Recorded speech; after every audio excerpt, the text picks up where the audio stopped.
The architect of history's largest Ponzi scheme stole $65 billion from investors while living a double life as Wall Street royalty. Bernard "Bernie" Madoff was Wall Street royalty.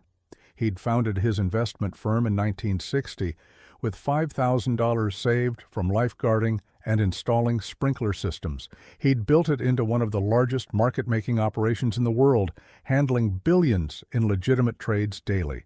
He'd served as chairman of the NASDAQ Stock Exchange. He was a philanthropist, a mentor, a pillar of the Jewish community, a man whose investment advice was so sought after that getting into his fund was treated as a privilege. People begged him to take their money. And for decades, possibly as far back as the 1970s, certainly by the early 1990s, every single investment return he'd delivered to his clients was a complete fabrication. Bernie Madoff wasn't investing anyone's money. He was running the largest Ponzi scheme in human history, stealing approximately $65 billion from over 24,000 victims in what federal prosecutors would call an extraordinary array of crimes. The genius of Madoff's fraud wasn't complexity, it was simplicity wrapped in respectability. While other Wall Street firms chased flashy returns or complex derivatives, Madoff promised something almost boring: steady, consistent returns of around 10–12% annually, regardless of market conditions. When the stock market soared, Madoff's clients made money. When it crashed, Madoff's clients somehow still made money. The returns weren't spectacular enough to trigger suspicion, but were substantial enough to generate loyalty and word-of-mouth referrals. Investors received detailed monthly statements showing their holdings, their returns, and the trades Madoff had supposedly executed on their behalf. The statements were masterpieces of fiction, professionally printed, showing purchases and sales of real securities on real dates at real prices, with account balances that grew with mathematical precision. Madoff's firm even had a legitimate market-making business on another floor, handling actual trades for real clients, providing perfect cover for the fraud operating on the 17th floor of the Lipstick Building in Manhattan. The mechanics of the Ponzi scheme were brutally simple. New investor money paid returns to earlier investors.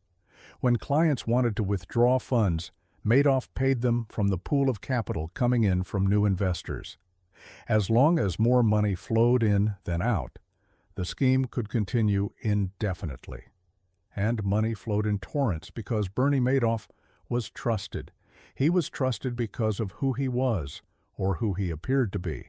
He'd built a legitimate business. He'd served in leadership roles in the securities industry. He was generous with charities, particularly Jewish organizations and causes related to the Holocaust. He belonged to the right clubs, lived in the right neighborhoods, knew the right people. His brother Peter worked alongside him. His sons, Mark and Andrew, worked in the legitimate trading operation. This was a family business with 3 generations of respectability. He was trusted because of who invested with him: Steven Spielberg, Kevin Bacon, Kira Sedgwick, Sandy Koufax, Elie Wiesel, the Holocaust survivor and Nobel laureate. Entire charities devoted their endowments to Madoff. Country clubs put their reserves with him. Wealthy families passed him down through generations like a precious heirloom. If all these sophisticated, successful people trusted Bernie, how could he possibly be a fraud? And he was trusted because he played hard to get. Unlike most investment advisors who aggressively seek clients, Madoff cultivated an air of exclusivity. He'd turn people away, claiming his fund was closed to new investors.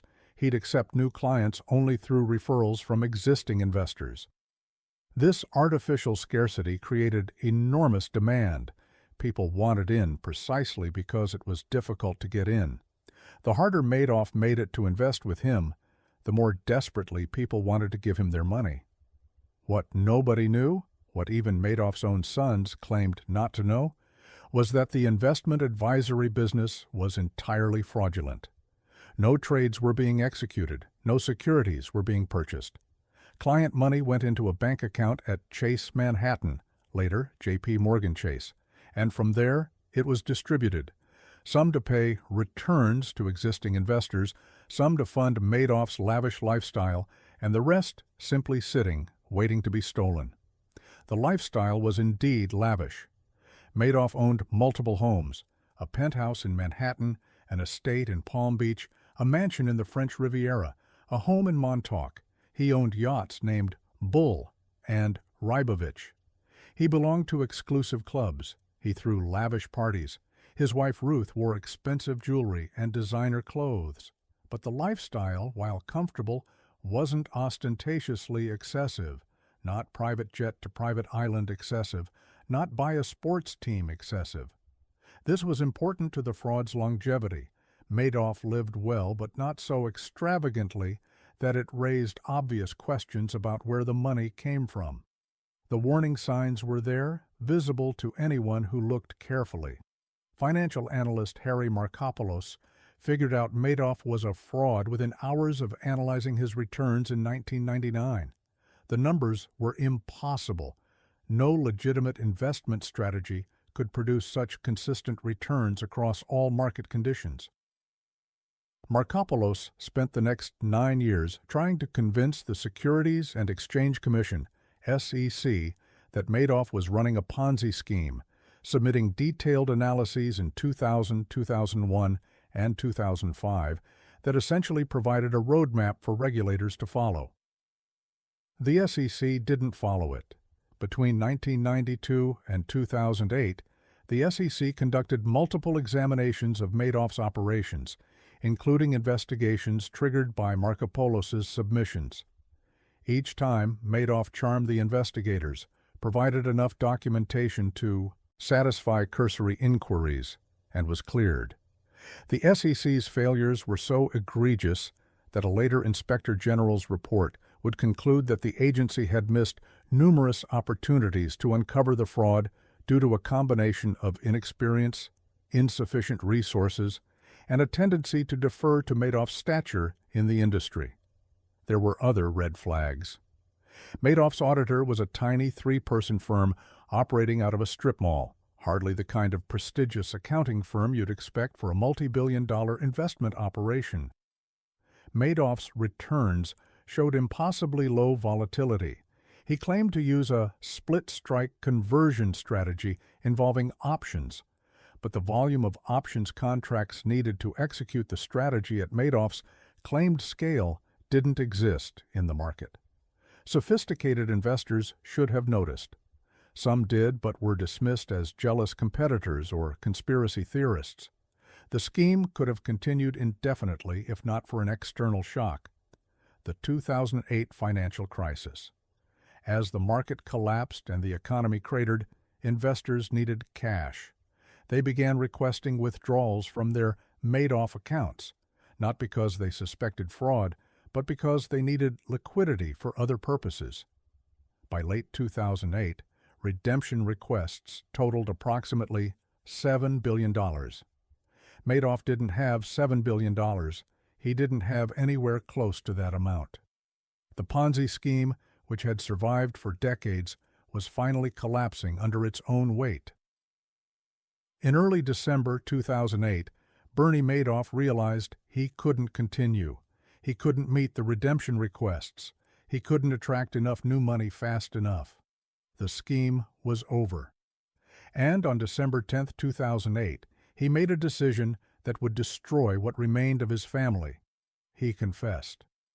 Madoff called his sons Mark and Andrew, who worked in the legitimate market-making business, to his apartment. According to their later accounts, he told them the investment advisory business was one big lie, that he was finished, that it was all just one giant Ponzi scheme. Mark and Andrew were reportedly stunned. The next day they contacted a lawyer who contacted federal authorities. On December 11, 2008, FBI agents arrested Bernie Madoff at his Manhattan penthouse. The arrest sent shockwaves through the financial world. Bernie Madoff, the respected elder statesman of Wall Street, was a fraud? The man who'd been trusted with billions was a thief? As details emerged, the scale of the devastation became clear. Madoff's account statements showed client holdings totaling approximately $65 billion. In reality, there was maybe $300 million left. 99.5% of the reported assets simply didn't exist. The victims were devastating in their diversity. There were celebrities who lost millions. Kevin Bacon and Kira Sedgwick reportedly lost most of their savings. Steven Spielberg's Wunderkinder Foundation lost its entire endowment. But the most heartbreaking victims were ordinary people who'd entrusted their life savings to Madoff through feeder funds or family connections. Holocaust survivors who'd scraped together savings from post-war lives lost everything. Elie Wiesel's Foundation for Humanity lost $15.2 million, its entire endowment. Wiesel, who'd survived Auschwitz, was financially devastated by a man he'd considered a friend. "We thought he was God," Wiesel said later. "We trusted everything in his hands." Retirees discovered that accounts they'd believed held millions contained nothing. One victim, Bert Ross, lost $5 million, his entire retirement savings. "I'm 71 years old," Ross told reporters. "I'll be working until I die." Charities closed, foundations dissolved. Families that had been wealthy for generations found themselves impoverished overnight. The emotional devastation exceeded the financial losses. Madoff hadn't just stolen money, he'd stolen futures, security, trust. He'd betrayed friends, exploited his community, preyed on people who'd trusted him based on personal relationships. Many victims felt personally violated, not just financially defrauded. They'd thought Bernie cared about them. They'd been to his home. They'd been part of his circle. And it was all manipulation. The destruction of the Madoff family was swift and total. Mark and Andrew Madoff insisted they'd known nothing about the fraud, that their father had operated the Ponzi scheme separately from the legitimate business they worked in. Federal investigators apparently believed them. Neither was ever charged with crimes. But they lived under suspicion and harassment. Mark Madoff, unable to bear the shame and stress, hanged himself in his Manhattan apartment on December 11, 2010, exactly 2 years after his father's arrest. He was 46 years old and left behind a widow and 4 children. Andrew Madoff, who'd battled cancer before the scandal, saw his disease return. He died of lymphoma in 2014 at age 48, telling reporters before his death that he believed the stress of his father's crimes had contributed to his cancer's recurrence. Both sons died believing their father had destroyed their lives. Ruth Madoff, Bernie's wife of nearly 50 years, claimed she'd known nothing about the fraud. She was never charged, though she was forced to forfeit most of her assets, leaving her with $2.5 million, a fraction of the $80 million she and Bernie had reportedly been worth at the scheme's peak. She became a pariah, ostracized by friends, harassed in public, living in a small condo in Connecticut, avoiding contact with victims who blamed her for either participating in or willfully ignoring her husband's crimes. Bernie Madoff pleaded guilty in March 2009 to 11 federal felonies, including securities fraud, investment advisor fraud, mail fraud, wire fraud, money laundering, and making false statements. He accepted responsibility in court but claimed he'd acted alone, that his family had known nothing. "I am responsible for a great deal of suffering and pain," he told Judge Denny. Chin: "I understand that. I cannot adequately express how sorry I am for what I have done." Judge Chin wasn't interested in apologies. At sentencing in June 2009, he imposed the maximum possible sentence, 150 years in federal prison. "Here the message must be sent that Mr. Madoff's crimes were extraordinarily evil," Judge Chin said. "This kind of manipulation of the system is not merely a bloodless crime that takes place on paper, but one that takes a staggering toll." Madoff was 71 years old. The 150-year sentence ensured he would die in prison, which is exactly what happened.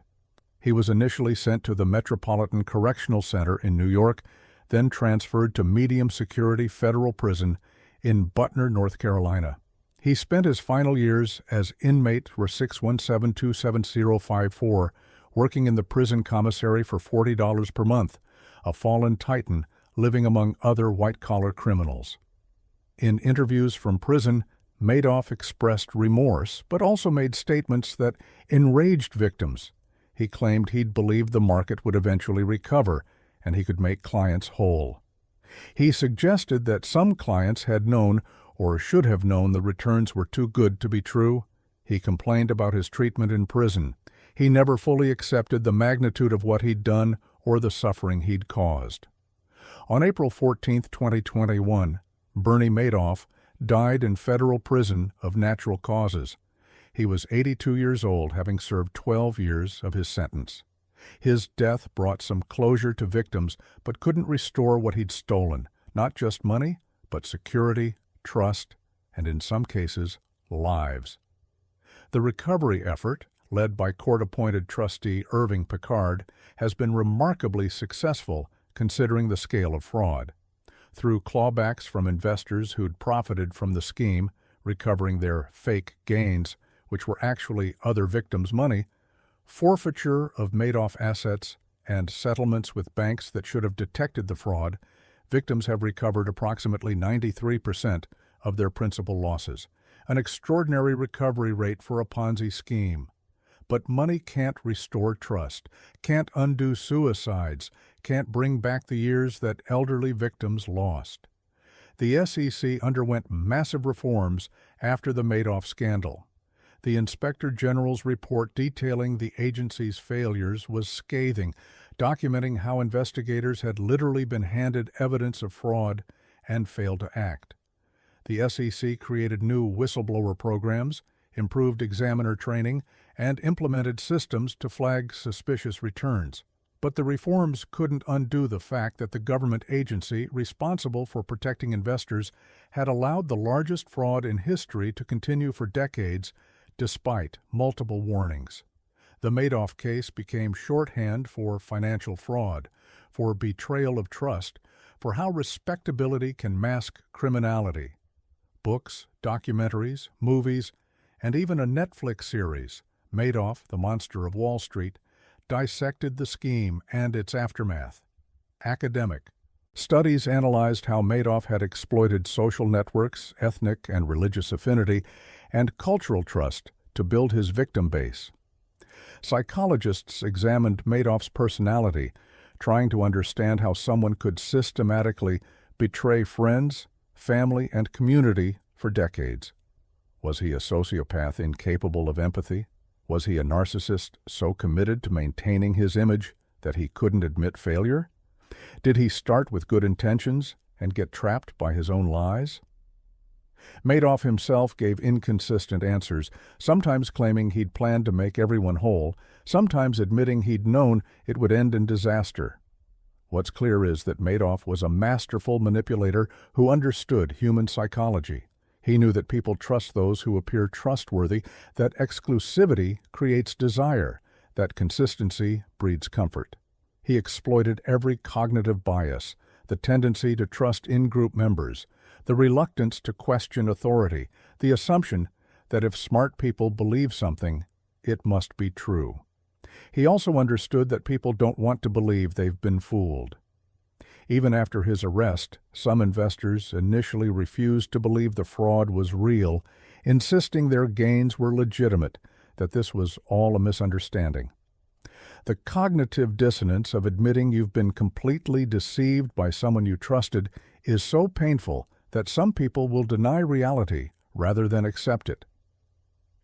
The Madoff case raises profound questions about trust, regulation, and human nature.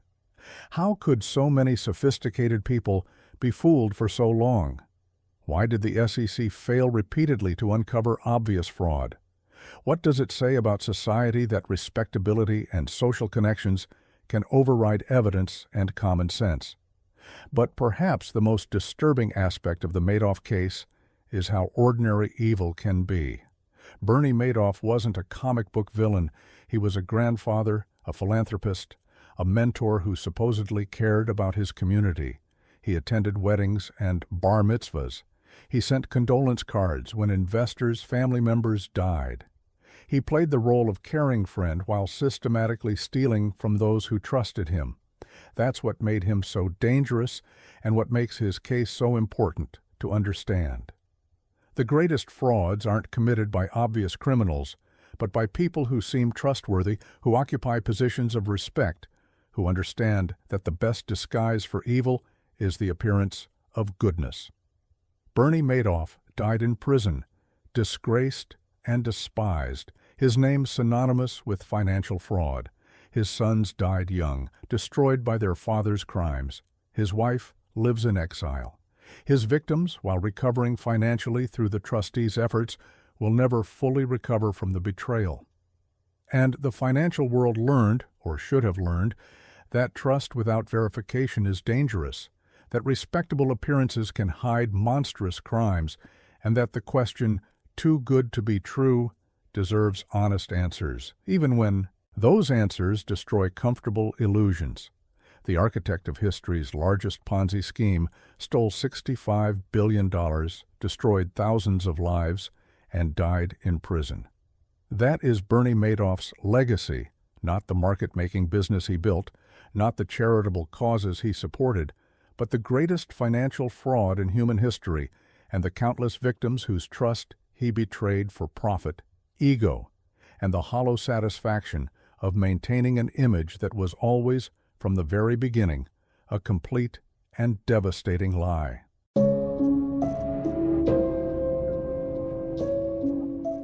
The knighted billionaire who landed in golden helicopters ran an $8 billion Ponzi scheme from a Caribbean island paradise. When Sir Alan Stanford arrived at cricket matches in his gold-painted helicopter emblazoned with his bank's logo, spectators knew they were in the presence of someone extraordinary.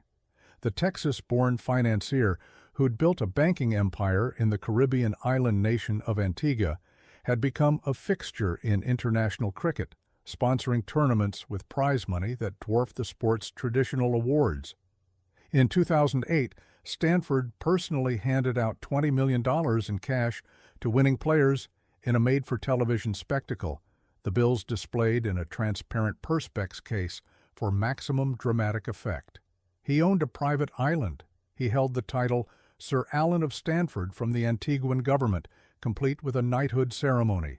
He threw lavish parties attended by celebrities and politicians. His personal wealth was estimated at $2.2 billion by Forbes. His Stanford Financial Group, headquartered in Houston but centered around Stanford International Bank in Antigua, managed assets worth billions and employed thousands, and every dollar of it was built on lies. Robert Allen Stanford, he preferred Allen, but would eventually style himself Sir Alan, wasn't born into wealth. Growing up in Mexia, Texas, a small town between Dallas and Houston, he came from modest circumstances. His grandfather had run a successful insurance business, but the family wasn't wealthy. After college at Baylor University, Stanford tried his hand at various businesses, including real estate development and health club management.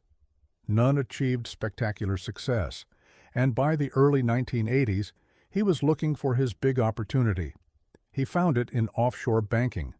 In 1985, Stanford established Guardian International Bank on the island of Montserrat in the Caribbean. The offshore banking sector was booming.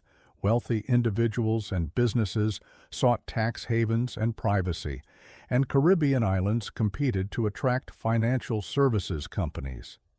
Stanford's early operations were reportedly legitimate, or at least not obviously fraudulent, but they established patterns he would later perfect. Offshore jurisdiction beyond U.S. regulatory reach, promises of high returns with low risk, and an air of exclusivity and sophistication. When a hurricane devastated Montserrat in 1989, Stanford relocated his operations to Antigua, renaming his institution Stanford International Bank. This move would prove pivotal. Antigua's government, eager to develop its financial services sector, provided a regulatory environment that was permissive to the point of negligence. And Stanford, ever the showman, understood that the right relationships with the right government officials could make regulatory problems disappear. The core of Stanford's scheme was brilliantly simple. Stanford International Bank sold certificates of deposit, CDs, to investors, promising returns significantly higher than comparable U.S. banks offered. Where American banks might offer 3 to 4% annual returns, Stanford promised 7 to 8% or higher. The bank claimed these superior returns came from its sophisticated international investment strategies, carefully managed by expert advisors who'd identified opportunities unavailable to ordinary investors. It was all fiction. The investments Stanford claimed to be making didn't exist, or existed in forms so different from what was represented that they bore no relationship to reality. According to evidence presented at his trial, as little as 20% of investor funds were actually invested in legitimate securities. The rest was either liquid cash, sitting in bank accounts, or had been diverted to fund Stanford's businesses, lifestyle, and personal expenses. The certificates of deposit were supposed to be safe, conservative investments, the equivalent of putting money in a savings account, but with better returns. Investors included retirees seeking income, Latin American families protecting wealth from political instability, and sophisticated investors who should have known better, but were seduced by Stanford's image and returns. From 113 countries, approximately 30,000 investors ultimately entrusted Stanford with their money, believing it was safely invested in conservative portfolios generating steady returns. Meanwhile, Stanford was living like a modern robber baron. He owned a private island, his own 112-acre paradise. He maintained homes in Antigua, Florida, Houston, and the U.S. Virgin Islands. He owned a fleet of aircraft. His yacht, Sea Eagle Tango, was over 100 feet long. He dated beauty queens and threw parties for celebrities. And he poured money into cricket. His obsession with the sport was genuine, but the money funding it was stolen. Stanford's cricket sponsorships were legendary in the sport. In 2008, he organized the Stanford Super Series, a 2020 cricket tournament, where the winning team would receive $20 million, the largest prize in cricket history. Stanford himself appeared at the final match at the Stanford Cricket Ground in Antigua, which he'd built and financed, arriving in his gold helicopter, sitting in a director's box, surrounded by officials and celebrities. The spectacle was pure Stanford, lavish, attention-grabbing, and funded entirely by investor money. The cricket sponsorship served multiple purposes. They gave Stanford legitimacy. Sports sponsorships are what successful businessmen do. They provided access to politicians and influential figures who attended the matches. And they created the impression of enormous wealth, which reinforced investor confidence. After all, if Stanford could hand out $20 million in cash for a cricket match, his bank must be extraordinarily successful. But the most important element of Stanford's fraud wasn't the cricket or the helicopters or even the promises of high returns. It was bribery. According to evidence at trial, Stanford and his associates systematically bribed Antiguan government officials and regulators to ensure that no serious examination of his bank would occur.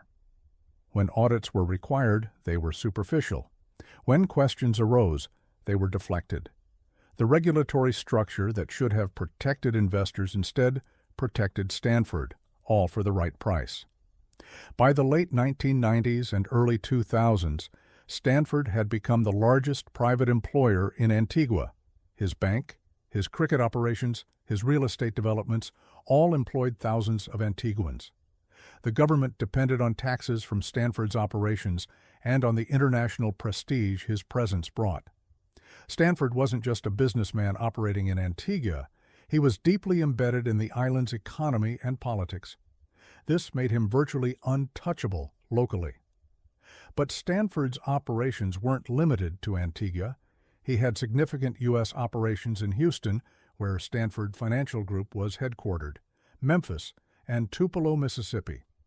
He employed hundreds of financial advisors who sold the Antiguan CDs to American investors. These advisors were essentially salespeople, earning commissions on every CD sold, with enormous incentive to bring in new investors. Many advisors likely had no idea they were participating in a Ponzi scheme. They believed Stanford's story about sophisticated international investments generating superior returns. The warning signs were everywhere for anyone paying attention. Stanford's returns were impossibly consistent, the hallmark of Ponzi schemes. The bank's reported investment portfolio didn't match the assets supposedly generating the returns. Stanford's auditor was a tiny firm in Antigua, hardly equipped to audit a multi-billion-dollar international bank. And most tellingly, major financial institutions refused to do business with Stanford because their due diligence revealed red flags. Competitors in the offshore banking world knew Stanford was a fraud. Some had examined his operations and concluded his numbers didn't add up. But proving fraud and convincing regulators to act are different matters, especially when the fraud is operating from a foreign jurisdiction with captured regulators. The U.S. Securities and Exchange Commission examined Stanford's operations multiple times between 1997 and 2005. Each examination identified concerns, but the agency never took decisive action. In retrospect, the failures mirror those in the Madoff case, a combination of insufficient resources, deference to an apparently successful businessman, and difficulty investigating operations centered in a foreign jurisdiction. The SEC's Fort Worth office tried to pursue Stanford aggressively, but was reportedly blocked by SEC headquarters. As with Madoff, the 2008 financial crisis was Stanford's undoing. As markets collapsed and the economy cratered, investors wanted their money back.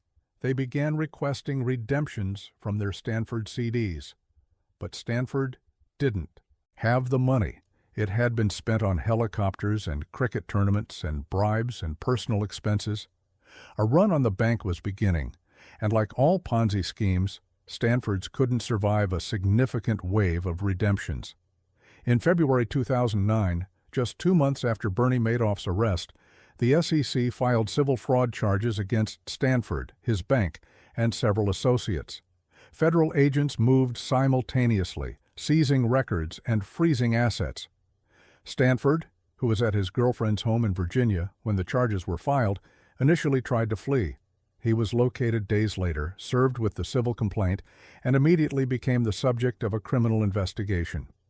On June 18, 2009, Stanford was indicted on 21 counts, including conspiracy, mail and wire fraud, and obstruction of an SEC investigation. He was arrested the next day in Virginia and taken into custody. The man who'd arrived at cricket matches in gold helicopters was now wearing an orange jumpsuit in a federal detention facility. Stanford pleaded not guilty and mounted a vigorous defense. His attorneys argued that this was a legitimate banking operation that had suffered losses in the financial crisis, not a Ponzi scheme. They claimed Stanford had intended to make everyone whole, that he'd been working on legitimate deals to restore the bank's assets, and that prosecutors were criminalizing business failure. The trial held in Houston federal court in 2012 demolished these defenses. Prosecutors presented overwhelming evidence, financial records showing the massive discrepancy between reported and actual investments, testimony from former Stanford executives describing the fraud, documentation of bribes to Antiguan officials, and Stanford's own extravagant spending funded by investor money. Perhaps most damaging was testimony revealing that Stanford had personally borrowed over $2 billion from the bank, borrowing money that belonged to investors to fund his lifestyle and business ventures. These loans were never disclosed to investors and were never going to be repaid. It wasn't investment gone wrong, it was theft. Stanford took the stand in his own defense, a decision that proved catastrophic. Under cross-examination, he was evasive, combative, and unconvincing. He couldn't explain the missing billions. He couldn't account for why reported investments didn't match actual holdings. His testimony only reinforced the prosecution's case that he was a con artist rather than a legitimate banker who'd run into difficulties. On March 6, 2012, after deliberating for 3 days, the jury convicted Alan Stanford on 13 of 14 counts. The verdict included conspiracy to commit wire fraud, conspiracy to obstruct an SEC investigation, and 7 counts of wire fraud, crimes carrying potential sentences totaling hundreds of years. The sentencing came in June 2012. Victims packed the Houston courtroom, many traveling from Antigua, Venezuela, Mexico, and other countries where they'd lost life savings to Stanford's scheme. One after another, they testified about the devastation: retirements destroyed, college funds evaporated, family businesses ruined. An elderly Antiguan man testified he'd lost $60,000, his entire life savings. A Venezuelan family had lost millions they'd moved offshore to protect from political instability. U.S. District Judge David Hittner listened to the victim testimony, reviewed the massive fraud, and sentenced Alan Stanford to 110 years in federal prison.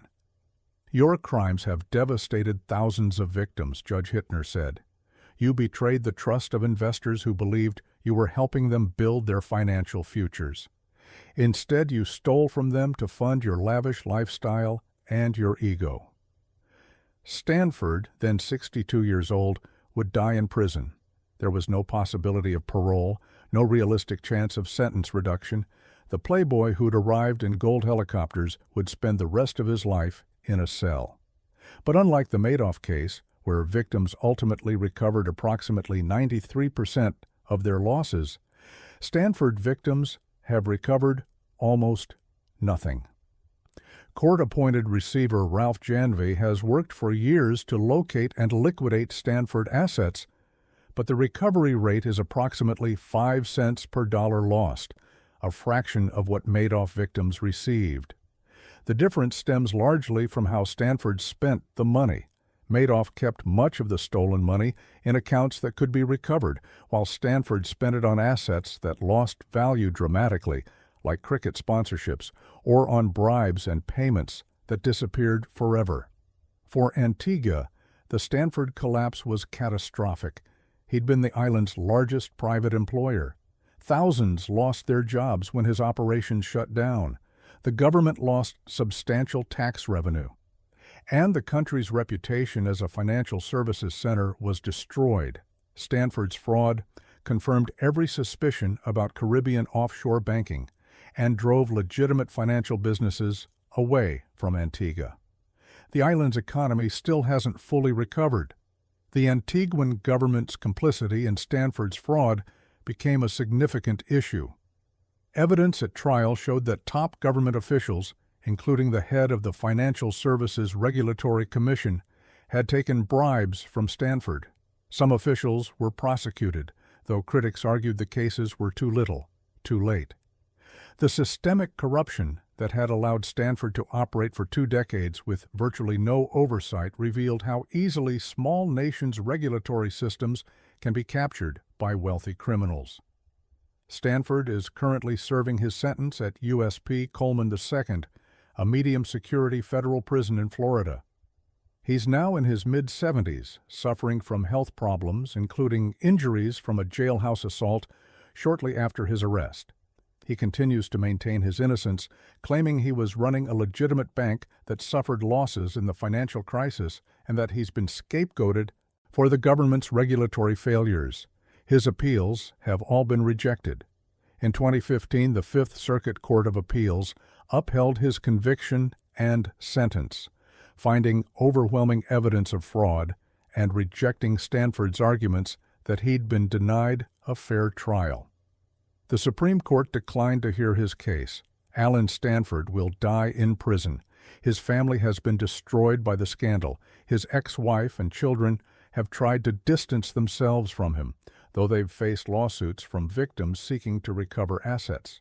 His daughter Randy testified against him at trial, describing his extravagant lifestyle and admitting the family had lived lavishly on money from the bank. The Stanford name, once associated with wealth and success, is now synonymous with fraud.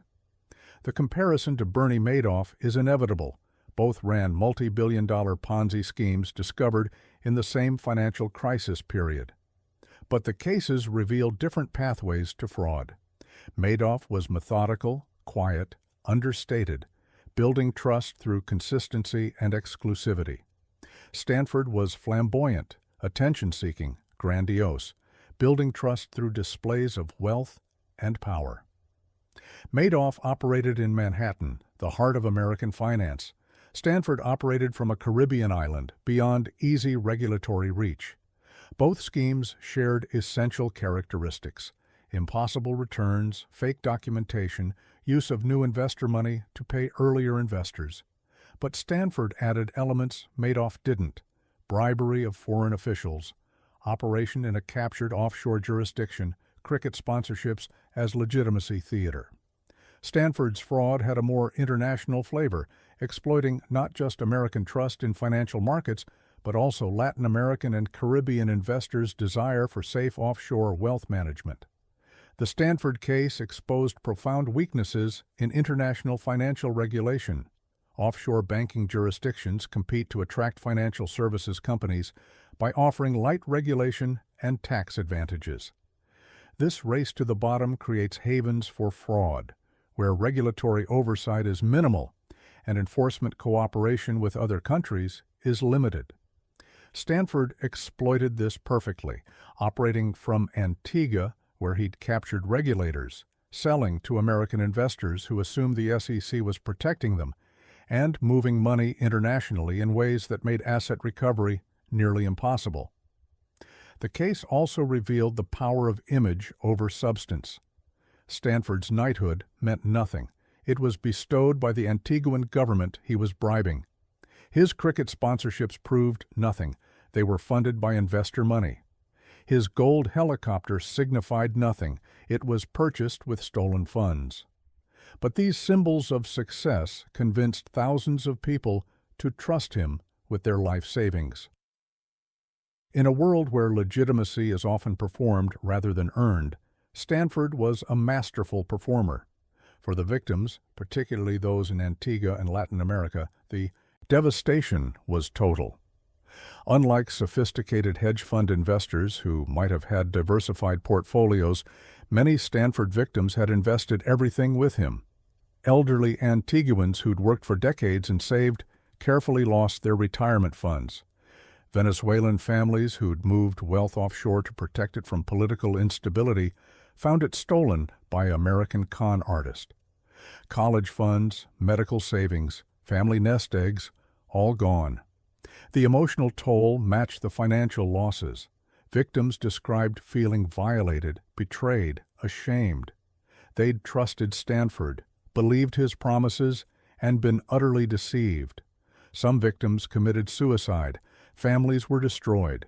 Marriages ended over the financial stress. The ripple effects of Stanford's fraud touched thousands of lives across multiple continents. Alan Stanford sits in federal prison today, an elderly man serving a sentence designed to ensure he dies in custody. He reportedly spends his time reading, writing letters, maintaining his innocence, and declining interview requests. The gold helicopter is long gone, seized and sold. The private island is owned by someone else. The cricket tournaments are distant memories in a sport that's tried to forget his tainted involvement. The knighthood was revoked by the Antiguan government, a belated recognition that Sir Alan had never deserved the title, that it had been purchased through fraud and bribery rather than earned through legitimate achievement. But the revocation couldn't undo the damage. Stanford had used the title, the respectability it conveyed, and the access to power it provided to perpetrate one of history's largest frauds. In the end, Alan Stanford's legacy is approximately $7 billion in investor losses, 30,000 victims across 113 countries, and economic devastation in Antigua that continues today.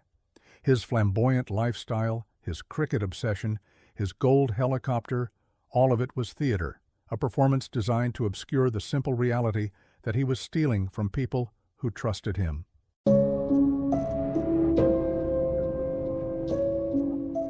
Silicon Valley's youngest female billionaire promised to revolutionize healthcare with a drop of blood, but delivered only lies and fake machines. Elizabeth Holmes had the story Silicon Valley dreams are made of, a 19-year-old Stanford dropout who'd founded a company that would revolutionize healthcare.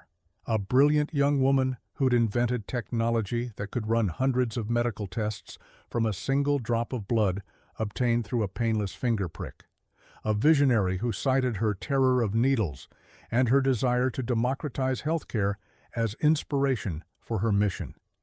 A CEO who dressed in Steve Jobs-style black turtlenecks, spoke in an unnaturally deep baritone voice, and radiated absolute conviction about her company's world-changing potential. By 2014, Theranos, the company Holmes founded at age 19, was valued at $9 billion. Holmes herself, who owned a controlling stake, was worth $4.5 billion on paper, making her the youngest self-made female billionaire in the world. Forbes put her on its cover. Presidents and secretaries of state sat on her board. The company had partnerships with Walgreens and Safeway. Theranos was processing real patient blood samples, delivering medical results that doctors used to make treatment decisions. There was just one problem. The technology didn't work. It had never worked, and Elizabeth Holmes knew it. The Theranos fraud stands apart from financial Ponzi schemes in a fundamental way. This wasn't just about stealing money from investors. Holmes's fake technology was deployed in real pharmacies, testing real patients' blood, delivering medical results that were often wildly inaccurate. People received false cancer diagnoses. Patients with dangerously low potassium levels got normal results. Pregnant women received incorrect hormone readings. This wasn't a victimless fraud of inflated financial statements. This was a medical fraud that put lives at risk. Elizabeth Holmes grew up in Washington, D.C., the daughter of a vice president at Enron, a detail that later seemed grimly prophetic, and a congressional committee staffer. She was ambitious, driven, and from a young age expressed desire to become a billionaire. At Stanford University, she studied chemical engineering and worked in a lab researching SARS. In 2003, at age 19, she dropped out to found Real-Time Cures, which would quickly be renamed Theranos, a portmanteau of therapy and diagnosis. The pitch was elegant. Blood testing requires large samples drawn through painful venipuncture, processed in centralized labs, taking days for results. Theranos would change everything. A finger prick would provide enough blood to run comprehensive panels of tests. Theranos's proprietary devices, miniaturized, automated labs the size of printers, would process samples rapidly and deliver results within hours. Patients would get tested at retail pharmacies conveniently, painlessly, and cheaply. It would democratize healthcare, catch diseases early, save lives. It was a beautiful vision. It was also, in every meaningful respect, a lie. Holmes raised money from investors by showing them demonstrations of Theranos technology. What she didn't tell them was that the demonstrations were staged. The Edison device, Theranos's proprietary blood analyzer, produced wildly inconsistent results or no results at all, so demonstrations used conventional blood analyzers from companies like Siemens, hidden in the back of Theranos labs, while claiming the results came from Theranos technology. When pharmaceutical companies like Pfizer or Schering-Plough wanted to validate Theranos technology, Holmes's team would run samples on conventional machines, manipulate data, or find ways to avoid direct testing that would reveal the technology's failures. When board members or investors asked to see the technology work, they were shown carefully choreographed demonstrations that hid the device's fundamental failures. The Edison machines, and later the Minilab devices that succeeded them, never reliably worked. The core technological challenge Holmes claimed to have solved, running comprehensive blood tests on tiny samples, turned out to be far more difficult than she'd anticipated. Blood from finger pricks contains contaminants not present in venous blood. Tiny sample sizes make accurate analysis extremely difficult. The miniaturization Holmes promised wasn't just hard. It was, with existing technology, probably impossible. But rather than admit failure, Holmes doubled down. She raised more money. She signed deals with Walgreens and Safeway to install Theranos wellness centers in retail locations. She hired marketing teams to build hype. She cultivated a board of directors that was extraordinarily prestigious, but almost completely lacking in medical or laboratory expertise. Former Secretaries of State George Shultz and Henry Kissinger, former Secretary of Defense William Perry, former Wells Fargo CEO Richard Kovacevic, and other luminaries whose names added credibility, but who had no ability to evaluate whether the technology actually worked. George Shultz, the former Secretary of State who'd served under Reagan, was particularly important to Holmes's operation. Shultz believed completely in Holmes, treating her almost as a granddaughter figure. His presence on the board lent enormous credibility. But Shultz's actual grandson, Tyler Shultz, worked at Theranos as a laboratory technician and saw firsthand that the technology didn't work. Tyler became a whistleblower, providing information to regulators and to journalist John Carreyrou of the Wall Street Journal. The family rift was devastating. George Shultz, loyal to Holmes, refused to believe his grandson. Tyler was forced to choose between telling the truth and maintaining family harmony.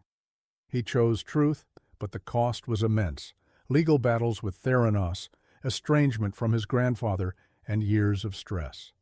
George Shultz didn't reconcile with Tyler until shortly before George's death in 2021, finally accepting that his grandson had been right, and Holmes had deceived him. Tyler wasn't the only Theranos employee who recognized the fraud. Several laboratory directors and technicians raised concerns internally about the inaccurate results, the use of conventional machines when Theranos devices failed, and the lack of proper validation studies. Holmes and her partner, Theranos President Ramesh Sunny Balwani, responded to dissent with legal threats, NDAs, and intimidation. Theranos was famous in Silicon Valley for its aggressive legal tactics, using high-powered law firm Boies Schiller Flexner to threaten employees, journalists, and anyone who questioned the company. David Boies, the legendary trial attorney, became one of Theranos's board members and provided legal muscle to silence critics. Boies represented Theranos in threatening whistleblowers and attempting to stop journalistic investigations. His involvement and his willingness to use legal threats to suppress truth became one of the more disturbing aspects of the case, showing how even respected professionals can become enablers of fraud. By 2015, Theranos was processing patient samples in Walgreens locations and in its own centers. The tests were often run on conventional machines after Theranos devices failed, but results were reported to patients and doctors as if they'd been processed by Theranos technology. Quality control was poor. Proficiency testing, which laboratories undergo to verify accuracy, was manipulated or avoided. And patients were receiving medical results that were frequently, dangerously, wrong. In October 2015, John Carreyrou published his first exposé in the Wall Street Journal. Based on interviews with former employees and leaked documents, Carreyrou reported that Theranos was using commercially available machines for most tests, rather than its proprietary technology, that its devices produced inaccurate results, and that the company had misrepresented its technology to investors and partners. Theranos and Holmes responded aggressively, denying the allegations and attacking Carreyrou's credibility. Holmes gave interviews defending the technology. The company published rebuttals. David Boies threatened legal action, but the investigation continued, and additional whistleblowers came forward. The edifice was cracking. Federal regulators began investigating. The Centers for Medicare and Medicaid Services, CMS, inspected Theranos laboratories and found serious deficiencies: inaccurate quality control, failure to follow proper procedures, results that didn't match validation studies. In January 2016, CMS sent Theranos a letter detailing deficiencies that posed immediate jeopardy to patient health and safety. By July 2016, CMS had revoked Theranos's laboratory certifications and banned Holmes from owning or operating a medical laboratory for 2 years. Walgreens terminated its partnership. Safeway, which had invested $350 million to build Theranos centers in its stores, sued. Patients who'd received incorrect test results began filing lawsuits. The company that had been worth $9 billion was collapsing. But criminal charges were still years away. Federal prosecutors were building a case, examining whether Holmes had committed wire fraud by lying to investors about the technology's capabilities. In June 2018, federal prosecutors indicted Elizabeth Holmes and Ramesh Balwani on multiple counts of wire fraud and conspiracy to commit wire fraud. The charges focused on false statements to investors, claims about Theranos Technologies' capabilities, about revenue, about military contracts, and pharmaceutical partnerships that were either non-existent or vastly exaggerated. The case went to trial in September 2021, delayed by COVID-19 and by Holmes's pregnancy with her first child. The trial in San Jose federal court became a media spectacle, with reporters documenting every detail. Holmes arriving with her partner Billy Evans, the hotel heir she'd begun dating after separating from Balwani, her courtroom demeanor, her carefully chosen outfits that no longer included black turtlenecks. The prosecution's case was methodical and devastating. They presented documents showing Holmes had lied to investors about military contracts that didn't exist, about pharmaceutical partnerships that were far smaller than represented, about revenue that was fabricated. They showed emails demonstrating Holmes knew the technology didn't work but continued raising money anyway.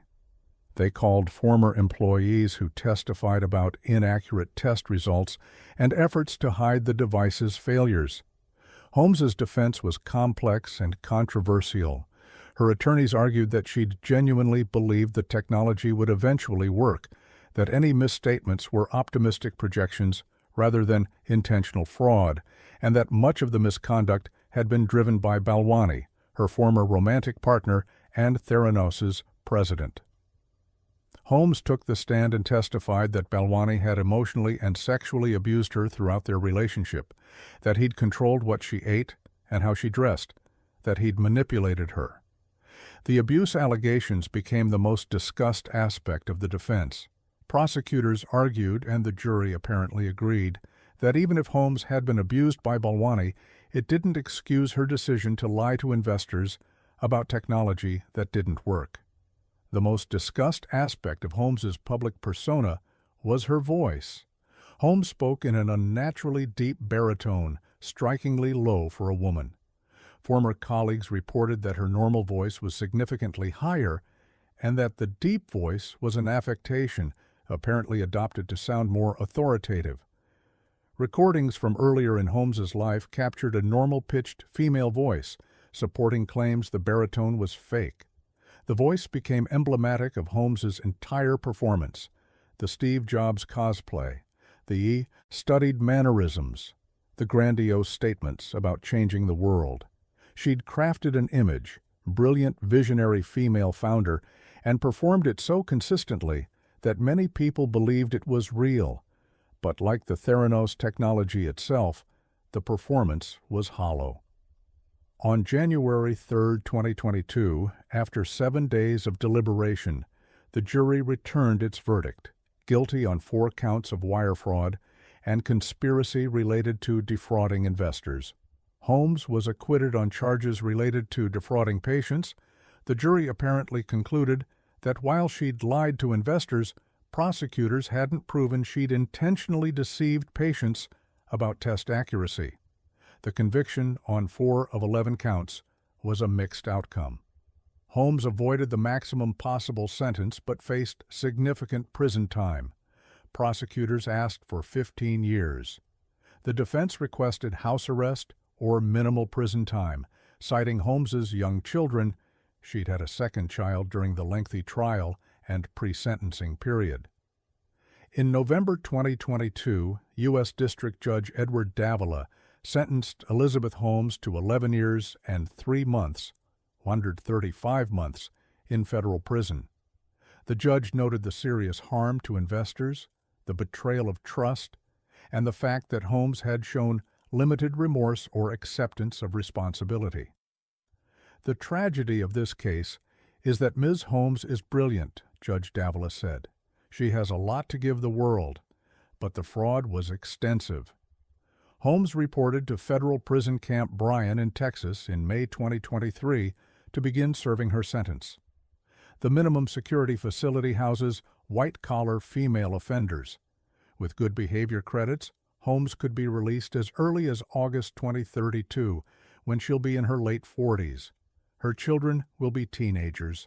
The company she founded will be a distant memory. Ramesh Balwani, prosecuted separately, was convicted on all 12 counts against him and sentenced to nearly 13 years in prison. He reported to federal prison in April 2023. The couple that had run Theranos together, romantically involved for much of the company's existence, are both serving lengthy prison sentences in separate facilities. The investor losses totaled over $945 million. Among the victims were some of the wealthiest and most sophisticated people in America. Rupert Murdoch invested $125 million and lost it all. The Walton family, Walmart heirs, lost approximately $150 million. Betsy DeVos lost $100 million. These weren't unsophisticated investors. They were billionaires with access to top advisors, conducting due diligence, yet Holmes fooled them all. How did she do it? The answer reveals uncomfortable truths about Silicon Valley culture and American attitudes toward young, charismatic founders. Holmes fit a narrative Silicon Valley loves: the dropout genius, the visionary who sees what others can't, the missionary committed to changing the world. The fact that she was a young woman in a male-dominated industry made the story even more compelling. She was proof that women could found billion-dollar tech companies. Silicon Valley's fake-it-till-you-make-it culture, where founders are expected to project confidence even when products aren't ready, enabled Holmes's fraud. The line between optimistic projection and criminal fraud became blurred. Holmes's extreme secrecy about her technology was accepted rather than questioned. After all, Apple was secretive about its products too, and that worked out fine. The lack of expertise on Theranos's board was stunning. A board full of former secretaries of state and defense was impressive from a prestige standpoint, but couldn't evaluate whether blood testing technology worked. Where was the medical expertise? Where were the laboratory directors? Where were the scientists who could assess the technical claims? The board was designed to provide credibility, not oversight. The media was complicit too. Forbes, Fortune, and other publications celebrated Holmes uncritically, treating her as the next Steve Jobs, based largely on her own claims and without rigorous examination of whether the technology actually worked. The hunger for a young female founder's success story blinded journalists to red flags. The Theranos case led to substantial soul-searching in Silicon Valley.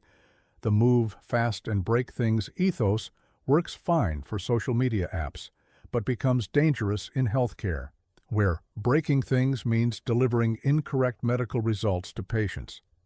The case strengthened calls for greater regulatory scrutiny of health technology and for criminal prosecution of founders who commit fraud.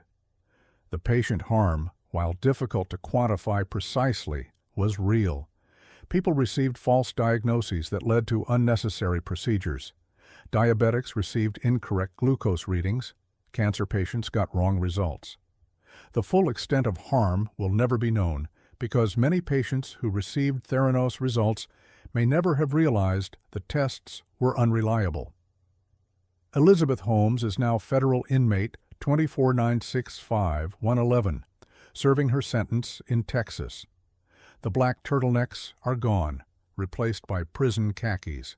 The deep baritone voice apparently persists. Accounts from fellow inmates suggest she still speaks in the affected low register, even in prison.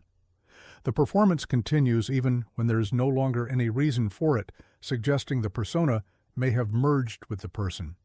Her story has become a cultural phenomenon. John Carreyrou's book, Bad Blood, became a bestseller.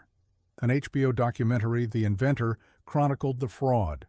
Hulu produced The Dropout, a dramatic series starring Amanda Seyfried as Holmes.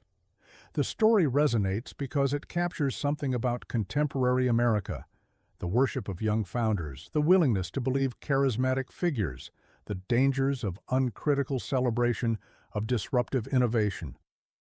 For Tyler Schultz and other whistleblowers, vindication came at enormous cost.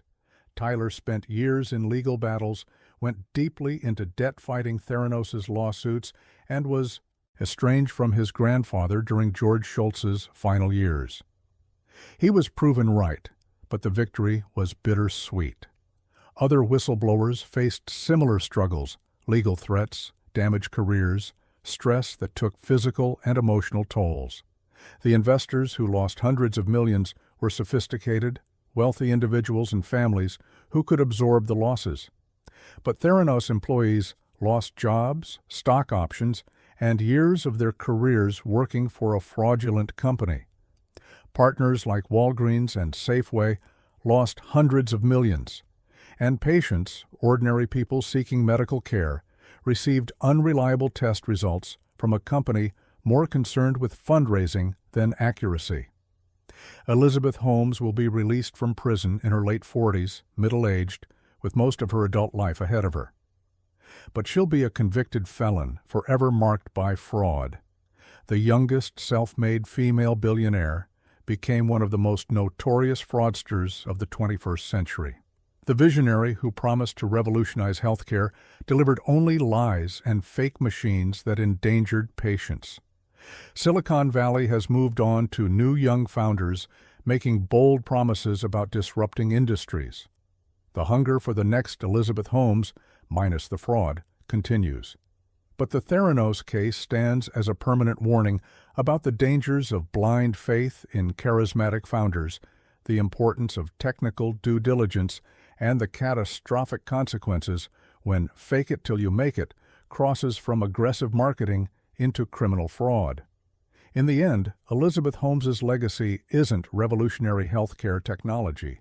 It's a cautionary tale about ambition without ethics, vision without execution, and how a carefully crafted image can fool even the most sophisticated observers until reality inevitably asserts itself. The black turtlenecks, the baritone voice, the Steve Jobs worship, all of it was performance. And when the curtain finally fell, what remained was a woman who'd lied to investors, endangered patients, and now sits in a Texas prison cell, serving 11 years for trading the promise of healthcare revolution for a reality of fraud.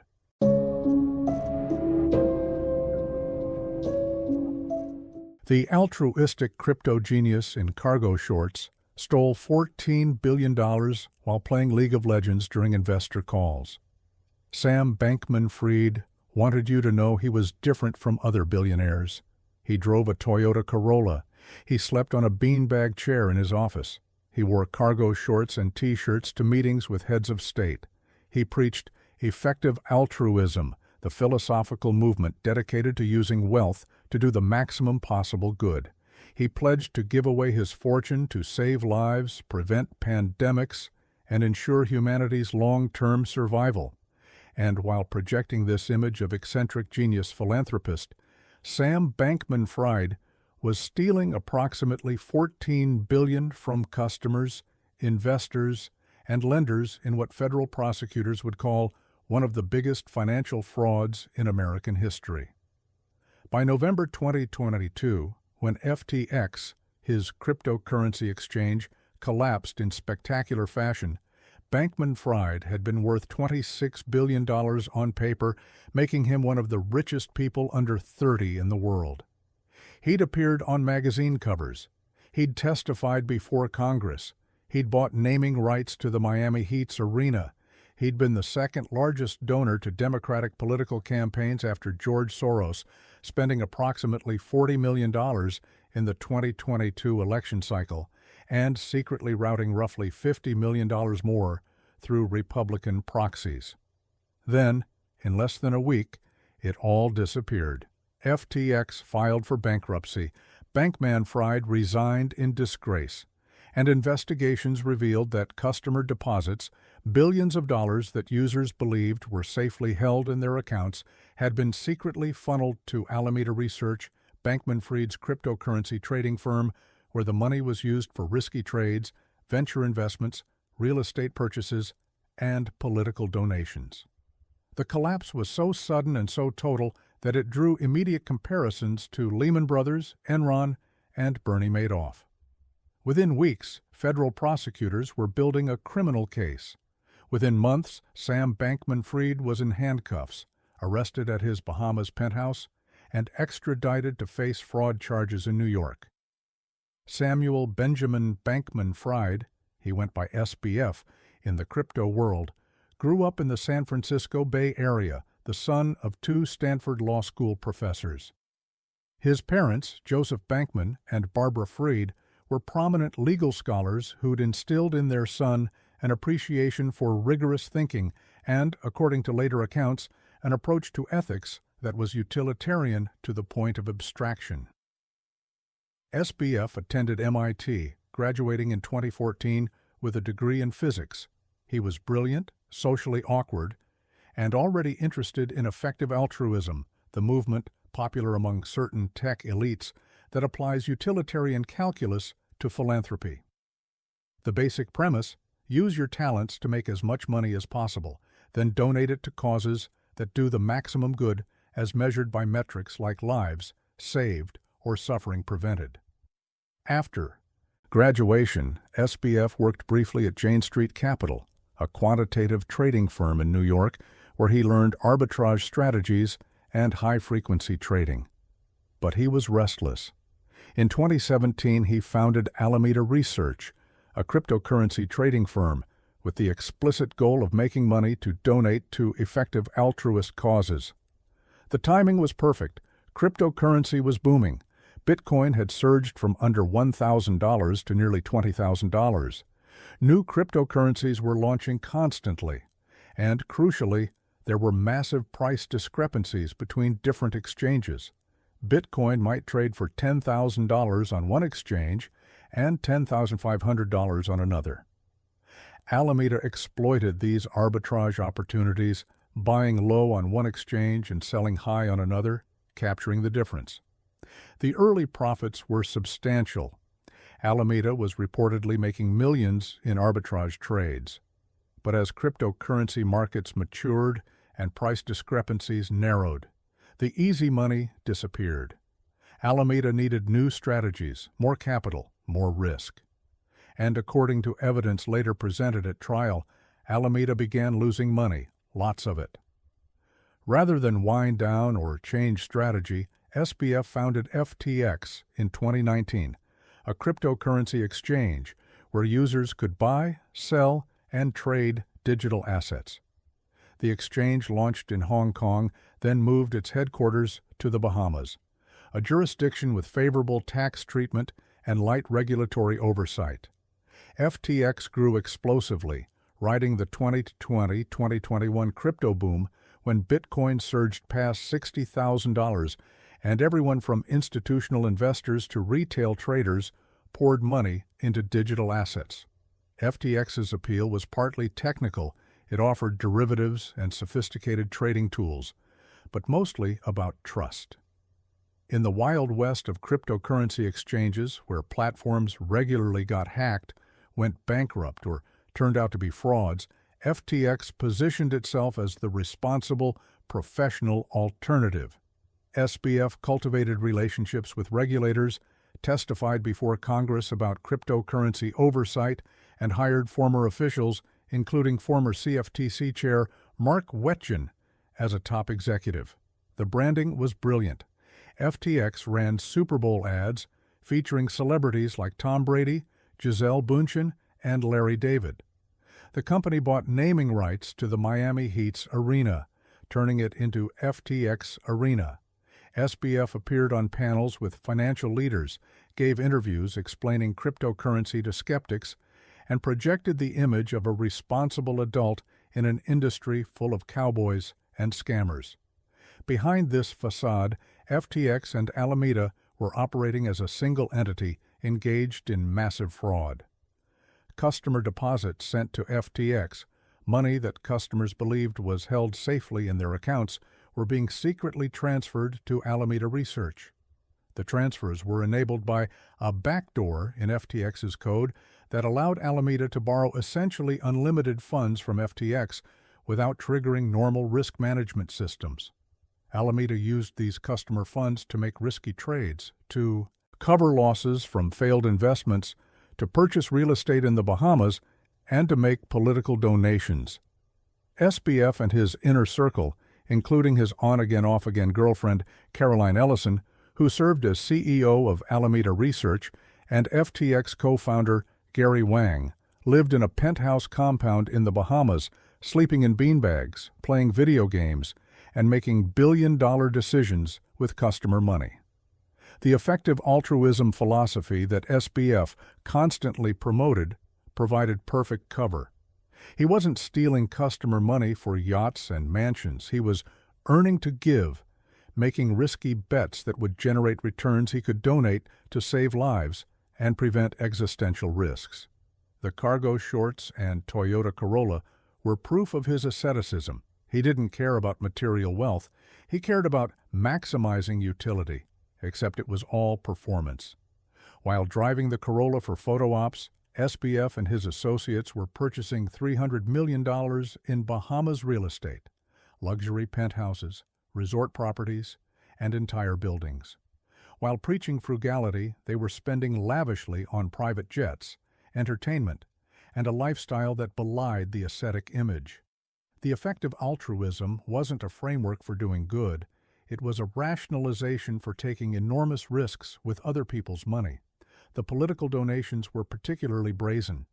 SBF became the second-largest Democratic donor in the 2022 cycle, giving approximately $40 million to candidates and PACs.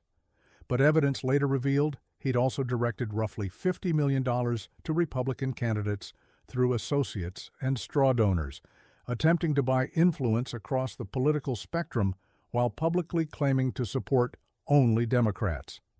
The donations weren't about policy, they were about access and influence, ensuring that regardless of which party controlled Congress, SBF would have relationships with key lawmakers overseeing cryptocurrency regulation.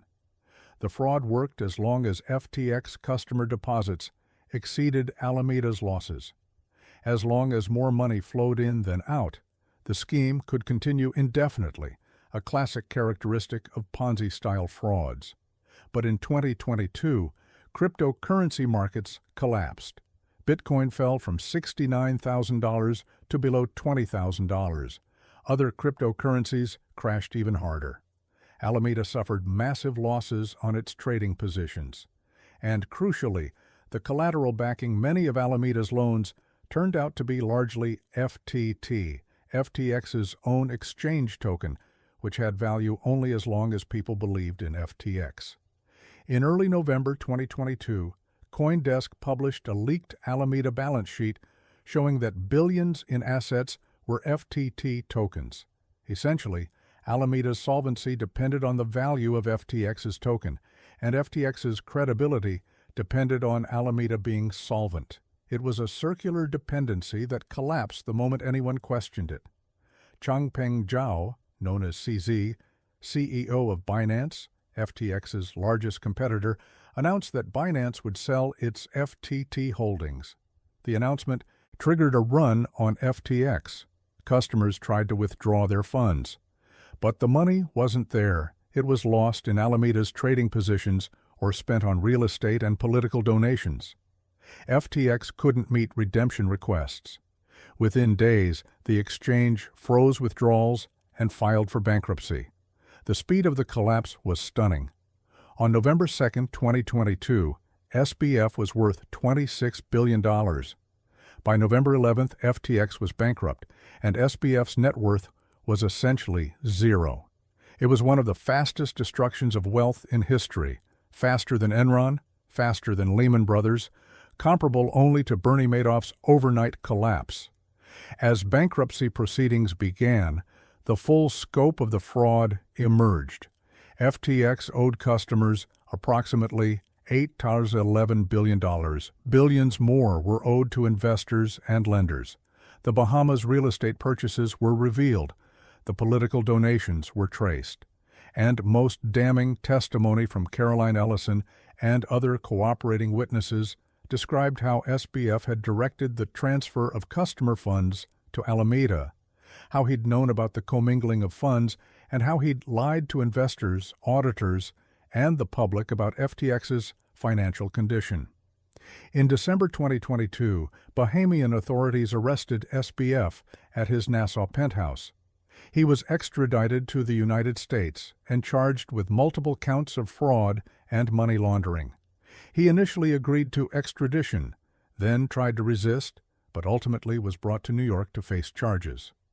Released on $250 million bail, secured by his parents' home in Palo Alto, SBF engaged in a remarkably ill-advised media campaign, giving interviews where he claimed he hadn't committed fraud, that FTX's collapse was due to a liquidity crisis rather than misuse of customer funds, and that he'd made mistakes but hadn't intended to deceive anyone. He wrote lengthy Twitter threads explaining his version of events. He spoke with journalists, including Michael Lewis, who was writing a book about him. The media campaign backfired spectacularly. SBF's statements provided prosecutors with admissions and evidence. His communications with journalists while on bail eventually led prosecutors to request his bail be revoked, arguing he was attempting to influence witnesses and manipulate public opinion. In August 2023, Judge Lewis Kaplan revoked bail and sent SBF to the Metropolitan Detention Center in Brooklyn to await trial. The trial began in October 2023 in Manhattan Federal Court. The prosecution's case was built around testimony from SBF's former inner circle, all of whom had pleaded guilty and agreed to cooperate. Caroline Ellison, the former Alameda CEO and SBF's ex-girlfriend, provided devastating testimony about how SBF had directed her to use customer funds, how he'd known about the massive hole in FTX's balance sheet, and how he'd lied about it to investors and the public. Gary Wang, FTX's co-founder and chief technology officer, testified about creating the backdoor that allowed Alameda to borrow unlimited funds from FTX without triggering alarms.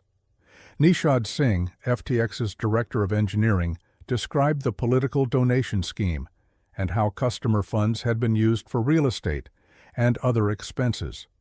Former FTX customers testified about losing life savings they'd believed were safely held at the exchange.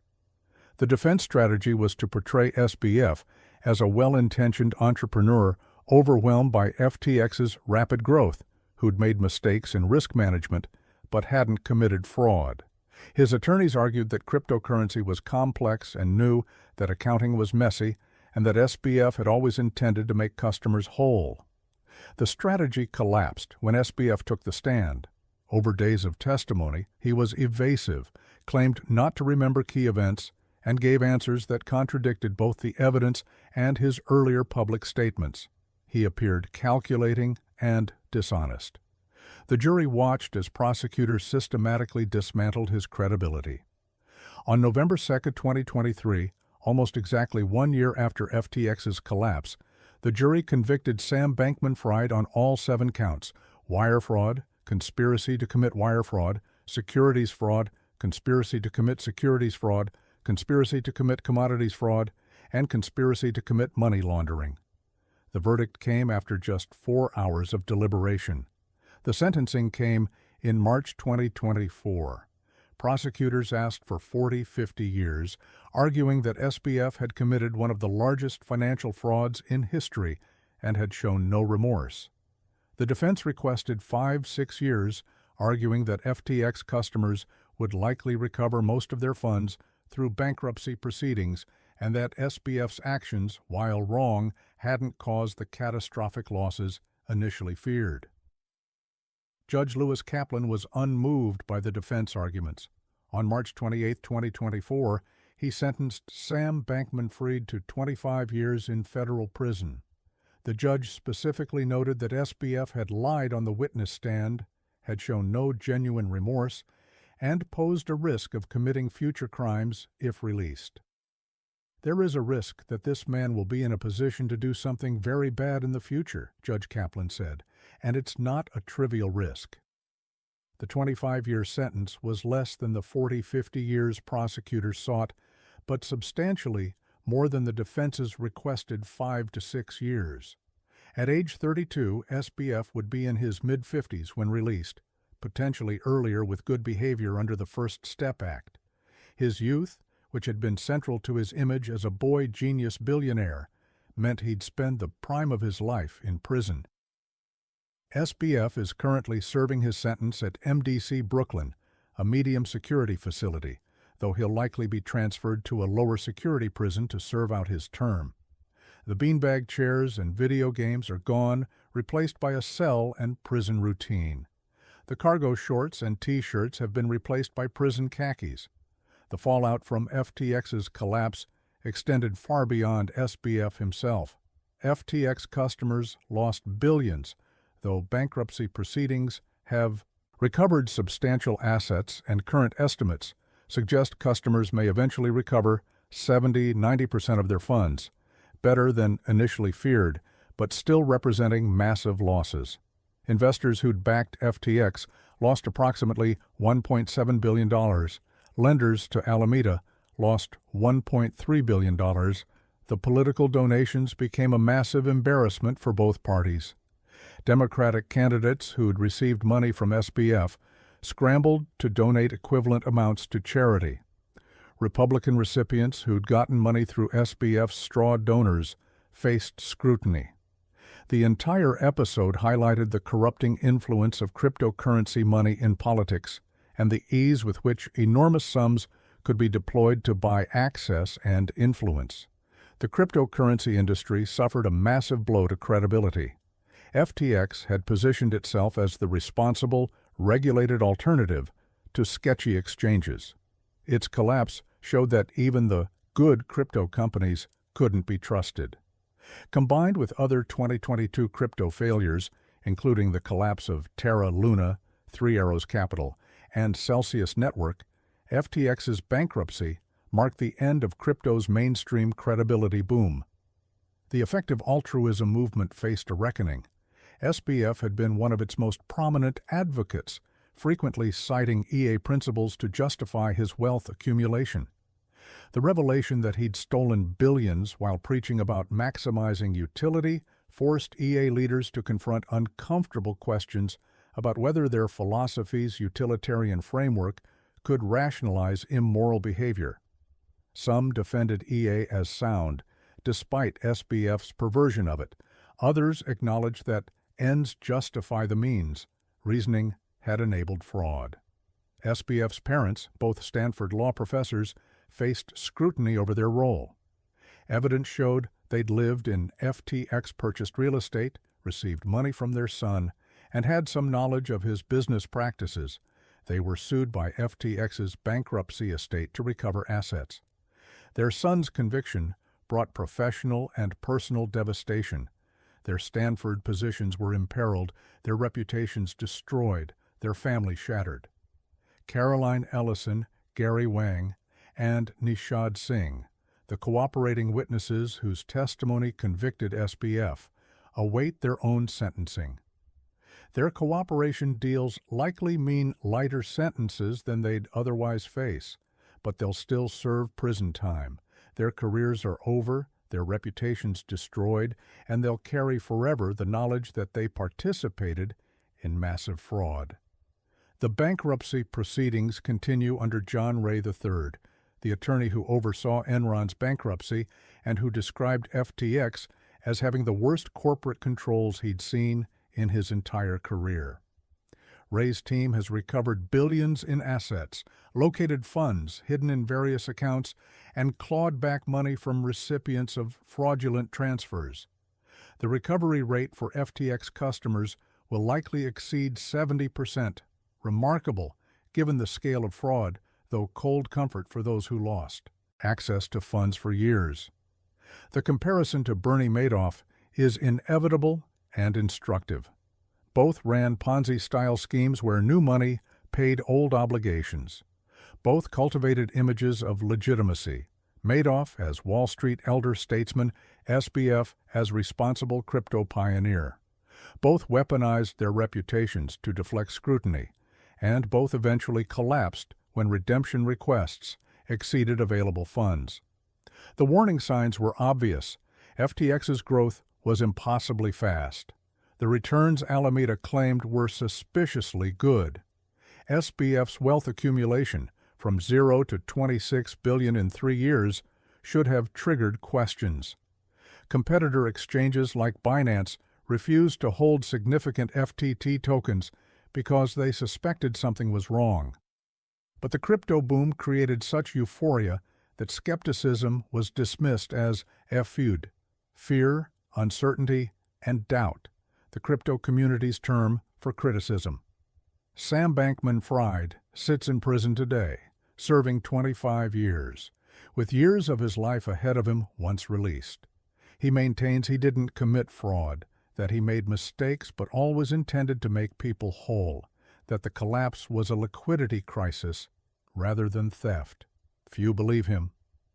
The evidence of deliberate fraud, customer funds secretly transferred to Alameda, lies to investors about FTX's financial condition, fabricated balance sheets, is overwhelming.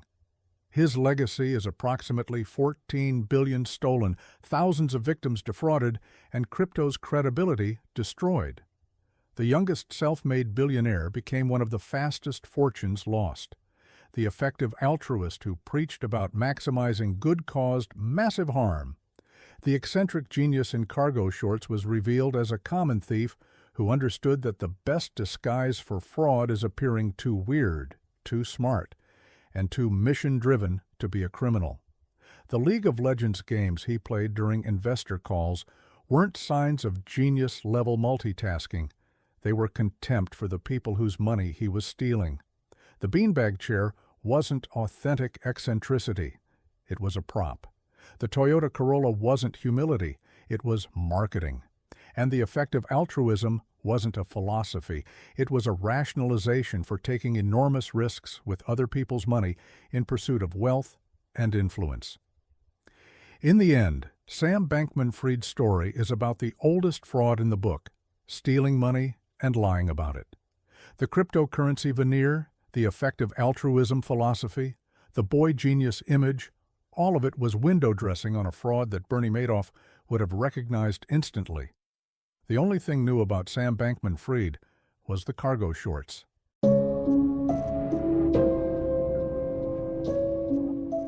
Enron's CEO turned energy trading into a house of cards worth $60 billion, then walked away months before the collapse.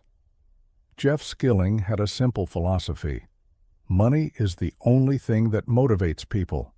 At Enron, the energy company he helped transform from a staid natural gas pipeline operator into Wall Street's darling, this worldview became doctrine. Employees competed in brutal Darwinian contests where the bottom 15% were fired annually. Traders celebrated massive profits by showing up to work in Ferraris. The company culture rewarded aggression, risk-taking, and winning at any cost. And at the top, orchestrating it all, was Skilling, Harvard MBA, former McKinsey consultant, a man who believed his intellectual superiority entitled him to bend rules that applied to ordinary people. By late 2000, Enron was America's 7th largest company, worth $60 billion, employing 20,000 people. It had transformed from a regional pipeline company into an energy trading powerhouse that bought and sold not just gas and electricity, but bandwidth, weather derivatives, and anything else that could be traded. Fortune magazine named it America's most innovative company, 6 years running. Skilling appeared on magazine covers, gave speeches at business schools, and was celebrated as a visionary who'd revolutionized energy markets. Then, in December 2001, Enron filed for bankruptcy, at the time the largest corporate bankruptcy in American history. The $60 billion in market value evaporated. 20,000 employees lost their jobs. Many also lost their retirement savings, which had been heavily invested in Enron stock. And investigators discovered that the innovative company Jeff Skilling had built was actually an elaborate fraud, a house of cards held together by accounting tricks, off-books entities hiding billions in debt, and systematic lies to investors, analysts, and the public. Jeffrey Keith Skilling grew up in New Jersey, the son of a sales executive father. He was brilliant, arrogant, and driven from a young age. After graduating from Southern Methodist University, he worked briefly before attending Harvard Business School, where he graduated in the top 5% of his class. At Harvard, Skilling was known for his aggressive intellect and willingness to defend controversial positions. In one famous exchange, when a professor asked what Skilling would do if his company was producing a product that might kill people, Skilling responded, "I'd keep making and selling the product. My job as a businessman is to be a profit center and to maximize return to the shareholders. It's the government's job to step in if a product is dangerous." It was a telling answer, a preview of the ethical framework that would later allow Skilling to rationalize massive fraud as simply maximizing shareholder value. After Harvard, Skilling joined McKinsey & Company, the elite consulting firm, where he worked on energy industry projects. In 1990, Kenneth Lay, CEO of Enron, then a relatively conventional natural gas company, hired Skilling as a consultant to develop new businesses. Skilling pitched a revolutionary idea: transform Enron from a pipeline company into an energy trading operation. Instead of just moving gas through pipes, Enron would create markets where buyers and sellers could trade energy contracts. Enron would make money on the spread, buying low, selling high, taking a cut on every transaction. Lay loved the idea and hired Skilling full-time to build what became Enron Capital and Trade Resources. The division was wildly successful, and by 1997, Skilling was promoted to president and chief operating officer of Enron.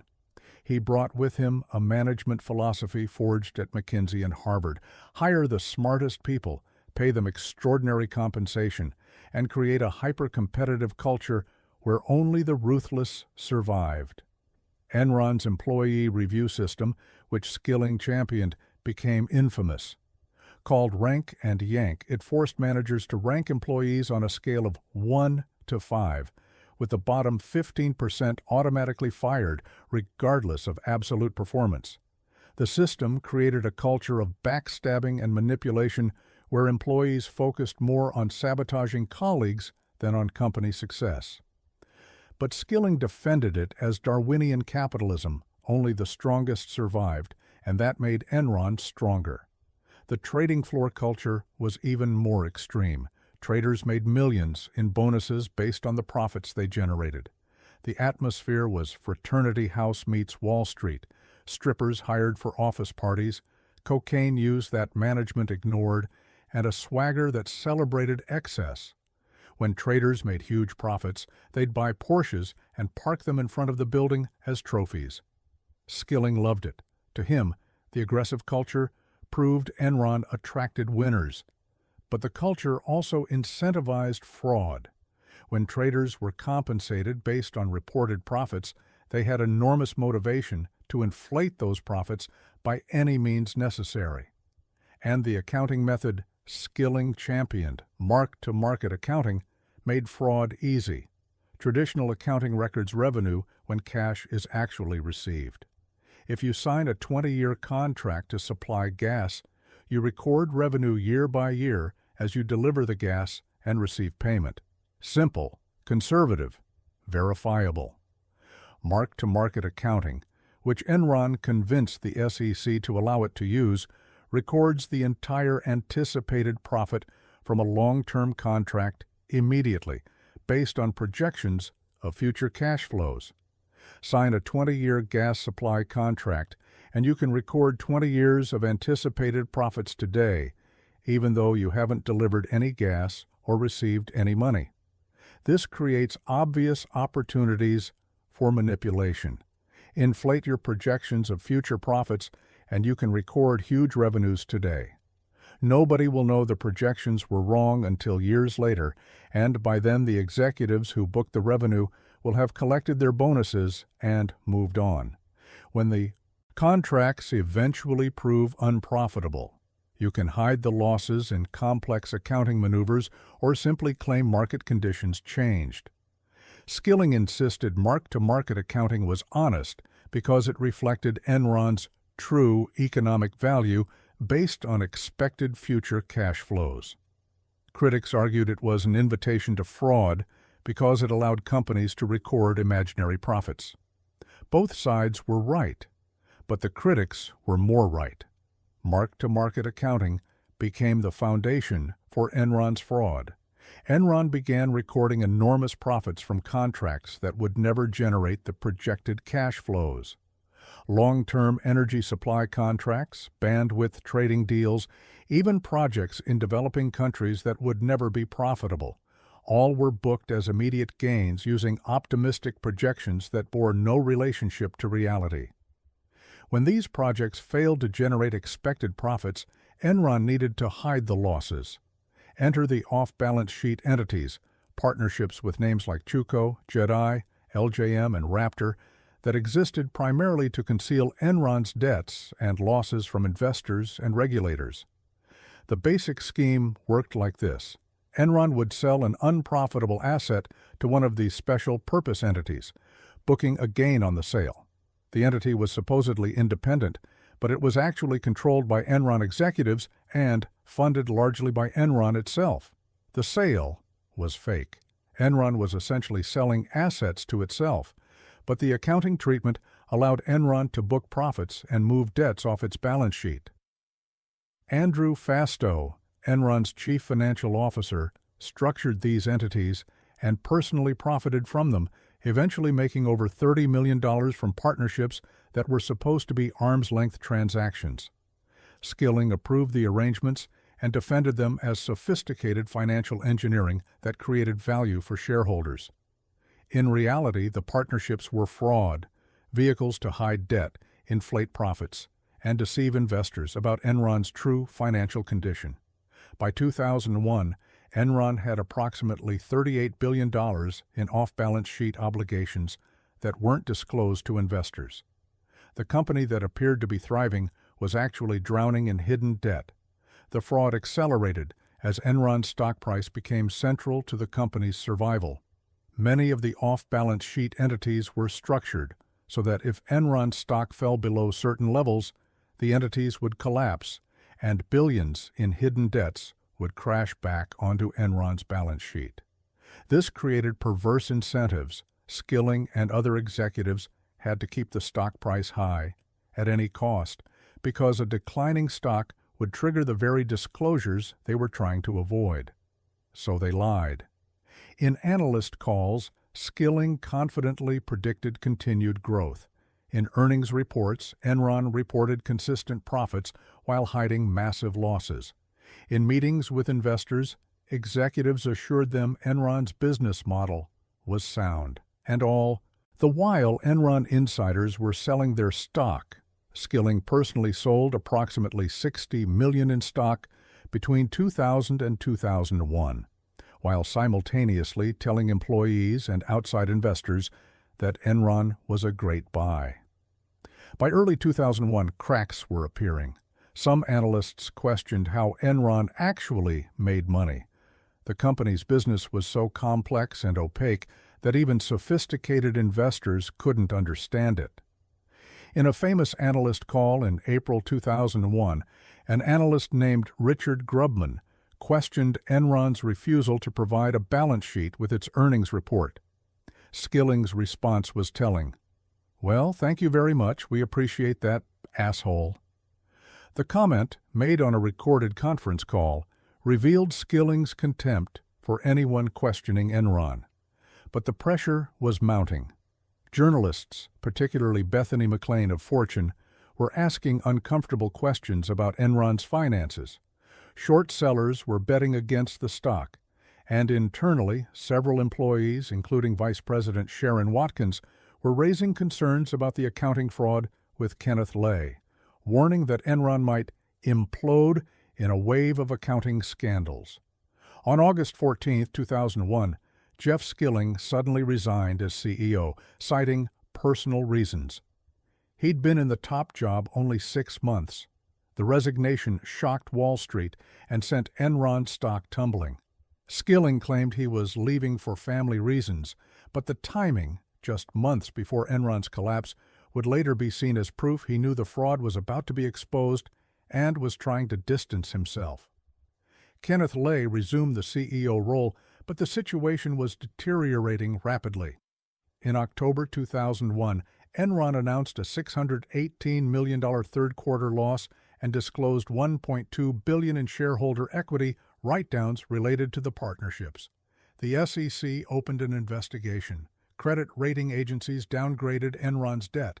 The stock, which had traded at $90 per share in mid-2000, fell below $10. On December 2, 2001, Enron filed for bankruptcy. The company that had been worth $60 billion was worthless. 20,000 employees lost their jobs, many just weeks before Christmas. Worse, many employees had their retirement savings in Enron 401k, accounts that were heavily weighted toward Enron stock, which was now worthless. People who'd worked at Enron for decades and expected to retire comfortably found themselves broke at age 60. The human toll was devastating. Enron employees described watching their retirement accounts go from hundreds of thousands of dollars to nothing in a matter of weeks. Some had been encouraged to invest in Enron stock by executives who knew the company was fraudulent.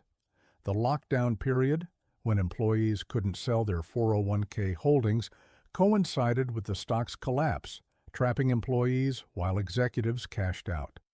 Several Enron employees committed suicide in the aftermath. One man shot himself in his car after learning his retirement savings were gone. The psychological trauma of losing not just your job, but your life savings because your employer was fraudulent destroyed families and lives. For investors who'd bought Enron stock believing the company's financial statements, the losses totaled approximately $60 billion in market value. Major institutional investors, pension funds, and individual shareholders saw their Enron holdings become worthless. Unlike employees, these investors at least had diversified portfolios, but the losses were still massive. The criminal investigation focused on Skilling, Kenneth Lay, and Andrew Fastow. Fastow pleaded guilty and agreed to cooperate, testifying against his former bosses.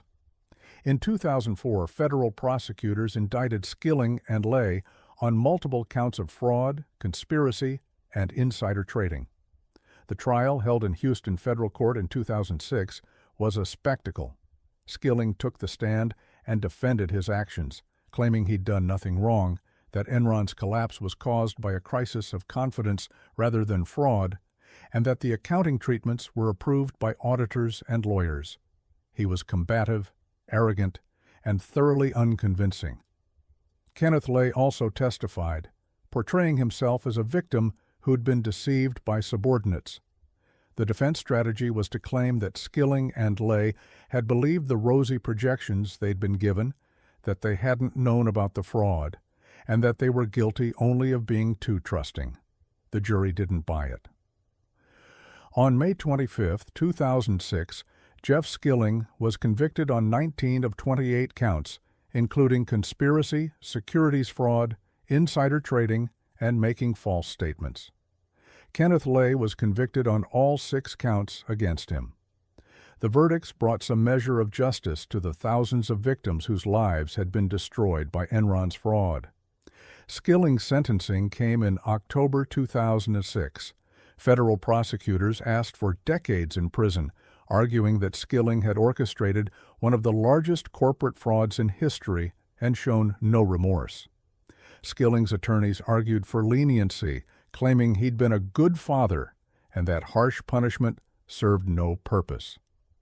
U.S. District Judge Sim Lake was unmoved. He sentenced Jeff Skilling to 24 years and 4 months in federal prison, among the longest white-collar sentences ever imposed at that time. His crimes have imposed on hundreds, if not thousands, a life sentence of poverty, Judge Lake said. Kenneth Lay never served his sentence. He died of a heart attack in July 2006, before sentencing. Under federal law, because he died before exhausting his appeals, his conviction was vacated, meaning legally Kenneth Lay died not having been convicted of any crime, though everyone understood he was guilty. Skilling began serving his sentence at a federal prison in Colorado. He maintained his innocence, insisting that he'd done nothing wrong, and that Enron's collapse was due to panic and media hysteria rather than fraud. His appeals argued that the trial had been unfair, that Houston jurors were biased against him because of the local impact of Enron's bankruptcy, and that his sentence was excessive. In 2013, appellate courts rejected most of Skilling's arguments, but agreed to resentencing on a narrow technical issue. In a deal with prosecutors, Skilling's sentence was reduced to 14 years, and $40 million of his remaining assets were distributed to fraud victims. Even with the reduction, Skilling was looking at serving until 2017 at the earliest. He was released in February 2019 after serving 12 years to a halfway house in Texas. He'd lost his fortune, his reputation, and 12 years of his life. The brilliant McKinsey consultant and Harvard MBA who'd built Enron into a corporate giant was now a 65-year-old convicted felon, disgraced and diminished. Since his release, Skilling has reportedly been working at a Houston-based startup venture firm focusing on energy investing. He's given no major interviews and maintains a low profile. The man who once loved being featured in Fortune and giving speeches at business schools now avoids publicity. The Enron scandal's impact extended far beyond Skilling's conviction. Arthur Andersen, one of the Big Five accounting firms that had served as Enron's auditor, was convicted of obstruction of justice for shredding Enron-related documents. The conviction was later overturned on appeal, but by then the damage was done. Arthur Andersen collapsed, and 85,000 employees worldwide lost their jobs. One of the most prestigious accounting firms in the world was destroyed because it had enabled Enron's fraud. The scandal led directly to the Sarbanes-Oxley Act of 2002, sweeping legislation that imposed stricter accounting standards, required CEOs to personally certify financial statements, increased penalties for corporate fraud, and created stronger protections for whistleblowers. SOX, as it's known, fundamentally changed corporate governance in America, making executives personally liable for financial fraud and requiring much more rigorous internal controls. The phrase Enron-style accounting became shorthand for corporate fraud. Business schools studied the case as an example of how toxic corporate culture and ethical failures at the top can destroy a company. The documentary Enron, The Smartest Guys in the Room, based on the book by Bethany McLean and Peter Elkind, chronicled the fraud and became required viewing for business students. For Houston, the Enron bankruptcy was economically and psychologically devastating. The company had been a source of civic pride, Houston's hometown success story. The collapse shattered that pride and left the city associated with corporate fraud. The Enron Field baseball stadium, later Minute Maid Park, removed the Enron name. Buildings and infrastructure projects funded by Enron money became reminders of fraud rather than civic achievement. The human stories remain the most poignant.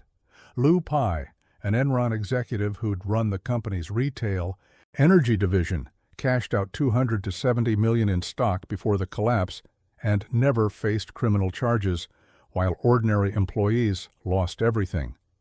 The disparity, executives who enabled fraud getting rich while rank-and-file employees lost their life savings, became a symbol of how white-collar crimes costs are borne by the vulnerable, while perpetrators often escape. Jeff Skilling's case also raised questions about corporate culture and leadership responsibility. Skilling created the rank-and-yank system that incentivized backstabbing. He championed mark-to-market accounting that made fraud easy. He approved the off-balance sheet entities that hid billions in debt.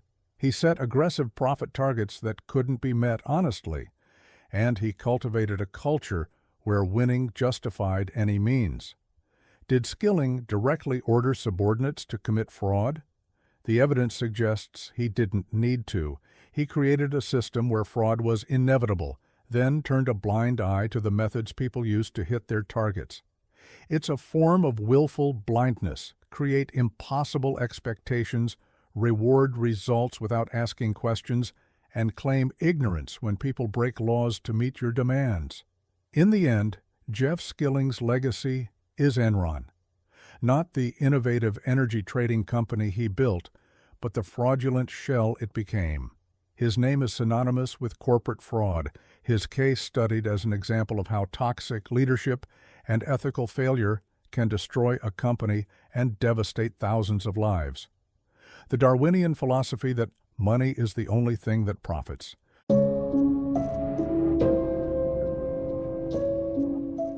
The telecom cowboy in jeans and boots built a $180 billion empire on $11 billion in accounting lies. Bernard Ebbers didn't look like a typical corporate titan.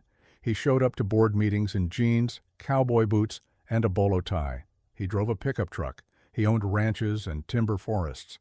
He'd been a milkman, a bouncer, and a high school basketball coach before getting into the telecom business. When Wall Street analysts came to visit WorldCom's headquarters in Clinton, Mississippi, a small town outside Jackson, they found a CEO who seemed more comfortable on a tractor than in a boardroom. It was all part of the image. Bernie Ebbers, the folksy telecom cowboy who'd built an empire through down-home common sense while the suits on Wall Street overcomplicated everything. He was the populist billionaire, the guy who'd worked his way up from nothing, who still remembered his roots even as his company became the second-largest long-distance phone company in America. And behind that carefully cultivated image, Bernard Ebbers was orchestrating an $11 billion accounting fraud, one of the largest in American history, that would destroy his company, cost 20,000 people their jobs, and evaporate $180 billion in shareholder value. Bernard John Ebbers was born in 1941 in Edmonton, Alberta, Canada. His family moved frequently, 9 times, before Bernie was 10 years old, eventually settling in California. Ebbers wasn't a standout student, but he was a good basketball player, earning a scholarship to Mississippi College, a small Baptist school in Clinton, Mississippi. He graduated in 1967 with a degree in physical education. After college, Ebbers worked a series of jobs. He delivered milk, worked as a warehouse manager, coached high school basketball, ran a motel. He was ambitious, restless, always looking for the next opportunity. In 1983, that opportunity arrived in the form of the telecommunications industry deregulation that followed the breakup of AT&T's monopoly. Ebbers and a group of investors acquired a small long-distance reseller called Long Distance Discount Services, LDDS, for $650,000. The business model was simple: buy long-distance capacity wholesale from major carriers, then resell it at a markup to small businesses and residential customers. It wasn't glamorous, but the margins were decent, and the market was growing. What set Ebbers apart was his acquisition strategy. Rather than compete directly with giants like AT&T and MCI, LDDS would grow by acquiring small regional carriers. Ebers understood that consolidation was inevitable in the fragmented telecom industry, and he positioned LDDS to be the consolidator. Between 1983 and 1997, LDDS WorldCom completed approximately 65 acquisitions. The strategy was extraordinarily successful. Each acquisition added customers, infrastructure, and revenue. Ebers would finance deals through stock issuances and debt, betting that growth would allow WorldCom to service the debt while the stock price continued rising. It was a momentum strategy that worked brilliantly as long as the stock kept going up. In 1995, LDDS changed its name to WorldCom to reflect its growing reach beyond the American South. By 1997, WorldCom was large enough to acquire MCI Communications, once the scrappy upstart that had challenged AT&T's monopoly, in a $37 billion deal that was, at the time, the largest merger in U.S. history. Suddenly, Ebers's company from Clinton, Mississippi, was one of the world's major telecommunications carriers. The MCI acquisition made Ebers a billionaire on paper. His WorldCom stock holdings were worth approximately $1.4 billion at the peak. He bought ranches in Canada and Louisiana, timber forests in Alabama and South Carolina, a marina, a yacht-building company, and a professional hockey team, the Mississippi Seawolves. He lived well, but never abandoned the boots and jeans image that made him seem like an everyman who'd struck it rich. But the acquisition strategy that had driven WorldCom's growth was running into limits. By 1999-2000, there weren't many more companies left to buy, and regulators were becoming skeptical of further consolidation. WorldCom attempted to acquire Sprint for $115 billion in $9.99, which would have created a telecom behemoth rivaling AT&T. But after 18 months of regulatory review, antitrust authorities blocked the merger in 2000. The failed Sprint deal exposed WorldCom's fundamental problem. The company's growth had been driven by acquisitions rather than organic business success. Strip away the acquired company's revenue, and WorldCom's underlying business was struggling. The telecommunications industry was becoming brutally competitive. Prices for long-distance service were falling. New technologies like VoIP, Voice over Internet Protocol, threatened traditional phone business. And WorldCom had accumulated massive debt from its acquisition spree, approximately $41 billion by 2001. Ebers needed WorldCom's stock price to stay high. He'd borrowed approximately $400 million from banks using his WorldCom shares as collateral, loans he'd used to finance his personal acquisitions of ranches, timber properties, and other investments. If WorldCom's stock fell significantly, Ebers would face margin calls requiring him to post additional collateral or repay the loans. Since most of his wealth was in WorldCom stock, a falling stock price could force him to sell shares, which would drive the price down further in a death spiral. The company itself was also dependent on the stock price. WorldCom had issued stock to finance acquisitions, and many deals included earn-out provisions requiring additional stock issuances if certain targets were met. A falling stock price would make these obligations more expensive to meet. So, when WorldCom's business began deteriorating in 2000, revenues falling, costs rising, profits shrinking, Ebers and his chief financial officer, Scott Sullivan, made a fateful decision. Rather than report the losses and see the stock collapse, they would hide the losses through accounting fraud. The fraud was conceptually simple, but massive in scale. Operating expenses, the costs of actually running the telecommunications network, like paying for line capacity from other carriers, were improperly classified as capital expenditures. The difference matters because operating expenses reduce profits immediately, while capital expenditures are treated as assets that are depreciated over time. By reclassifying approximately $11 billion in operating expenses as capital expenditures between 2000 and 2002, WorldCom artificially inflated its reported profits while hiding the true deterioration of its business. The fraud turned losses into reported profits, allowing WorldCom to meet earnings targets, maintain its stock price, and avoid triggering Ebers's margin calls. The fraud wasn't sophisticated, it was brazen. Scott Sullivan and other finance executives would simply record expenses in the wrong category, creating fake journal entries to support the misclassifications. When Arthur Andersen, WorldCom's auditor, also compromised by its work on Enron, reviewed the books, WorldCom finance staff provided explanations that Andersen apparently accepted without sufficient scrutiny. The scheme required an expanding circle of participants. Controllers had to approve the fraudulent entries. Accountants had to process them. Mid-level managers had to either participate or look the other way. And at the top, Bernie Ebbers was pressuring his team to hit the numbers quarter after quarter, reportedly telling Sullivan he needed to make the quarterly earnings or face consequences. Whether Ebbers specifically ordered the accounting fraud or simply created impossible expectations and didn't ask questions about how they were met would become a key issue at trial. Ebers's defense would be that he wasn't an accounting expert, that he relied on Sullivan and other financial executives, and that he didn't understand the technical details of how earnings targets were achieved. But the evidence suggested Ebbers knew exactly what was happening. He attended meetings where the accounting was discussed. He received emails about the financial manipulations, and most tellingly, he personally benefited.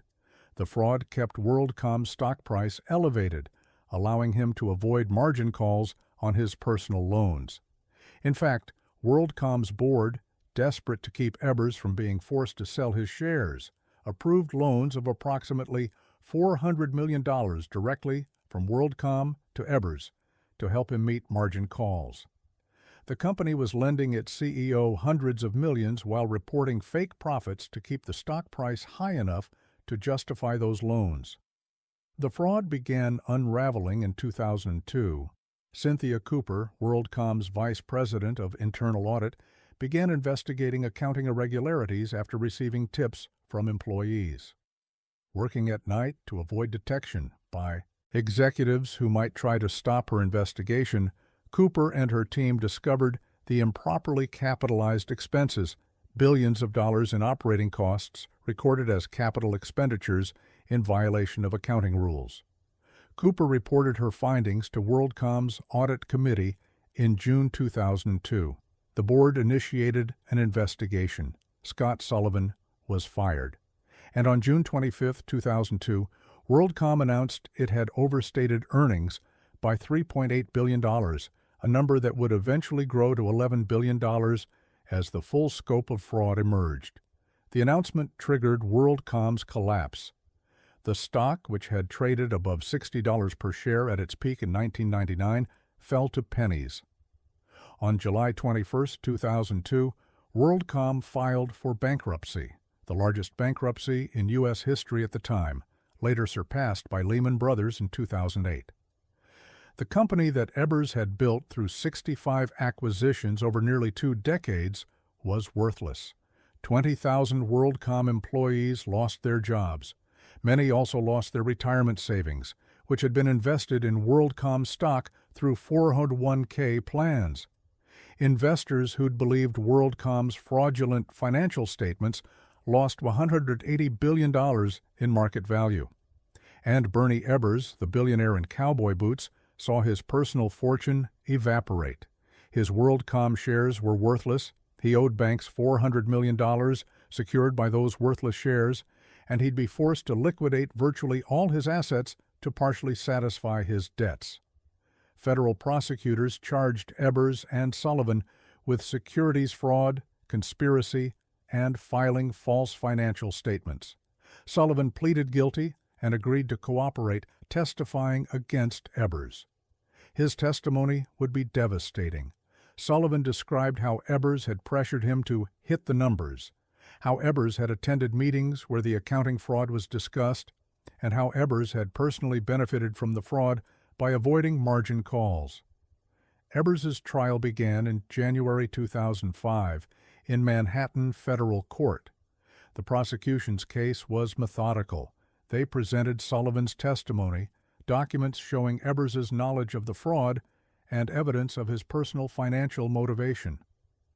They argued that Ebers had orchestrated or at minimum approved the accounting fraud to keep WorldCom's stock price high and avoid financial ruin. Ebers's defense was that he was a big-picture CEO who didn't understand accounting details, that he'd trusted Sullivan and other financial executives to handle those matters appropriately, and that he'd been betrayed by subordinates. His attorneys emphasized his down-home background, the milkman-turned-CEO who'd built a great company and been let down by slick finance guys who'd cooked the books without his knowledge. The defense strategy was risky. It required the jury to believe that the CEO of a $30 billion company didn't understand or pay attention to basic accounting, and that he just happened to benefit enormously from fraud he claimed not to know about. Prosecutors argued this was implausible. Ebers was smart, detail-oriented when it mattered to him, and clearly focused on the stock price since his personal fortune depended on it. Ebers didn't testify in his own defense, avoiding cross-examination, but also denying jurors the chance to hear him explain his version of events. On March 15, 2005, after 8 days of deliberation, the jury convicted Bernard Ebers on all 9 counts, 1 count of conspiracy, 1 count of securities fraud, and 7 counts of filing false statements with securities regulators. The sentencing came in July 2005. At 63 years old, Ebers faced the possibility of spending the rest of his life in prison. Prosecutors asked for a substantial sentence, arguing that Ebers had orchestrated one of history's largest frauds and shown no remorse. The defense asked for leniency, noting Ebers's age, his lack of criminal history, and his religious faith. Ebers taught Sunday school at his Baptist church. U.S. District Judge Barbara Jones sentenced Bernard Ebers to 25 years in federal prison, effectively a life sentence for a 63-year-old man. I find a sentence of anything less would not reflect the seriousness of this crime, Judge Jones said. She noted that Ebers had shown no remorse and had continued to maintain his innocence despite overwhelming evidence of guilt. Ebers reported to federal prison in Louisiana in September 2006 to begin serving his sentence. The telecom cowboy traded his jeans and boots for prison khakis. The billionaire who'd owned ranches and forests became federal inmate Agr 56022-054. The CEO who'd presided over a $30 billion company worked prison jobs for pennies per hour. His legal team filed multiple appeals, all unsuccessful. They argued the sentence was excessive, that the evidence was insufficient, that the jury instructions were flawed. Courts rejected every argument. The 25-year sentence stood. As Ebers aged in prison, his health deteriorated. By 2019, he was suffering from advanced dementia and could no longer care for himself. His family petitioned for compassionate release, arguing that he posed no danger to society and that humanitarian considerations justified allowing him to die at home with his family. Prosecutors initially opposed the request, arguing that Ebers's crimes were so serious that he should serve his full sentence regardless of health. But in December 2019, Judge Jones, the same judge who'd sentenced Ebers 14 years earlier, granted compassionate release. Ebers, now 78 years old and suffering from dementia so severe he likely couldn't remember the crimes he'd committed, was released from prison. He died 6 weeks later on February 2, 2020, at his home in Mississippi. The telecom cowboy who'd built and destroyed a $30 billion company spent his final weeks surrounded by family, likely unable to comprehend where he was or what had happened. The victims of Ebers's fraud received mixed outcomes. WorldCom emerged from bankruptcy in 2004 as MCI Inc., reclaiming the name of the company it had acquired. The restructured company was profitable enough to be acquired by Verizon for $7.6 billion in 2006, providing some recovery for creditors. But shareholders who'd held stock during the fraud received virtually nothing. Their shares were wiped out in bankruptcy. The 20,000 employees who lost jobs and retirement savings had no such recovery. Unlike investors who might have had diversified portfolios, WorldCom employees had concentrated their retirement savings in company stock, encouraged by executives who claimed the company was strong while knowing it was fraudulent. The fraud didn't just cost these employees their jobs, it destroyed their retirement security. Cynthia Cooper, the internal auditor whose investigation exposed the fraud, became a hero to corporate governance advocates. She was named one of Time magazine's Persons of the Year in 2002, along with other corporate whistleblowers from Enron and the FBI. Her courage in investigating despite pressure from executives saved investors from even greater losses and demonstrated the importance of independent internal audit functions. The WorldCom scandal, coming on the heels of Enron's collapse, intensified the corporate governance reforms embodied in the Sarbanes-Oxley Act. The law's requirements for CEO and CFO certification of financial statements were designed precisely to prevent executives like Ebers from claiming ignorance of accounting fraud. The "I didn't know what my CFO was doing" defense that Ebers attempted would be harder to mount after Sarbanes-Oxley required CEOs to personally certify their company's financial statements. Arthur Andersen, which had audited both Enron and WorldCom, was destroyed by the scandals. The firm's conviction for obstruction of justice in the Enron case, later overturned on appeal, and its failures to catch WorldCom's massive accounting fraud made it impossible for the firm to continue. One of the world's most prestigious accounting firms ceased to exist, and 85,000 employees lost their jobs. Bernard Ebers's legacy is WorldCom, not the company he built through 65 acquisitions, but the fraud he orchestrated to hide its failures. His down-home cowboy image, which had made him a folk hero in Mississippi and endeared him to investors, turned out to be as fake as WorldCom's financial statements. The jeans and boots were costuming. The aw-shucks persona was performance. Behind it was a CEO willing to destroy his company, defraud investors, and sacrifice employees' retirement security to protect his personal fortune. The populist image made Ebers's fraud particularly galling. He positioned himself as different from slick Wall Street types, a regular guy who understood business through common sense rather than fancy degrees. But the fraud he committed was no different from frauds committed by CEOs with Harvard MBAs and expensive suits. Greed and dishonesty aren't limited by educational background or clothing choices. The telecom industry itself went through wrenching changes following WorldCom's collapse. The company's bankruptcy, combined with other telecom failures during the dot-com bust, led to massive consolidation. The industry that had been fragmented and competitive in the 1990s became dominated by a few major players. WorldCom's acquisition strategy, grow through deals rather than organic business strength, proved unsustainable, but the idea of consolidation was eventually realized through more sustainable mergers. For Mississippi, WorldCom's collapse was economically devastating. The company had been the state's largest employer, a source of pride for a state often mocked as backwards. Having a Fortune 500 company headquartered in Clinton, Mississippi, was proof that the state could compete in the modern economy. The bankruptcy and fraud tarnished that pride and reinforced negative stereotypes. Bernard Ebers died at 78, having served 13 years of his 25-year sentence. He left behind a complicated legacy, a businessman who'd built something substantial through genuine deal-making skill, then destroyed it through fraud to protect his personal fortune. The telecom cowboy who'd risen from milkman to billionaire ended his life as a convicted felon released from prison only because dementia had destroyed his mind.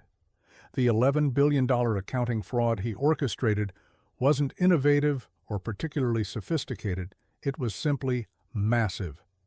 Reclassifying operating expenses as capital expenditures is accounting fraud 101, the kind of thing that should be caught by basic auditing.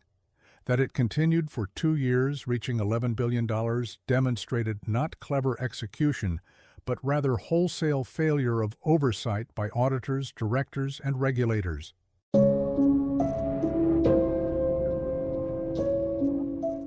Tyco's CEO threw a $2 million Roman orgy birthday party featuring a vodka-urinating ice sculpture while looting $600 million from shareholders. The party was held on the Italian island of Sardinia in June 2002, ostensibly to celebrate the 40th birthday of Dennis Kozlowski's second wife, Karen. Half the $2 million cost, approximately $1 million, was billed to Tyco International, the massive conglomerate where Kozlowski served as CEO. Guests flew in on private jets. They stayed at luxury resorts. The entertainment included a performance by Jimmy Buffett, who was paid $250,000 to sing Margaritaville and other hits. But the detail that would become infamous, the image that would come to symbolize corporate excess in the early 2000s, was the ice sculpture, a life-sized rendering of Michelangelo's David, modified to feature a vodka luge that made it appear the statue was urinating vodka into guests' glasses. The video of wealthy executives and their spouses catching vodka from the sculpture's anatomical feature, laughing and celebrating, while Tyco shareholders remained unaware that company funds were financing the debauchery, would become one of the most damaging pieces of evidence when prosecutors eventually brought charges. Dennis Kozlowski hadn't always been wealthy. He grew up in Newark, New Jersey, the son of a police officer and a school crossing guard. He worked his way through Seton Hall University, graduating in 1968, then began his career in accounting and finance. He joined Tyco in 1975 as an auditor when it was a small industrial manufacturer. Through intelligence, ambition, and ruthless deal-making, Kozlowski rose through the ranks, becoming CEO in 1992. Under Kozlowski's leadership, Tyco embarked on an acquisition spree that would define the company and eventually contribute to its near destruction. Between 1992 and 2002, Tyco acquired more than 1,000 companies, everything from security systems to healthcare products to electronics. The strategy was to buy underperforming companies, strip out costs, integrate them into Tyco's operations, and generate synergies that would boost profits. It was a conglomerate strategy that had fallen out of favor in the 1980s, but that Kozlowski executed with apparent success. By 2001, Tyco's revenue exceeded $36 billion. The company employed 260,000 people worldwide. Kozlowski was celebrated as one of America's top CEOs, appearing on magazine covers and giving speeches about his acquisition strategy. His compensation was extraordinary. In 1999, he made $170 million in salary, bonuses, and stock options. He was building personal wealth that would eventually total hundreds of millions of dollars. But Kozlowski wasn't content with his legitimate, albeit enormous, compensation. Beginning in the late 1990s, he began systematically looting Tyco, taking unauthorized bonuses, purchasing personal items charged to the company, and using corporate funds to finance a lifestyle of staggering excess. The theft took multiple forms. Kozlowski awarded himself and other executives bonuses through a program called the Key Employee Loan Program, KELP, which was supposedly designed to help executives with tax obligations when they exercised stock options. Kozlowski took $81 million through KELP loans that were supposedly forgivable loans, but were actually unauthorized bonuses that were never properly disclosed to shareholders or approved by Tyco's board. He used company funds to purchase art for his personal residences, approximately $14.7 million in paintings and sculptures that were charged to Tycho but hung in Kozlowski's $18 million Manhattan apartment, which itself had been partially financed through improper Tycho loans. The art collection included works by Renoir and Monet. When the fraud was eventually exposed, prosecutors would document that Kozlowski had bought Tycho's corporate headquarters building in New York, then charged the company approximately $11 million to furnish his apartment in the same building, blurring the line between corporate and personal property in ways that allowed him to steal without technically removing company assets. The apartment furnishings became iconic symbols of executive excess. There was the $6,000 shower curtain, the $15,000 dog umbrella stand in the shape of a poodle, a $6,300 sewing basket, a $1,700 traveling toilet box, a $2,200 gilt metal wastebasket. These weren't the purchases of someone spending their own money. These were the absurd extravagances of someone spending other people's money without constraint or accountability. Kozlowski also used Tycho funds for personal expenses disguised as business costs. The Sardinia birthday party, where half the $2 million cost was billed to Tycho as a shareholder meeting expense, even though it was obviously a personal celebration, became the most notorious example. But there were others. A $700,000 investment in a film Kozlowski's wife was producing, contributions to charitable organizations where Kozlowski served on boards, which enhanced his social standing while being charged to Tycho, even payments for personal staff who worked in his homes but were carried on Tycho's payroll. Perhaps most damaging was Kozlowski's creation of a corporate culture that enabled and encouraged similar behavior by other executives.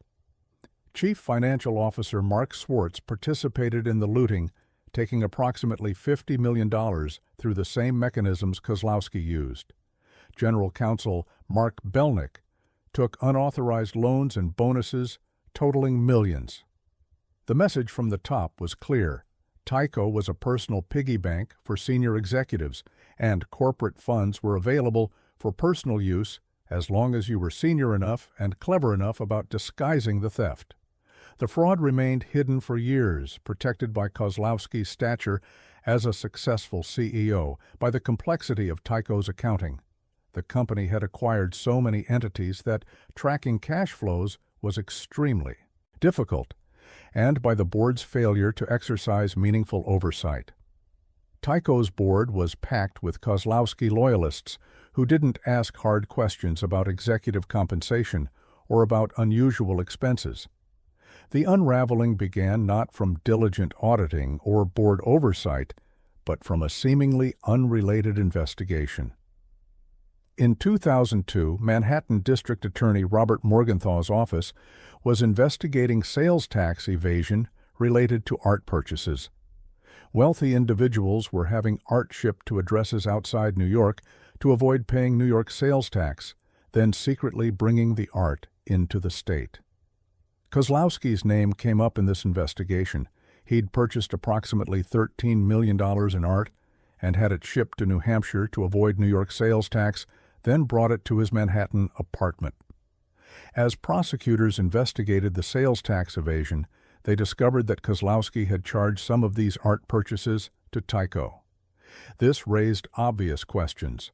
Why was the CEO of a major corporation charging personal art purchases to the company? The investigation expanded, and prosecutors began examining Kozlowski's broader use of corporate funds. What they found was staggering. Between unauthorized bonuses, art purchases, apartment furnishings, and other personal expenses charged to Tycho, Kozlowski had stolen approximately $150 million from the company. Swartz had stolen approximately $50 million through similar schemes. Together with other forms of misappropriation and the impact of the scandal on Tycho's stock price, the total cost to shareholders would eventually be estimated at over $600 million. In June 2002, the same month as the infamous Sardinia party, the investigation became public. Kozlowski resigned as CEO. claiming he was stepping down to fight the sales tax charges without creating a distraction for Tyco. But the resignation, combined with emerging details about his use of corporate funds, triggered a crisis. Tyco's stock plummeted. The company that had been worth over $120 billion at its peak lost more than half its value as investors fled. In September 2002, Manhattan prosecutors indicted Kozlowski and Swartz on charges including grand larceny, enterprise corruption, falsifying business records, and securities fraud. The indictment detailed the systematic looting of Tyco through unauthorized bonuses, personal expenses charged to the company, and fraudulent manipulation of compensation programs. The first trial began in October 2003 and quickly became a media sensation. The prosecution presented the Sardinia Party video showing Tyco executives celebrating in toga costumes while vodka flowed from the urinating statue. They showed photos of Kozlowski's absurdly expensive apartment furnishings. The $6,000 shower curtain became a particular focus, symbolizing how completely disconnected Kozlowski had become from normal notions of appropriate spending. They documented the art purchases, the unauthorized bonuses, the charitable contributions designed to boost Kozlowski's social standing, and they showed how these expenditures had been hidden from shareholders through false or misleading disclosures, through accounting treatments that buried personal expenses in Tyco's massive operating budgets, and through board approvals obtained through incomplete or misleading presentations. The defense strategy was to argue that everything Kozlowski took had been approved, that the board knew about the bonuses, that the loans were legitimate, that Tyco's corporate governance processes had blessed the compensation. Kozlowski's attorneys portrayed him as a CEO who'd created enormous value for shareholders, true, and who'd been compensated accordingly through mechanisms the board had approved, partially true, but misleading about the lack of proper disclosure and the use of corporate funds for personal expenses. The first trial ended in a mistrial in April 2004, after a juror received what appeared to be threatening communications, and the trial atmosphere became too compromised to continue. But prosecutors immediately announced they would retry the case. The second trial began in January 2005. This time, the prosecution was even more prepared, and the defense had fewer opportunities to muddy the waters about whether the board had truly approved Kozlowski's conduct. The evidence of systematic looting was overwhelming. Documents showing Kozlowski had charged personal expenses to Tyco, testimony from Tyco employees who'd been pressured to process questionable transactions, and financial analysis demonstrating that Kozlowski and Swartz had taken hundreds of millions they weren't entitled to. Perhaps most damaging was testimony showing that Kozlowski had actively concealed his compensation from shareholders.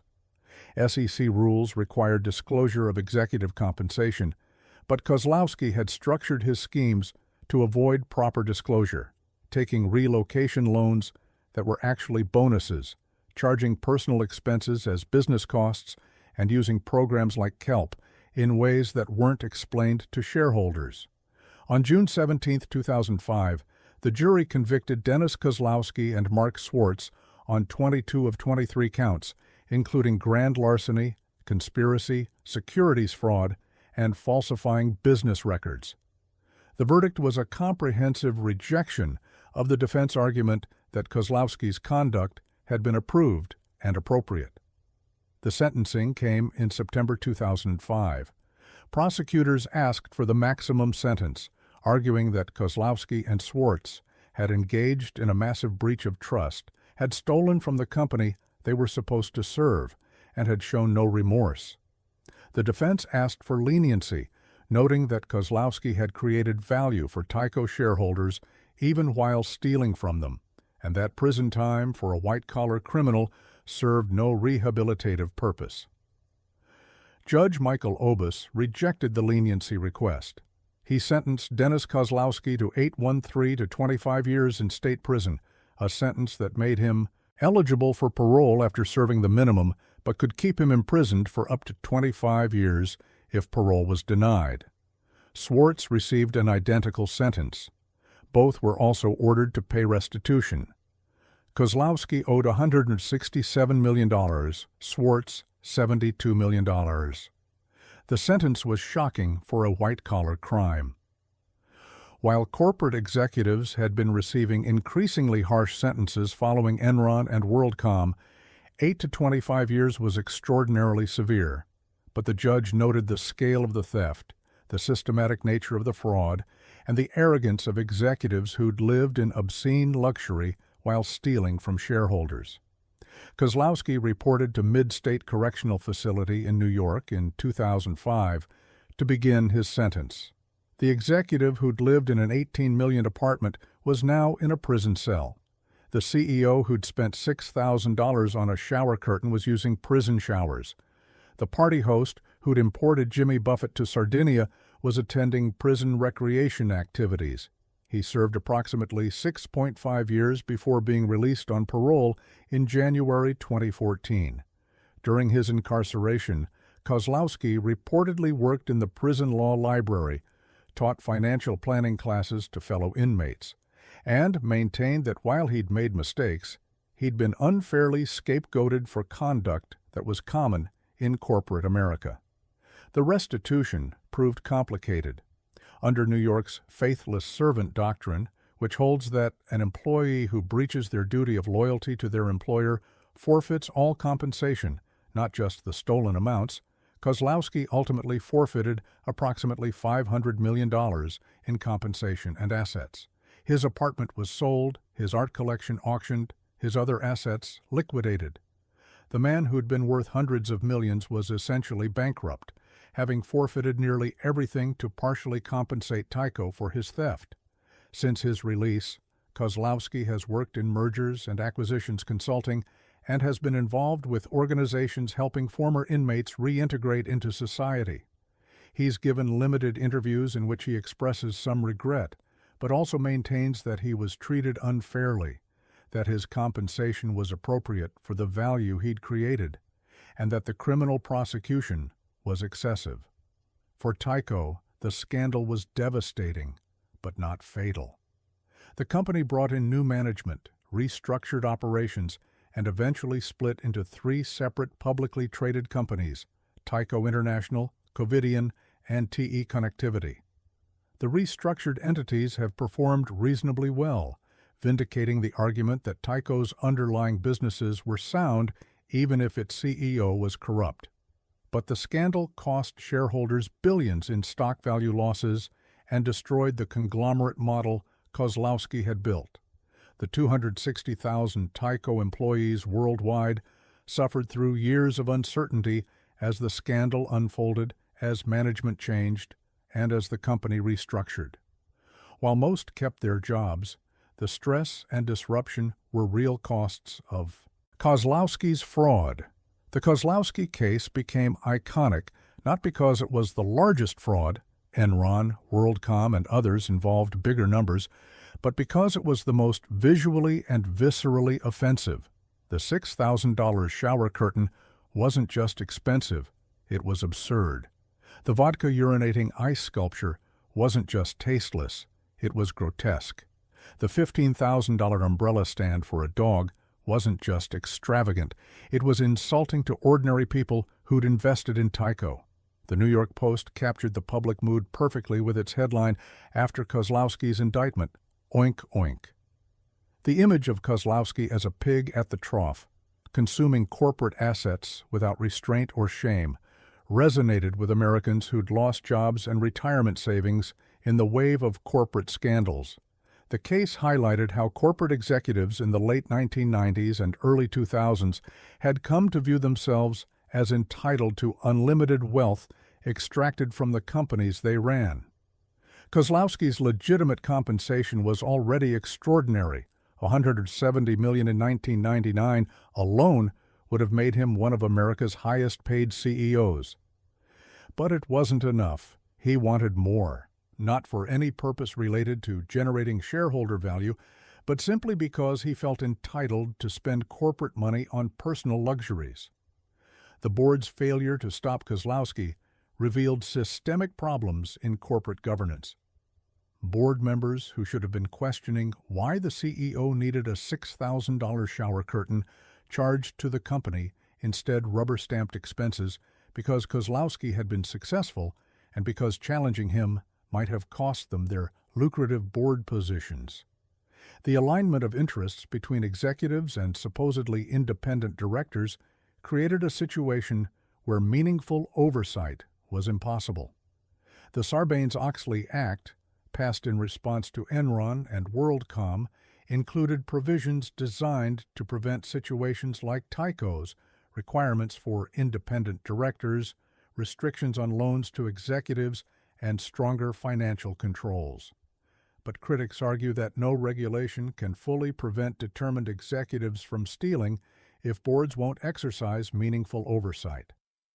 Dennis Kozlowski today is a 78-year-old convicted felon, out of prison, but forever marked by his crimes. The shower curtain and the ice sculpture follow him. Journalists never write about him without mentioning these symbols of excess. The CEO who'd been celebrated as a deal-making genius is remembered instead as the poster child for executive greed. The irony is that Kozlowski had been genuinely talented. Tyco's acquisition strategy, while ultimately unsustainable, had created real value for years. His ability to identify underperforming companies, acquire them, and improve operations was legitimate business skill. If he'd been content with his enormous legitimate compensation, he'd be remembered as a successful CEO who helped build a major corporation. Instead, he's remembered for the $6,000 shower curtain and the urinating ice sculpture, for being so consumed by greed that even hundreds of millions in legitimate compensation wasn't enough, that he had to steal more, and that he had to spend it in ways so ostentatiously excessive that they became symbols of everything wrong with corporate America in the early 2000s. The vodka streaming from Michelangelo's David, the guests laughing and catching it in their glasses, the Jimmy Buffett concert, the toga party atmosphere, all of it paid for with money stolen from Tyco shareholders, many of whom were ordinary investors saving for retirement. That contrast between the obscene celebration in Sardinia and the retirees who'd trusted their savings to Tyco is what made Kozlowski's crime not just illegal, but morally repugnant. Dennis Kozlowski looted approximately $150 million from Tyco, served 6.5 years in prison, and forfeited approximately $500 million in assets and compensation. He destroyed his reputation, damaged his company, and became a permanent symbol of corporate excess. And all of it, the prison time, the financial ruin, the permanent stain on his legacy, stemmed from his inability to be satisfied with legitimate compensation that would have made him extraordinarily wealthy. The CEO who once lived in an $18 million apartment with a $6,000 shower curtain now lives modestly, working in consulting, his fortune gone, his reputation destroyed. The man who threw a $2 million birthday party in Sardinia spent years in a New York state prison. And the executive who thought he was entitled to unlimited corporate funds learned that even CEOs are subject to laws against theft, and that no amount of past success justifies stealing from the people who trusted you. Oink, oink, the New York Post headline declared. It was crude, but it captured something essential about Dennis Kozlowski, a man who'd been given everything, talent, opportunity, legitimate wealth, and who threw it all away because his greed had no bottom, because no amount of money was ever enough, and because he believed his position entitled him to treat Tyco as his personal piggy bank. The ice sculpture urinating vodka, absurd and grotesque, was the perfect metaphor for Kozlowski's tenure at Tyco, taking something noble, Michelangelo's David, a CEO's fiduciary duty, and degrading it for cheap entertainment, all while shareholders paid the bill. That image, more than any financial statement or legal document, captures Dennis Kozlowski's legacy, and why, more than 20 years after his crimes, he remains the poster child for executive excess and corporate greed.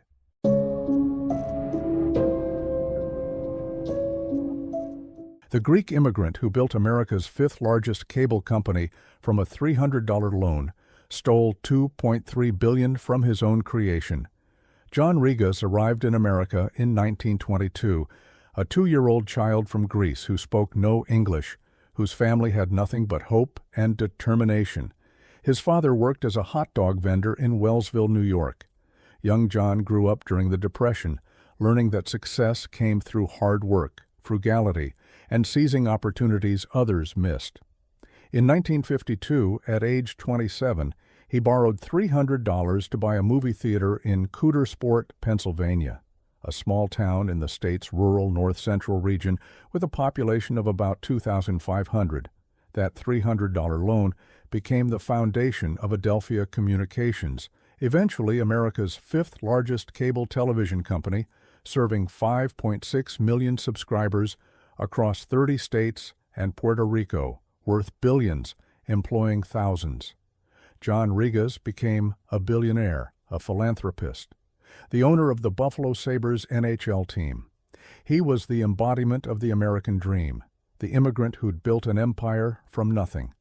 And then in 2002 it was revealed that John Rigas and his sons had systematically looted Adelphia, co-borrowing $2.3 billion in company funds for personal use, hiding the loans from investors, and treating the publicly traded corporation as their family piggy bank. The American dream story became an American nightmare, a tale of how success, family loyalty, and the blurring of personal and corporate boundaries can metastasize into massive fraud. The early story is genuinely impressive. From that single movie theater, Rigas expanded into cable television in the 1950s, a new technology that most people in rural America couldn't access because broadcast signals didn't reach isolated areas. Rigas saw an opportunity: wire these underserved towns for cable, and residents would pay monthly fees for access to clear television signals and eventually to cable-only programming. Starting in Coudersport, Rigas methodically acquired cable systems in small towns across Pennsylvania and nearby states. It was unglamorous work, stringing cable through rural areas, negotiating franchise agreements with small-town governments, providing customer service in communities where everyone knew everyone. But it was profitable. Cable systems generated predictable monthly revenue with relatively low operating costs once the infrastructure was built. Rigas named his company Adelphia, from the Greek word for brothers, reflecting his intention to build a family business. His sons, Timothy, Michael, James, and Peter, joined the company as they came of age. Timothy, the oldest, became particularly important, eventually serving as chief financial officer. The Rigas family owned approximately 20% of Adelphia's stock, but controlled the company through a dual-class share structure that gave them supervoting shares and majority control of the board. Through the 1980s and 1990s, Adelphia grew through aggressive acquisitions. The cable industry was consolidating. Larger systems had more bargaining power with content providers and could invest in better technology. Adelphia borrowed heavily to finance acquisitions, betting that economies of scale and rising cable subscription revenues would cover the debt. By 2001, Adelphia was America's fifth-largest cable company, with approximately 5.6 million subscribers and nearly $5 billion in annual revenue. But behind the growth was a rot that had been spreading for years. The Rigas family, which had built Adelphia, increasingly viewed it as their personal property, rather than a corporation with outside shareholders to whom they owed fiduciary duties. The boundary between family and company dissolved. Adelphia became a vehicle for funding the Rigas family's lifestyle and business interests. The mechanism was simple but massive. The Rigas family would borrow money, and Adelphia would co-borrow, essentially guaranteeing the loans and becoming jointly liable for repayment. Between 1996 and 2002, these co-borrowing arrangements totaled approximately $2.3 billion. The money flowed to Riga's family members for various purposes: personal investments, real estate, luxury purchases, and even operating expenses for family members who weren't directly involved in Adelphia. The co-borrowing wasn't disclosed to Adelphia shareholders or bondholders. In SEC filings and financial statements, these billions in liabilities were simply omitted. Investors who examined Adelphia's finances had no idea that the company was on the hook for $2.3 billion in loans that had nothing to do with Adelphia's cable operations and everything to do with funding the Riga's family's lifestyle and investments. The personal expenses charged to Adelphia became legendary when eventually disclosed. John Rigas charged his masseuse to the company. He purchased 100 pairs of slippers using Adelphia funds, one pair for each member of his extended family for Christmas. The family built a $13 million golf course on land they owned using Adelphia funds. They bought timberland, apartments in New York, a ranch in Colorado. They purchased 17 automobiles, including multiple luxury vehicles. When John's wife wanted Christmas trees decorated, Adelphia employees were dispatched to do it on company time. Timothy Rigas, as CFO, charged approximately $1 million in personal expenses to Adelphia, including construction on his personal home.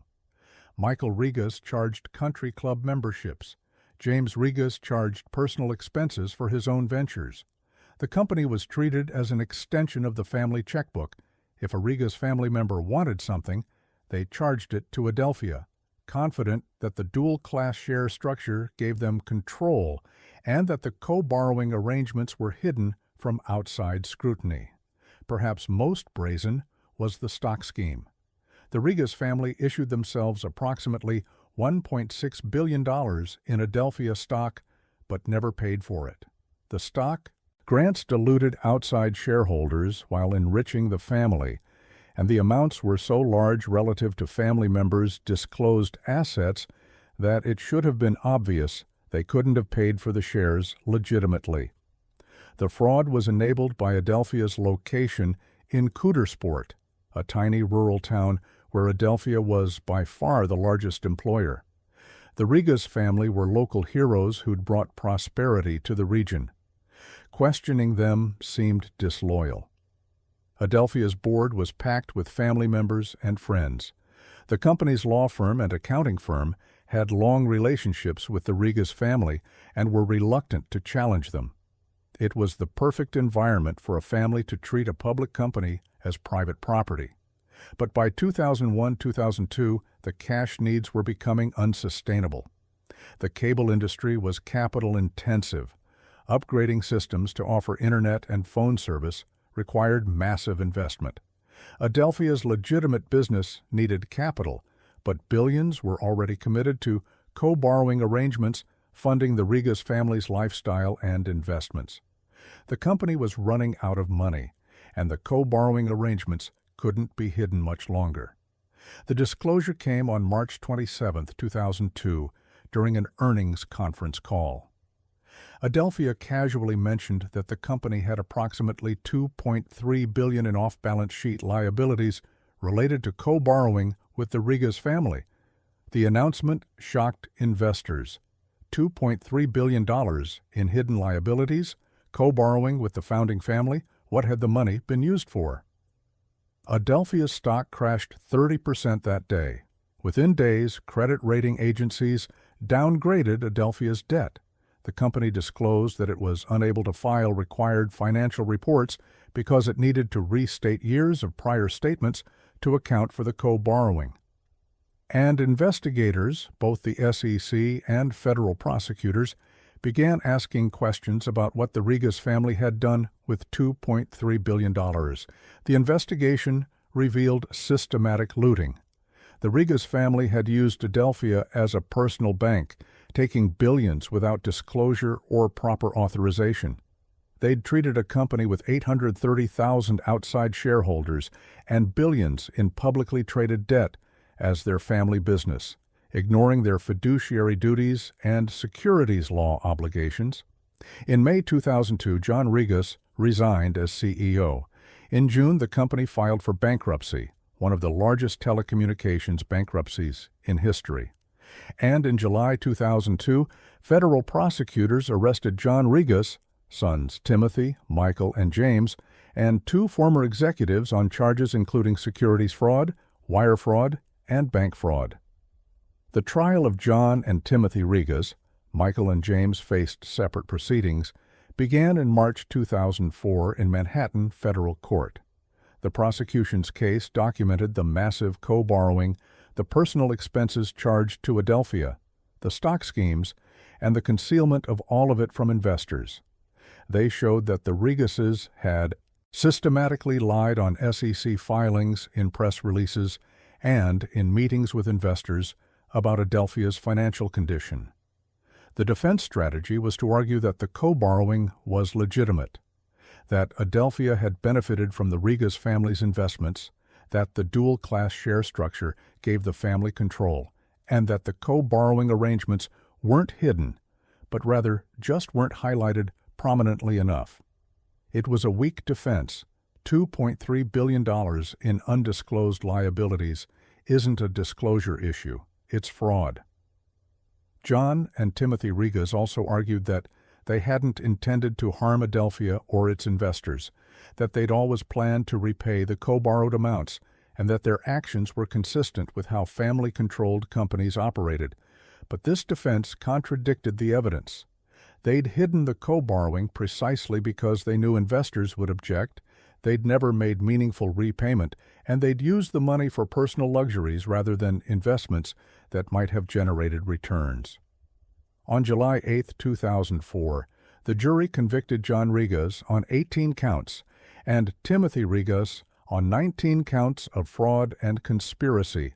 Michael Regas pleaded guilty to a reduced charge and testified against his father and brother. James Regas was acquitted. The sentencing came in June 2005.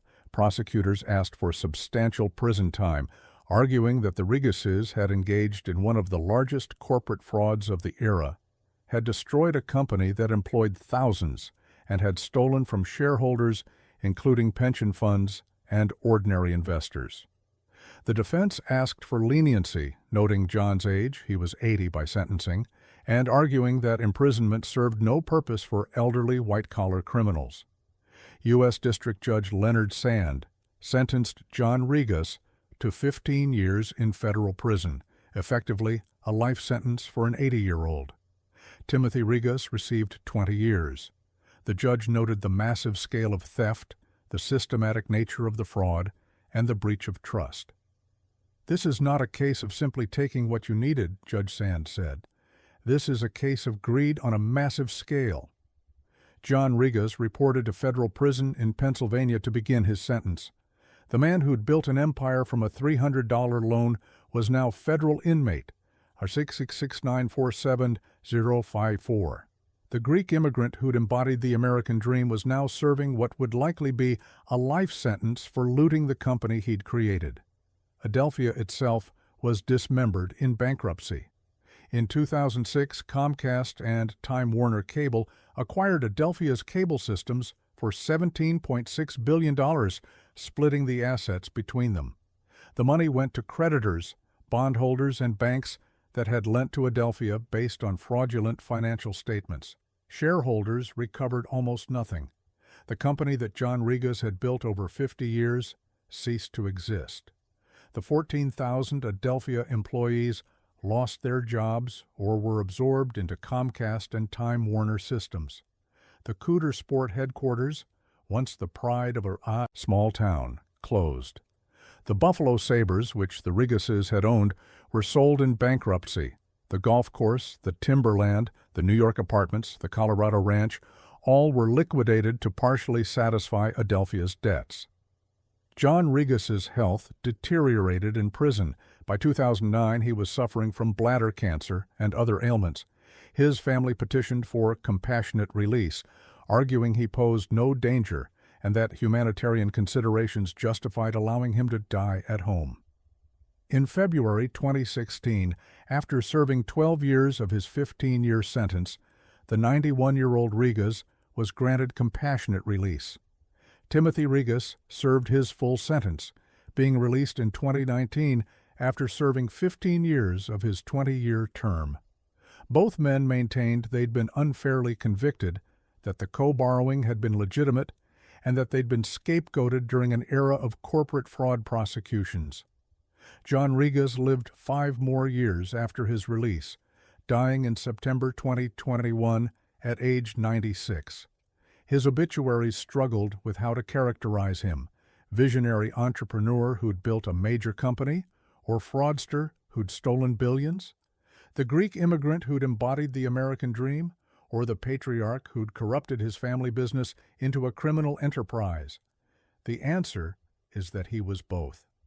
The early Rigas story is genuinely inspiring.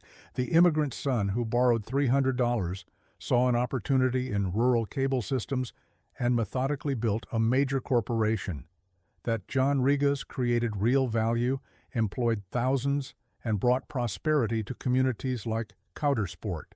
But at some point, gradually, not suddenly, success bred entitlement. The family that had built Adelphia began to see it as theirs, not as a corporation with fiduciary duties to outside shareholders. The founder, who'd worked hard for every dollar, began to think nothing of charging slippers and masseuses to the company. The sons who'd grown up in wealth came to view Adelphia as existing to fund their lifestyles. The co-borrowing arrangement was fraud, but it was also a symptom of something deeper: the corruption of boundaries between family and corporation. In John Rigas's mind, Adelphia was his creation, built by his family, controlled by his family, through the dual-class share structure. Why shouldn't his family borrow from it? Why shouldn't the company support family members' investments? The answer, of course, is that once you take your company public, it's no longer yours alone. Outside shareholders own 80% of the economic interest. You owe them fiduciary duties. You can't take $2.3 billion of their money without disclosure and authorization. And you especially can't spend it on 17 cars, 100 pairs of slippers, and Christmas tree decorating services. The Rigas case highlighted the dangers of family-controlled public companies. The dual-class share structure that gave the Rigas family control with only 20% ownership enabled the fraud. They didn't need approval from outside shareholders or independent directors because they controlled the board. The family loyalty that had been a strength in building Adelphia became a corruption mechanism. Employees and directors who might have objected were bound by personal relationships or jobs dependent on Rigas family approval. The case also demonstrated how location can enable fraud. In New York or Los Angeles, an executive charging a masseuse to the company would be noticed. In Coudersport, where the Rigases were civic heroes and Adelphia was the economic center, questioning them was difficult. The insularity of a small town protected the family from scrutiny. For Coudersport itself, the Adelphia collapse was devastating. The company had employed 1,600 people in the town of 2,500. The headquarters building stood largely empty after the bankruptcy. The family that had brought prosperity had also brought shame. The town that had been proud of Adelphia had to grapple with its legacy as the home of massive fraud. The Rigas family's other holdings were liquidated. The Buffalo Sabres, which John had bought in 1997 as a passion project and which the family had operated using Adelphia resources, were sold to a group led by Tom Golisano for $92 million. The team, which had been a source of civic pride in Buffalo, became associated with corporate fraud. The co-borrowing mechanism became a cautionary tale in corporate law. While companies can legitimately lend to insiders under some circumstances, the size and lack of disclosure in the Adelphia case showed how easily such arrangements can become vehicles for looting. Post-Adelphia, boards and regulators pay much closer attention to related party transactions, requiring disclosure and often prohibiting certain types of insider arrangements entirely. The Sarbanes-Oxley Act passed after Enron and WorldCom, but during the Adelphia scandal included provisions directly responding to Adelphia-style abuses, restrictions on company loans to executives and officers, requirements for more robust financial controls, and criminal penalties for securities fraud. While these provisions didn't prevent Adelphia's fraud, which preceded the law, they were designed to prevent future Adelphias. Timothy Regas, released in 2019, has maintained a low profile. He's reportedly involved in business ventures but avoids publicity. The man who served as CFO of a major corporation and then spent 15 years in prison is now in his late 60s, his career and reputation destroyed by fraud. Michael Regas, who pleaded guilty and testified against his father and brother, received a lighter sentence and has also maintained a low profile. James Regas, who was acquitted, has similarly avoided the spotlight. The family that once dominated the cable industry and owned NHL teams is now defined by fraud and bankruptcy. The $2.3 billion in co-borrowing was never fully recovered. Adelphia's creditors recovered approximately $17.6 billion from the sale to Comcast and Time Warner, which represented decent recovery for bondholders, but nothing for shareholders. The Regas family forfeited assets worth hundreds of millions, but much of the co-borrowed money had been spent or invested in ways that made full recovery impossible. John Regas's legacy is inextricably linked to both his achievements and his crimes. He did build a major company from nothing. He did create thousands of jobs. He did bring prosperity to small towns. But he also stole $2.3 billion, lied to investors, and destroyed the company he'd built. The Greek immigrant's American dream became an American tragedy, a story about how success across generations can breed entitlement, how family loyalty can enable fraud, and how the boundaries between personal and corporate can become so blurred that theft seems justified. The $300 loan that John Regas borrowed in 1952 to buy a movie theater in Coudersport was the seed of an empire. But the $2.3 billion that he and his sons co-borrowed from Adelphia was the seed of that empire's destruction. The distance between those two numbers, from $300 borrowed honestly to $2.3 billion stolen dishonestly, is the measure of how far the Regas family traveled from immigrant bootstrap success to dynastic corporate fraud. John Regas built America's fifth-largest cable company and then looted it. He employed 14,000 people and then cost them their jobs. He was worth $2.5 billion and died with his fortune seized and his reputation destroyed. The American dream, in his case, became a cautionary tale about what happens when success eliminates the boundaries that keep ambition from becoming avarice, when family loyalty enables theft, and when a founder's creation becomes a vehicle for his family's greed. The Greek immigrant who arrived in America speaking no English, who borrowed $300 to buy a movie theater, who built a cable empire, who became a billionaire, he died at 96, having spent years in federal prison, having destroyed his company, having tarnished his legacy beyond repair. And the 100 pairs of slippers, the masseuse bills, the 17 cars, all the personal luxuries charged to Adelphia, they're what remains in memory, not the cable systems or the jobs created, but the petty greed of a family that couldn't distinguish between ours and theirs, between the company they'd built and the shareholders they'd defrauded. That is John Regas's legacy, not the American dream, but its corruption, not the Greek immigrant's success, but his family's theft, not Adelphia's growth, but its bankruptcy. From $300 to billions, to prison, to death at 96. The arc of a life that achieved everything and destroyed it all, that embodied American possibility and American greed, that will be remembered not for what it built, but for what it stole.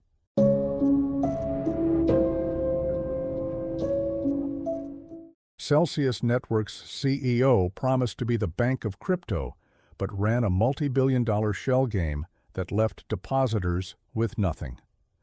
Alex Mashinsky had a pitch that resonated with cryptocurrency enthusiasts tired of traditional banking. Banks are not your friends. His company, Celsius Network, would be different, a crypto lending platform that paid customers extraordinary yields on their digital asset deposits, up to 18% annually on some cryptocurrencies. No minimum balance, no monthly fees, no bullshit. Just your crypto working for you, earning returns that banks could never match. "We are the bank of the future," Mashinsky proclaimed in podcasts, Twitter Spaces, and YouTube interviews. "We're here to unbank the people. Banks take your money and give you 0.01% while they make 3-4%. At Celsius, we give you 80% of the yield. We keep 20%. That's fair. That's how it should be." By June 2022, Celsius claimed to manage approximately $12 billion in customer assets. Mashinsky himself had been worth an estimated $500 million. Celsius was hiring aggressively, sponsoring sports teams, and positioning itself as a cornerstone of the cryptocurrency economy. Mashinsky was a celebrity in crypto circles, the visionary entrepreneur who'd founded 7 previous tech companies and now was revolutionizing finance. Then, on June 12, 2022, Celsius froze all customer withdrawals. The announcement came via blog post and social media, citing extreme market conditions. Celsius was pausing withdrawals, swaps, and transfers. Customers who'd believed their crypto was safely deposited, earning high yields, suddenly couldn't access their funds. Panic spread through the crypto community. What was happening? Where was the money? The truth, which would emerge through bankruptcy proceedings and federal prosecution, was that Celsius had never been the revolutionary alternative to traditional banking that Mashinsky promised. It was a Ponzi-style scheme wrapped in cryptocurrency buzzwords, where new deposits funded withdrawals for existing customers, where the promised yields were unsustainable, where customer funds were used for risky investments that failed spectacularly, and where Mashinsky and other insiders had enriched themselves while knowing the company was insolvent. Alexander Mashinsky was born in Ukraine in 1965 and emigrated to Israel with his family. He eventually moved to the United States and pursued a career as a serial technology entrepreneur. He founded multiple companies, including GroundLink, a car service, Arbanet, a telecom exchange, and several others in telecommunications and internet services. Some succeeded, some failed, but Mashinsky cultivated an image as a visionary who understood emerging technologies. In 2017, as cryptocurrency mania was building toward its 2017-2018 peak, Mashinsky founded Celsius Network. The concept was straightforward. Users would deposit cryptocurrency, Bitcoin, Ethereum, stablecoins, etc., into Celsius accounts. Celsius would lend these assets to institutional borrowers or use them for various yield-generating strategies. The profits would be split, with the majority going to depositors in the form of high interest rates. It was essentially a crypto bank, taking deposits, making loans, earning the spread. But Mashinsky positioned it as revolutionary because it operated on blockchain, because it paid much higher yields than traditional banks, and because it was supposedly decentralized and transparent. The reality was that Celsius was neither decentralized nor particularly transparent, and the high yields were unsustainable from the start. Celsius attracted customers through aggressive marketing that weaponized anti-banking sentiment. Mashinsky gave countless interviews attacking traditional finance, calling banks exploitative, and positioning Celsius as the people's alternative. "Your money is worth more than that," one Celsius ad proclaimed. "Earn up to 18.63% APY on your crypto." It was a compelling pitch during crypto's boom years. Why leave Bitcoin sitting in a wallet earning nothing when you could deposit it with Celsius and earn double-digit yields? By early 2021, Celsius claimed over 1 million users and billions in assets under management. The company raised venture capital funding, valuing it at over $3 billion. Mashinsky became a fixture in crypto media, constantly promoting Celsius's growth and his vision of unbanking the world. He lived lavishly, multiple homes, expensive cars, investments in other crypto projects, all while telling depositors their funds were safe and earning sustainable yields. But behind the scenes, Celsius was in crisis. The promised yields were far higher than what Celsius could earn through legitimate lending. To make up the difference, Celsius took increasingly risky positions, leveraged trading, investments in illiquid altcoins, and complex DeFi, decentralized finance, strategies that exposed customer funds to massive losses when markets turned. Most damning was Celsius's manipulation of its own token, CEL. Celsius had issued the CEL token, which customers could use within the platform for benefits like higher yields or lower borrowing rates. Mashinsky and other Celsius executives allegedly manipulated CEL's price, using customer funds to buy CEL on the open market, artificially inflating its price, then selling their personal CEL holdings at the inflated prices. It was a classic pump and dump scheme, except executed with customer deposits as the fuel for the pump. When cryptocurrency markets began declining in 2021 and accelerating into 2022, Celsius's positions suffered massive losses. The company had been leveraged, borrowing to invest more than it had in assets, and when prices fell, it faced liquidations and margin calls. By May 2022, Celsius was insolvent. It owed customers approximately $4.7 billion, but had assets worth significantly less. Rather than immediately disclosing the insolvency, Mashinsky continued promoting Celsius as safe. On May 16, 2022, less than a month before freezing withdrawals, Mashinsky appeared on a podcast claiming Celsius was in a really strong position and that customer funds were secure. He dismissed concerns as FUD, fear, uncertainty, and doubt, the crypto community's term for criticism. Meanwhile, Mashinsky and other insiders were withdrawing their own funds. Between May and June 2022, as retail customers continued depositing, Mashinsky withdrew approximately $10 million of his personal crypto holdings from Celsius. Other executives and insiders similarly withdrew funds while the company was approaching insolvency.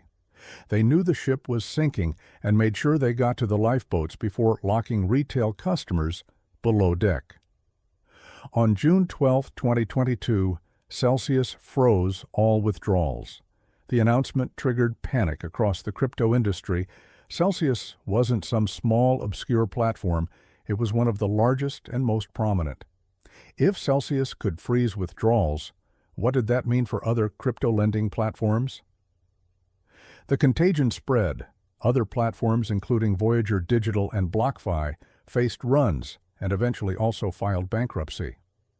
On July 13, 2022, Celsius filed for Chapter 11 bankruptcy. The bankruptcy filings revealed the extent of the disaster. Celsius had a $1.2 billion hole in its balance sheet. Customer assets that should have been segregated and safe were gone, lost in bad investments, liquidations, and the general collapse of crypto prices. Approximately 100,000 customers had deposited funds they now couldn't access. The human toll was devastating. Unlike typical investors who might have diversified portfolios, many Celsius customers had deposited substantial portions of their savings, believing Mashinsky's promises that Celsius was safer than banks. There were stories of people who'd deposited their life savings, their retirement funds, money they'd earmarked for medical expenses or children's education. All of it was frozen, and bankruptcy proceedings suggested customers would recover only a fraction of what they'd deposited. Federal prosecutors in Manhattan and the Securities and Exchange Commission began investigating. In July 2023, prosecutors arrested Alex Mashinsky and charged him with securities fraud, commodities fraud, and wire fraud. The indictment alleged that Mashinsky had lied to customers and investors about Celsius's financial condition, had manipulated the CEL token price using customer funds, and had withdrawn his own holdings while telling customers to keep their money in Celsius. Mashinsky pleaded not guilty and mounted a defense arguing that Celsius had been a legitimate business that failed due to market conditions beyond his control, that the yields had been sustainable until the crypto crash, and that he'd acted in good faith. His attorneys portrayed him as an entrepreneur who'd built something innovative and been victimized by the crypto market collapse. But the evidence against Mashinsky was overwhelming. Prosecutors presented communications showing he knew Celsius was insolvent months before freezing withdrawals. They showed the CEL token manipulation scheme. They documented his insider withdrawals while retail customers were locked in. And they presented testimony from former Celsius employees describing the company's financial chaos and Mashinsky's direction to continue marketing Celsius as safe, despite knowing otherwise. The prosecution also highlighted the contrast between Mashinsky's public statements and internal reality. While telling customers their funds were safe and earning sustainable yields, internal Celsius documents showed executives discussing the company's insolvency and debating how to hide it from customers and regulators. The unbanking rhetoric had been marketing, not reality. Celsius was doing exactly what Mashinsky accused banks of doing, except worse and with less oversight. In December 2024, facing a trial that would likely result in conviction on all counts, Alex Mashinsky changed his plea to guilty. He admitted to commodities fraud and to participating in a scheme to manipulate the CEL token. By pleading guilty, he avoided trial but accepted responsibility for defrauding Celsius customers. The sentencing came in May 2025. Prosecutors asked for 20 years, arguing that Mashinsky had stolen billions from customers, had lied systematically, and had shown no genuine remorse. The defense asked for leniency, noting that Mashinsky would forfeit assets and that cryptocurrency fraud sentencing standards were still evolving. U.S. District Judge John Cultel sentenced Alex Mashinsky to 12 years, 144 months, in federal prison. The judge noted the massive scale of fraud, the vulnerability of victims who'd trusted Mashinsky's promises, and the aggravating factor that Mashinsky had withdrawn his own funds while keeping customers locked in. You portrayed yourself as an advocate for ordinary people against exploitative banks, Judge Cultel said at sentencing. In reality, you exploited those ordinary people far worse than any bank you criticized. Mashinsky, now 59, will serve his sentence in federal prison. With good behavior, he could be released in his late 60s. The serial entrepreneur who'd founded 7 companies and built Celsius to a $3 billion valuation is now a federal inmate. His fortune forfeited, his reputation destroyed. The Celsius bankruptcy has proceeded slowly, with customers receiving periodic distributions as the bankruptcy trustee liquidates assets. Current estimates suggest customers will eventually recover approximately 60-70 cents on the dollar, better than initial fears, but still representing billions in losses. For customers who deposited Bitcoin at $60,000 and will receive partial recovery years later when prices have changed, the losses are even more complex to calculate. The Celsius collapse was part of a broader 2022 crypto crash that destroyed multiple high-profile companies. Three Arrows Capital, a cryptocurrency hedge fund, collapsed. Voyager Digital, another lending platform, filed bankruptcy. BlockFi, backed by FTX, also went bankrupt, and most spectacularly, FTX itself collapsed in November 2022, just months after Celsius. The similarities between Celsius and FTX were striking.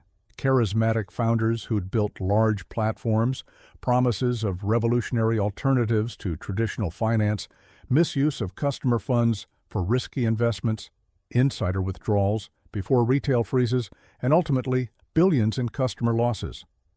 Both cases demonstrated that cryptocurrency's promise to disintermediate traditional finance had simply replaced regulated intermediaries with unregulated ones who were often worse. The unbanking rhetoric that Mashinsky had weaponized was revealed as hollow. Banks, for all their flaws, are regulated. They maintain capital requirements. Deposits are insured. There are mechanisms to protect customers. Celsius had none of this. When it failed, there was no FDIC insurance, no regulatory backstop, no consumer protection. Customers who'd believed Mashinsky's promise that Celsius was safer than banks learned that regulations exist for reasons, that promises of high yields are often too good to be true, and that trustless blockchain systems still require trusting the platforms that custody your assets. The case highlighted crypto's fundamental contradiction. The industry markets itself as decentralized and trustless, but most people interact with crypto through centralized platforms, exchanges, lending platforms, custodians, that require immense trust. Celsius customers had to trust that Mashinsky wasn't lying, that the yields were sustainable, that their funds were safe. That trust was betrayed. For the cryptocurrency industry, Celsius's collapse contributed to a crisis of legitimacy. The 2022 wave of crypto bankruptcies cost customers tens of billions across multiple platforms. The crashes came during a period when crypto was trying to gain mainstream acceptance, when institutions were beginning to invest, when regulatory frameworks were being debated.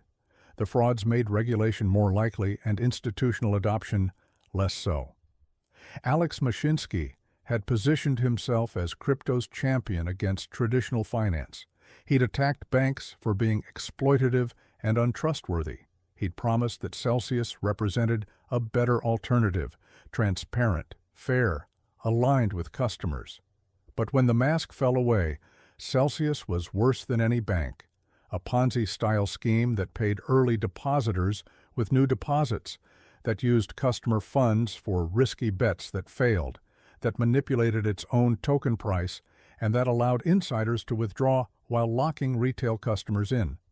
The irony is that if Mashinsky had actually operated Celsius according to his stated principles, transparency, customer-first focus, sustainable yields, it might have survived.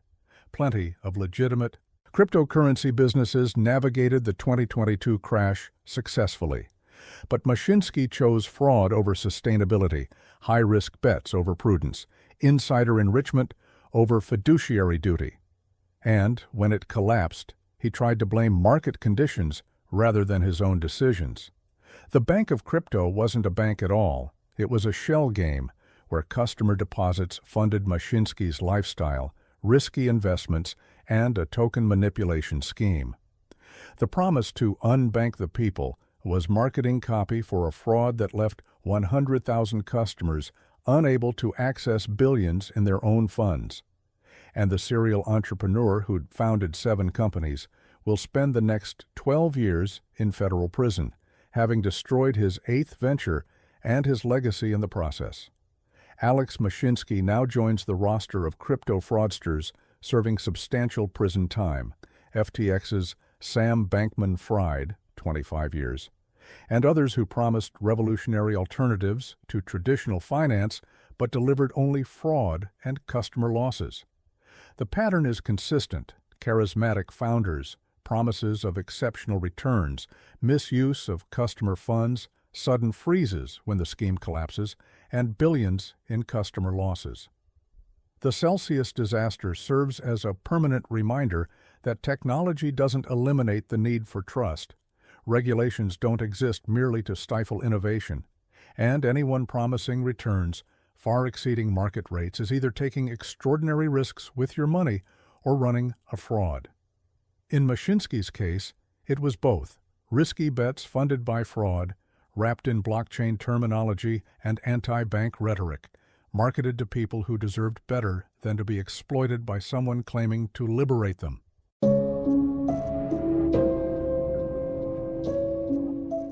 Frank founder fabricated 4 million users to trick J.P. Morgan into a $175 million acquisition using fake data from the dark web. Charlie Javis had the kind of origin story that startup accelerators and venture capitalists loved. At age 23, while still a student at the University of Pennsylvania's Wharton School, she'd founded Frank, a platform designed to help students navigate the Byzantine process of applying for federal financial aid. The FAFSA, Free Application for Federal Student Aid, form was notoriously complex, often deterring eligible students from applying for aid. Frank promised to simplify it, guiding students through the process and maximizing their aid eligibility. The mission resonated. Student debt was crushing a generation. The FAFSA was genuinely confusing, and here was a young woman entrepreneur who understood the problem firsthand and was building technology to solve it. Forbes named Javis to their 30 Under 30 list in the education category. She won startup competitions, she raised venture capital, and she cultivated an image as a mission-driven founder who genuinely cared about helping students access education. By 2021, Javis was telling potential acquirers that Frank had over 4.25 million users, students who'd used the platform to complete their FAFSA applications. That user base made Frank extraordinarily valuable. Each user represented not just someone who'd used the service, but a potential customer for financial products, student loans, bank accounts, credit cards. A platform with millions of verified college students was a gold mine for any financial institution looking to capture young customers early in their financial lives. J.P. Morgan Chase, America's largest bank, was interested. The bank wanted to expand its presence with younger customers and saw Frank's user base as a way to do exactly that. After negotiations, J.P. Morgan agreed to acquire Frank for $175 million in September 2021. Charlie Javis, at age 30, had built a company worth 9 figures and achieved a liquidity event that most entrepreneurs only dream about. She personally stood to make tens of millions from the deal. There was just one problem. The 4.25 million users didn't exist. The actual number of Frank users was approximately 300,000, less than 10% of what Javis had claimed. She'd lied to J.P. Morgan during the acquisition process, fabricating millions of users who'd never signed up for Frank, never used the platform, and in many cases probably didn't even exist. And when J.P. Morgan's due diligence team asked to verify the user base, Javis didn't confess. Instead, she committed an even more brazen fraud.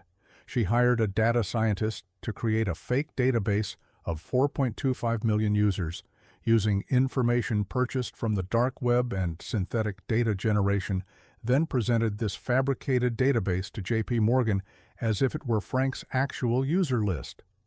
Charlie Javis grew up in Westchester County, New York, the daughter of well-off parents who'd instilled in her ambition and confidence. She attended the University of Pennsylvania, one of the Ivy League schools, studying finance at Wharton. While there, she became interested in the student debt crisis and the barriers preventing students from accessing financial aid. In 2016, at age 23, Javis founded Frank. The concept was straightforward: create a simple interface that would guide students through the FAFSA application, which was notoriously complex with over 100 questions covering family finances, tax information, and other data. Frank would simplify the process, theoretically helping more students complete their applications and access federal aid. The business model was to be free for students, generating goodwill and user acquisition, while monetizing through partnerships with financial institutions that wanted access to Frank's user base. Banks, student loan servicers, and other financial services companies would pay Frank for the ability to market to students who'd use the platform. It was a reasonable model. Frank would genuinely help students while building a valuable database of verified college-aged users. In the startup world, this kind of doing well by doing good narrative was powerful. Javis leaned into it heavily, positioning herself as a millennial entrepreneur who cared about social impact. She gave talks about education access, She wrote op-eds about student debt. She cultivated relationships with investors and journalists who amplified her mission-driven story.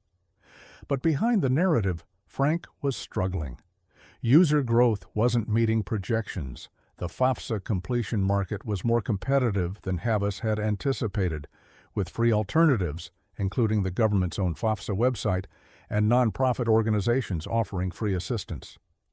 And the financial partnerships that were supposed to generate revenue weren't materializing at the scale needed to justify venture capital valuations. By 2021, Javis needed an exit. She'd raised venture capital that needed to be returned to investors. She'd made promises about Frank's growth trajectory that weren't being met. And she was facing the classic startup problem: show growth or shut down. An acquisition by a major bank would solve everything: return money to investors, provide liquidity for Javis and her team, and validate the business model she'd been promoting. When J.P. Morgan Chase expressed interest in acquiring Frank, Javis saw her opportunity. But there was a problem. J.P. Morgan wanted to verify Frank's user base before finalizing the deal. This was standard due diligence. If J.P. Morgan was paying $175 million based largely on Frank's claimed 4.25 million users, the bank needed to confirm those users actually existed. According to evidence later presented by prosecutors, this is when Javis made the decision that would lead to her criminal conviction. Rather than admit that Frank had only approximately 300,000 real users, she decided to fake the rest. She approached a data science professor she knew and asked him to create a database of 4.25 million synthetic users that could pass as real Frank customers. When the professor refused, concerned about the ethical and legal implications, Javis found someone who would, a data scientist, who, for payment, agreed to create the fake database. The process allegedly involved purchasing lists of names and information from data brokers, some of which may have originated from dark web data breaches, then using algorithms to generate plausible-looking FAFSA data for millions of fake users. The result was a massive database that looked, superficially, like 4.25 million real students who'd used Frank. The fake data included names, email addresses, colleges, and financial information that would be consistent with students applying for federal aid. When J.P. Morgan asked to see validation of Frank's user base, Javis provided this fabricated database along with supposedly supporting documents that were also falsified. J.P. Morgan's due diligence team conducted some verification. They sent test emails to sample addresses from the database. But the sample size was too small to catch the fraud, and J.P. Morgan proceeded with the acquisition, finalizing the deal in September 2021 for $175 million. Charlie Javis received approximately $30 million personally from the transaction, with additional amounts going to investors and other shareholders. For a few months, Javis seemed to have pulled it off. She'd sold her company for a fortune based on a completely fabricated user base, and the fraud hadn't been detected during due diligence. She joined J.P. Morgan as a managing director, supposedly to help integrate Frank into the bank's offerings. The Forbes 30 Under 30 entrepreneur was now a J.P. Morgan executive, having successfully exited her startup for 9 figures. But the fraud unraveled almost immediately after the acquisition closed. J.P. Morgan began trying to market to Frank's supposed 4.25 million users, sending emails about banking products, student loan refinancing, and other services. The response rates were catastrophically low. Emails bounced, users didn't engage. The marketing campaigns that should have reached millions of college students seemed to be reaching almost no one. J.P. Morgan's marketing team raised concerns. If Frank really had 4.25 million engaged users, why were email campaigns generating response rates far below industry standards? Why were so many email addresses bouncing as invalid? Why did the user engagement numbers not match what would be expected from a database that size? As J.P. Morgan investigated further, the fraud became apparent. The bank compared Frank's claimed user list against various databases of real college students and found massive discrepancies. Many of the email addresses were invalid. Many of the names and demographic information didn't match real students. And critically, when J.P. Morgan examined Frank's actual server logs and transaction records, the real number of users who'd actually used the platform was approximately 300,000, not 4.25 million. J.P. Morgan confronted Javis in late 2021 and early 2022. Initially, she attempted to explain away the discrepancies, claiming there were data quality issues, that the acquisition had disrupted Frank's operations, that engagement had dropped post-acquisition. But as J.P. Morgan's investigators dug deeper and found the fabricated database, the fake validation documents, and evidence of the data scientist hired to create synthetic users, the truth became undeniable. In November 2022, J.P. Morgan filed a lawsuit against Charlie Javis, alleging fraud in connection with the Frank acquisition. The lawsuit detailed how Javis had misrepresented Frank's user base, had created fake data to deceive J.P. Morgan during due diligence, and had personally profited from the fraudulent transaction. J.P. Morgan sought to recover the $175 million it had paid, plus damages. In April 2023, federal prosecutors in Manhattan indicted Javis on criminal charges including conspiracy to commit wire fraud affecting a financial institution, bank fraud, and securities fraud. The indictment alleged that Javis had engaged in a scheme to defraud J.P. Morgan by fabricating Frank's user base and that she'd personally enriched herself through the fraudulent acquisition. Javis pleaded not guilty and mounted a defense arguing that the user count discrepancies were due to differing methodologies for counting users, that Frank had engaged in legitimate marketing practices that J.P. Morgan misunderstood, and that any misstatements during the acquisition process were errors rather than intentional fraud. Her attorneys portrayed her as a young entrepreneur who'd been aggressive in marketing her company but hadn't committed crimes. The defense strategy faced enormous obstacles.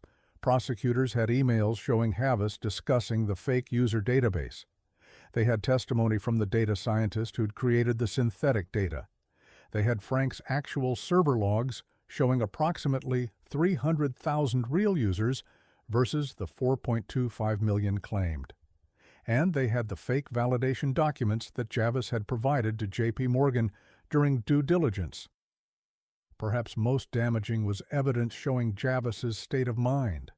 When the professor she'd initially approached about creating fake data had refused and warned her it could be illegal, she'd simply found someone else to do it. This showed consciousness of wrongdoing. She knew what she was asking for was problematic, received a warning that it might be criminal, and proceeded anyway. The trial began in early 2025. Prosecutors methodically presented evidence of the fraud, the actual user numbers versus claimed numbers, the fabricated database, the fake documents provided during due diligence, and Javis's personal enrichment from the transaction. J.P. Morgan executives testified about how they'd relied on the user count representations in valuing Frank and deciding to proceed with the acquisition. Former Frank employees testified about the company's actual operations and user base, confirming that the 4.25 million number was impossible given Frank's technology infrastructure, marketing spend, and engagement metrics. The data scientist who'd created the fake database testified about what Javis had asked him to do and how he'd generated the synthetic users.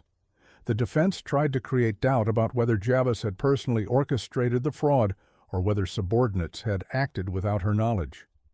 But the evidence of her direct involvement, including her own emails and communications with the data scientist, made this defense untenable. The jury could see that Javis hadn't been misled by subordinates. She'd been the architect of the fraud. On March 14, 2025, after 3 days of deliberation, the jury convicted Charlie Javis on all 4 counts: conspiracy to commit wire fraud, wire fraud affecting a financial institution, bank fraud, and securities fraud. The verdict meant Javis faced potentially decades in federal prison and the forfeiture of assets obtained through the fraud. The sentencing came in October 2025. Prosecutors asked for a substantial sentence, arguing that Javis had engaged in sophisticated, premeditated fraud that cost J.P. Morgan $175 million and had defrauded venture capital investors and Frank's other stakeholders. They emphasized that this wasn't a case of aggressive marketing or startup optimism. It was deliberate fabrication of data to deceive a sophisticated acquirer. The defense asked for leniency, arguing that Javis was young, 31 at sentencing, that she'd started Frank with genuine intentions to help students, and that she'd been influenced by startup culture that sometimes blurred lines between aggressive growth tactics and fraud. They argued that prison time should be minimal and that restitution and probation would be more appropriate. U.S. District Judge Laura Taylor Swain was unpersuaded by the defense's arguments. On October 23, 2025, she sentenced Charlie Javis to 85 months, just over 7 years, in federal prison. The judge also ordered Javis to pay $287 million in restitution to J.P. Morgan, the original $175 million acquisition price plus consequential damages, and to forfeit $22 million in personal assets obtained through the fraud. "You didn't just exaggerate Frank's success," Judge Swain said at sentencing. "You fabricated a database of millions of fake users, hired someone to create synthetic data, and presented it as real during an acquisition process. This wasn't startup hustle, it was fraud. And you did it to enrich yourself at the expense of a financial institution and the investors who'd trusted you." Javis is currently serving her sentence at a federal women's prison. With good behavior, she could be released in approximately 6 years, when she'll be in her late 30s. But she'll emerge with a criminal record, hundreds of millions in unpaid restitution obligations, which will follow her for life, and a reputation destroyed. For J.P. Morgan, the Frank acquisition became an embarrassing failure. The bank shut down Frank shortly after discovering the fraud, taking a complete write-off of the $175 million acquisition price. The bank's lawsuit against Javis is separate from the criminal case and continues to seek recovery of losses. The case became a cautionary tale within J.P. Morgan about acquisition due diligence and about the risks of acquiring high-growth startups with unverified metrics. For the education technology sector, the Javis case was a black eye. Frank had been prominent in the ed tech space, and Javis had been celebrated as a mission-driven entrepreneur. The revelation that it was all built on fraud damaged the sector's credibility and made investors and acquirers more skeptical of ed tech startups making bold claims about user growth and social impact. The case highlighted a broader problem in startup culture, the fake-it-till-you-make-it mentality that sometimes crosses from aggressive marketing into fraud. Startups are expected to project confidence, to forecast ambitious growth, to convince investors and customers that they're going to be enormous even when they're tiny. This creates pressure to exaggerate, to present the best possible face, to emphasize strengths and downplay weaknesses. Most entrepreneurs navigate this tension without committing crimes. They're optimistic but ultimately honest. They make forward-looking projections that turn out wrong but weren't fraudulent when made. They market aggressively but don't fabricate data. But a subset crosses the line, and Charlie Javis crossed it decisively when she created a fake database of 4 million users. The dark web data element was particularly troubling. To create plausible fake users, Javis's data scientist reportedly used information from data brokers that may have originated from security breaches, meaning that real people's stolen information may have been repurposed to create Frank's fake user list. This added another layer of harm. Not only was J.P. Morgan defrauded, but potentially millions of real people's data was misused without their knowledge or consent. The case also raised questions about due diligence in startup acquisitions.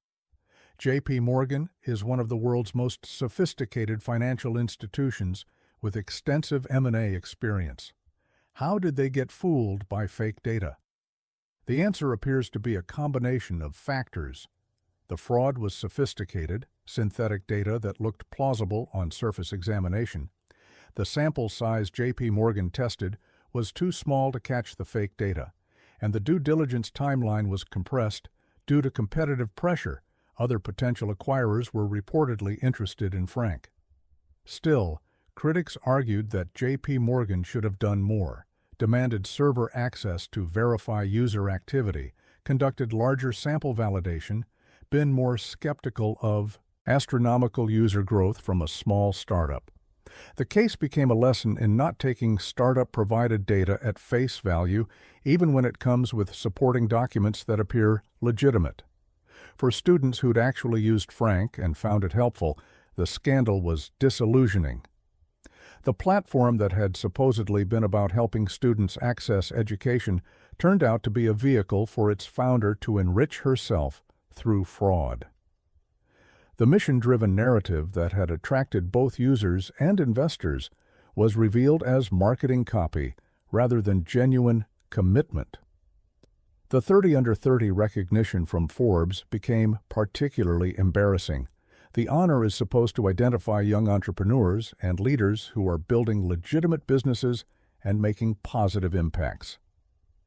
Javis had leveraged the recognition to build credibility, including it in investor pitches and acquisition discussions with J.P. Morgan. The revelation that she was a fraudster highlighted the risks of celebrating young entrepreneurs before their businesses have been thoroughly vetted. Charlie Javis's fraud was simpler than some of the complex financial schemes in the series. She didn't create elaborate derivative structures or offshore entities or manipulate accounting standards. She just lied about how many users Frank had and created fake data to support the lie. The simplicity made it, in some ways, more brazen.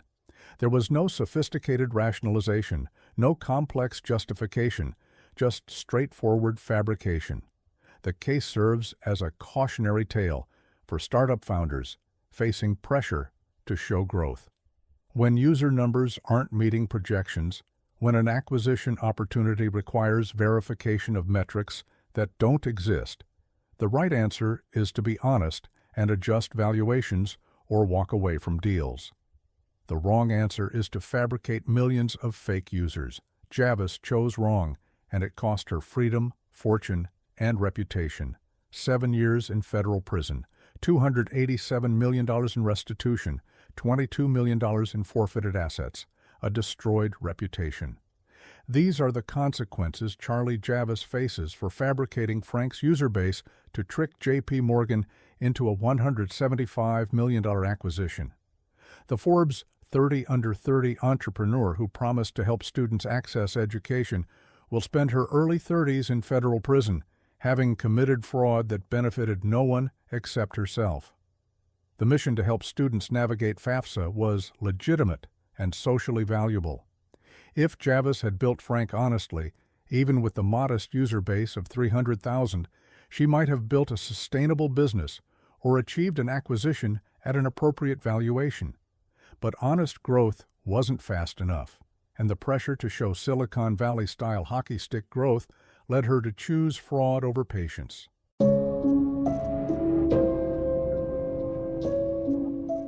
America's homemaking queen became federal prisoner 55170-154 after lying about a $45,000 stock tip. On December 27, 2001, Martha Stewart was on vacation in Mexico when her stockbroker, Peter Bakanovich, called her assistant with an urgent message. The CEO of ImClone Systems, Sam Waxall, was trying to dump all his ImClone stock. Stewart owned 3,928 shares of ImClone, a small position for a woman worth nearly $1 billion, representing about $228,000 in value. She returned Bakanovich's call and, within hours, instructed him to sell all her ImClone shares at approximately $58 per share. The next day, December 28th, Imclone announced that the FDA had rejected its cancer drug application. The stock plummeted to around $45 per share. By selling the day before the public announcement, Stewart had avoided a loss of approximately $45,673, pocket change for a billionaire, less than 0.005% of her net worth, roughly equivalent to an average American avoiding a $50 loss. For that $45,673, and more importantly for lying about it to federal investigators, Martha Stewart would be convicted of felonies, spend 5 months in federal prison, and temporarily lose control of the media empire she'd built.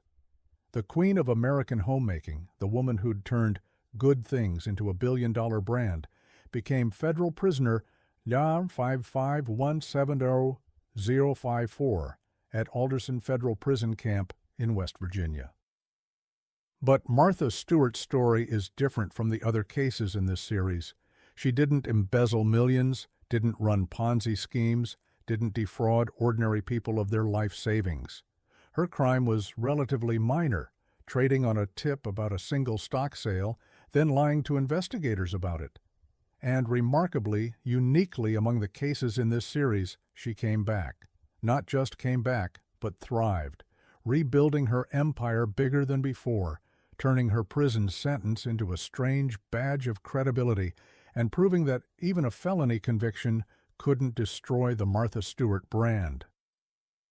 Martha Helen Kostyra was born in 1941 in Jersey City, New Jersey, to a middle-class Polish-American family.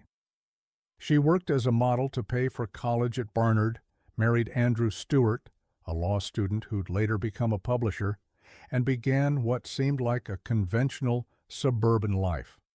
But Stewart was never conventional. She started a catering business from her basement in Westport, Connecticut, which grew into a gourmet food store and catering company. In 1982, she published Entertaining, a lavishly photographed cookbook that sold hundreds of thousands of copies and established Stewart as an authority on homemaking elevated to art form. More books followed. Then a magazine, Martha Stewart Living, launched in 1990. Then a television show. Then licensing deals for products sold at Kmart, and later Macy's. By the late 1990s, Martha Stewart wasn't just a brand, she was a lifestyle empire. In 1999, Stewart took her company, Martha Stewart Living Omnimedia, public. She owned the majority of shares and served as CEO and Chief Creative Officer. The IPO valued the company at nearly $2 billion and made Stewart a billionaire. She was celebrated as a self-made business success, the woman who'd turned domestic arts into a corporate empire. At age 58, she'd achieved a level of success that few entrepreneurs of any gender ever reach. Stewart was also an active investor with a substantial stock portfolio. She had a broker at Merrill Lynch, Peter Bakanovich, who managed her account. Through Bakanovich, Stewart had invested in various stocks, including Imclone Systems, a biopharmaceutical company developing cancer treatments. Stewart was friendly with Imclone's CEO, Sam Waxall, whom she'd met socially. The investment in Imclone wasn't unusual. It was a speculative biotech stock, the kind of high-risk, high-reward investment that wealthy people often include in diversified portfolios. In late December 2001, Waxall learned that the FDA was about to reject Imclone's key drug application. This was material, non-public information, the kind of information that, if known to investors, would substantially affect the stock price. Waxall responded by trying to sell his own Imclone shares and by tipping off family members to sell theirs. This was textbook illegal insider trading. Peter Bakanovich, Stewart's broker, was also Waxall's broker. On December 27, 2001, Bakanovich's assistant, Douglas Fanuil, processed Waxall's sale orders and watched as Waxall and his family desperately tried to dump Imclone stock. Bakanovich apparently told Fanuil to inform Stewart about the Waxall sales, a clear tip that something was wrong with Imclone. When Fanuil reached Stewart's assistant with Bakanovich's message that Peter Bakanovich thinks Imclone is going to start trading downward, Stewart called back. According to Phanuel's later testimony, he told Stewart that Waxall was selling his shares. Stewart asked the price. Phanuel told her the stock was around $58. Stewart thought briefly, then said, "All right, I want to sell." Within hours, Stewart's 3,828 shares were sold. The next day, when Imclone announced the FDA rejection and the stock tanked, Stewart had avoided the loss. It wasn't a huge win, $45,673 saved on a portfolio worth hundreds of millions. But it was illegal if, as Phanuel testified, Stewart sold because she'd been tipped about Waxall's sales. The sequence of events might never have become public if not for the scale of Waxall's trading. His desperate attempts to dump stock before the FDA announcement were so obvious that the SEC and eventually the FBI began investigating. Waxall was arrested in June 2002 and eventually pleaded guilty to insider trading, serving over 5 years in federal prison. But as investigators examined Waxall's trading, they noticed something else. Martha Stewart had sold all her Imclone shares on December 27th, the day before the FDA announcement, the same day Waxall was selling. The timing was suspicious. Investigators wanted to know, had Stewart received a tip? This is where Stewart made the decision that would lead to her conviction. When SEC and FBI investigators interviewed her in early 2002, she could have told the truth. "My broker called and said Waxall was selling, so I sold too." This would have been admitting to insider trading, which could have led to civil penalties and fines, but likely not criminal prosecution, given the relatively small amount involved and Stewart's lack of direct access to the material non-public information. Instead, Stewart lied. She told investigators that she and Bakanovich had a pre-existing agreement to sell Imclone if it fell below $60 per share, a stop-loss order that had nothing to do with any tip about Waxall. This was false. No such agreement existed. Stewart had invented the story to explain the suspicious timing of her sale. The lie created additional problems. Stop-loss orders are documented in brokerage records. When investigators checked, there was no record of such an agreement. Bakanovich, attempting to support Stewart's story, altered documents to make it appear the stop-loss agreement existed. This was obstruction of justice. And when questioned separately, Bakanovich's assistant Douglas Phanuel contradicted the story, eventually testifying that he'd told Stewart about Waxall's sales and that the stop-loss agreement was fabricated after the fact. Federal prosecutors faced a choice: charge Stewart with insider trading, which would be difficult to prove beyond reasonable doubt given the tip came second-hand through her broker, or charge her with lying to investigators and obstruction of justice, which was provable through documented false statements. They chose the latter. In June 2003, federal prosecutors indicted Martha Stewart on charges including conspiracy, obstruction of justice, and making false statements to federal investigators. Peter Bakanovich was charged with similar offenses, plus perjury. The charges didn't allege insider trading directly. They alleged that Stewart and Bakanovich had lied about the trade and conspired to cover it up. The indictment triggered a media frenzy. Martha Stewart, America's homemaking icon, facing federal criminal charges?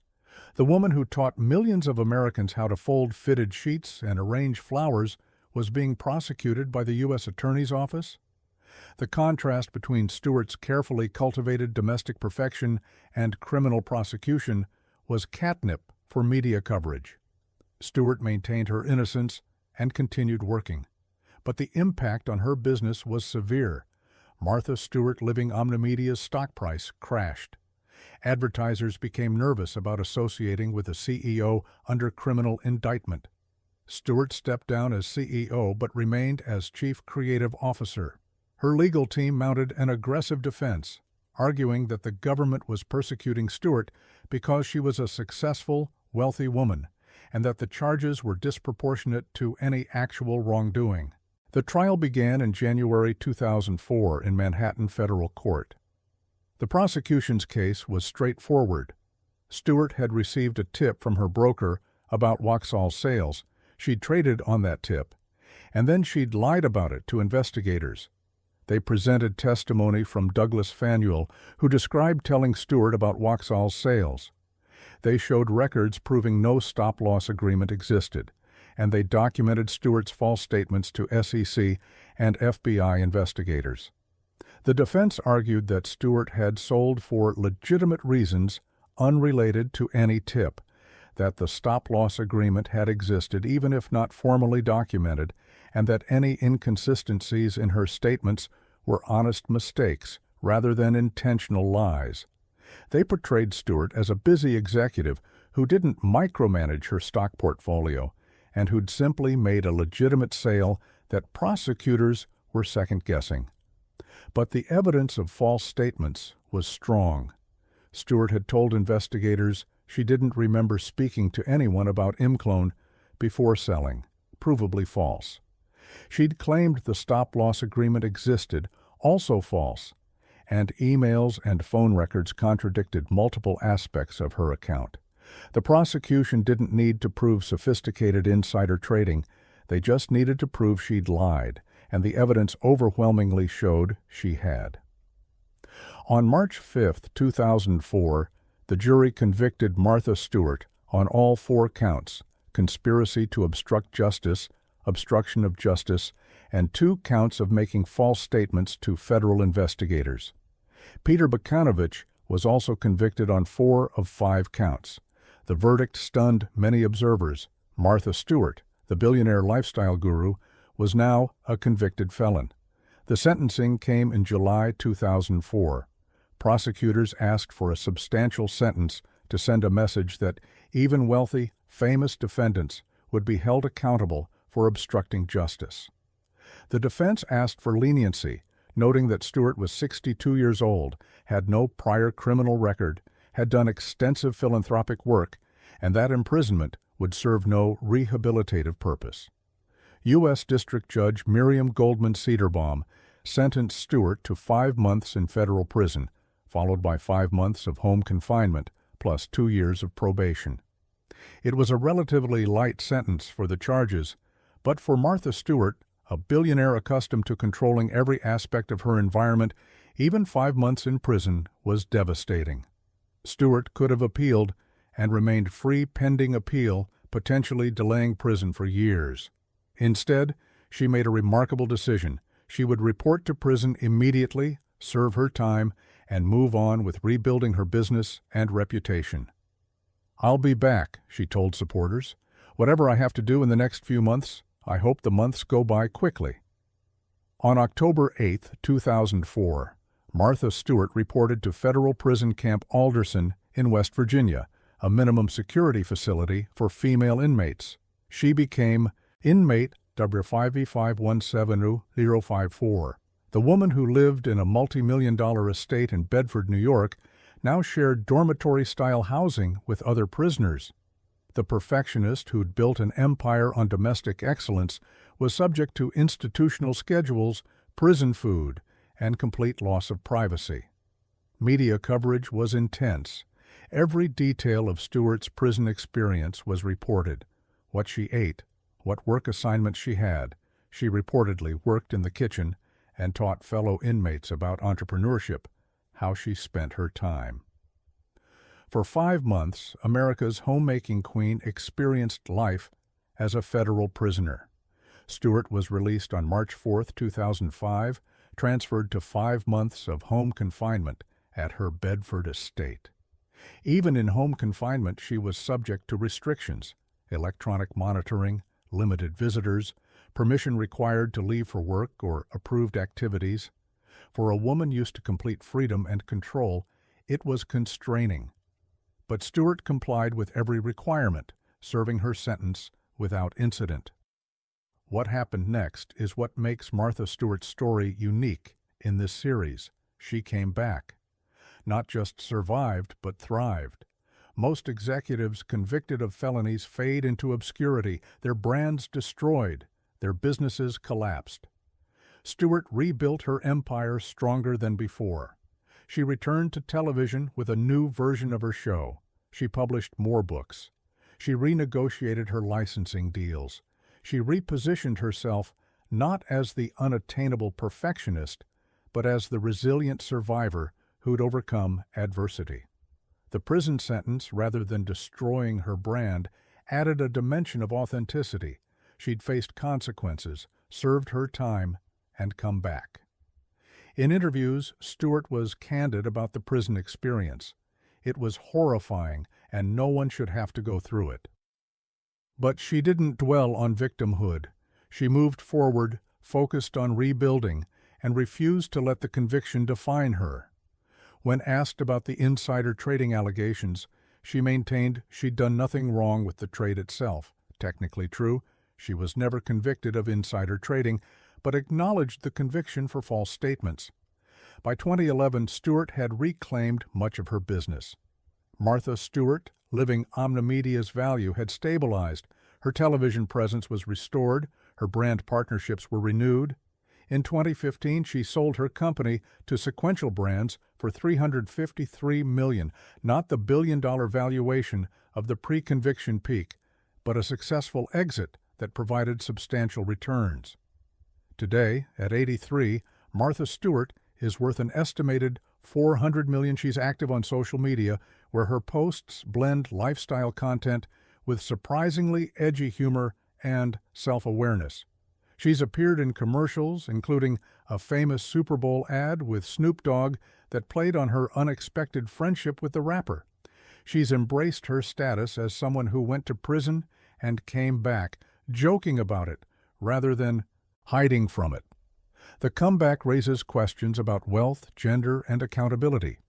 Critics argue that Stewart's successful return demonstrates how wealthy defendants can weather consequences that would destroy ordinary people. She had resources to hire top lawyers, to maintain her business interests while fighting charges, and to rebuild after conviction. Someone without her wealth facing similar charges would likely never recover professionally or financially.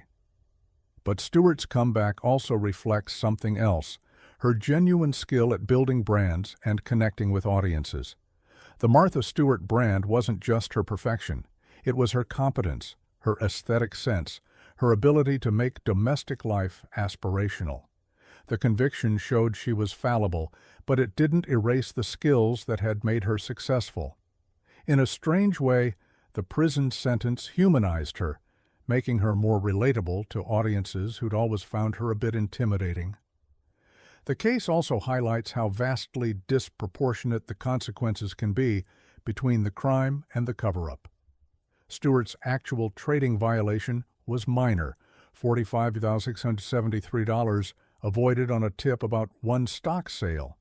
It might have warranted civil penalties and fines, but probably not criminal prosecution. But lying to federal investigators transformed a minor securities violation into federal felonies. The cover-up was worse than the crime. Legal ethicists use the Stewart case to illustrate why you should never lie to federal investigators. The Fifth Amendment protects your right to remain silent. You can refuse to answer questions. But if you choose to speak and lie, you've committed new crimes, obstruction of justice and false statements, that are often easier to prove than the underlying conduct being investigated. Stewart could have taken the Fifth, could have told the truth and faced SEC civil penalties, or could have simply paid the $45,673 back and apologized. Instead, she lied, and that decision cost her 5 months of freedom and hundreds of millions in business value. Peter Bakanovich served his 5-month sentence and was released in 2005. Unlike Stewart, he never recovered professionally. He was barred from the securities industry, tried various business ventures that failed, and largely disappeared from public view. The same conviction that Stewart turned into a comeback story destroyed Bakanovich's career. The difference wasn't the crime or sentence, but the personal brand and resources each had to rebuild. Douglas Fanuel, the assistant who testified against Stewart, and Bakanovich received immunity for his cooperation. He provided the key testimony about what Stewart was told before she sold. His cooperation was essential to the prosecution, but cost him professionally. He was seen as a snitch who'd testified against his bosses. He left the financial industry and has maintained a low profile.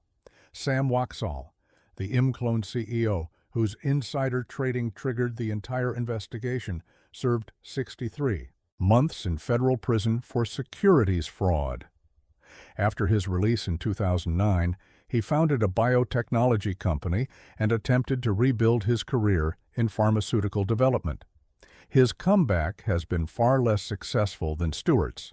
The biotech world largely shunned him, and his post-prison ventures have achieved little. For Martha Stewart Living Omnimedia employees, the conviction and Stewart's imprisonment were traumatic.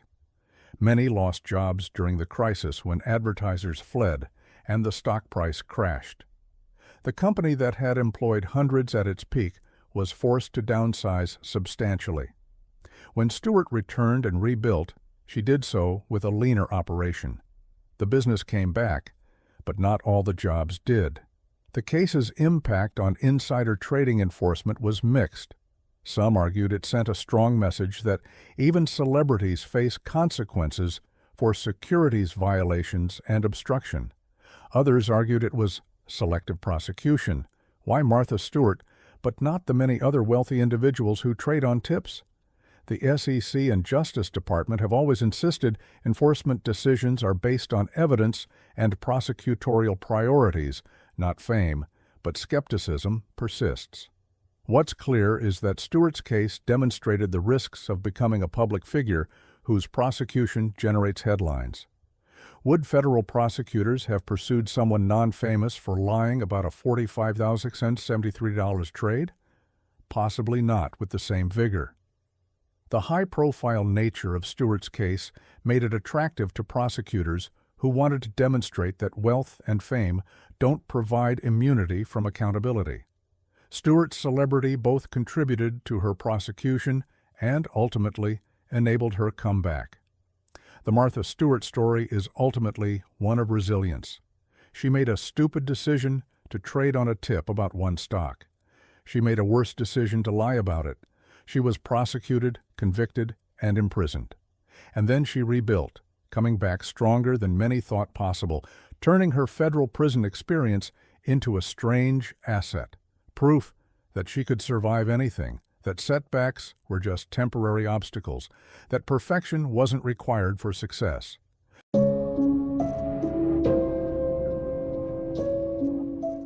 McKinsey's global managing director and Procter & Gamble board member leaked Goldman Sachs boardroom secrets for hedge fund millions. On September 23, 2008, the global financial system was in freefall. Lehman Brothers had collapsed. Washington Mutual was failing. The government was debating massive bailouts. And at 3:15 p.m. that afternoon, the Goldman Sachs board held an emergency conference call to discuss a lifeline. Warren Buffett's Berkshire Hathaway would invest $5 billion in Goldman, a vote of confidence that might stabilize the bank and calm panicking markets. One of the participants on that confidential board call was Rajat Gupta, the former global managing director of McKinsey & Company, one of the world's most prestigious consulting firms. Gupta had built a career of extraordinary success.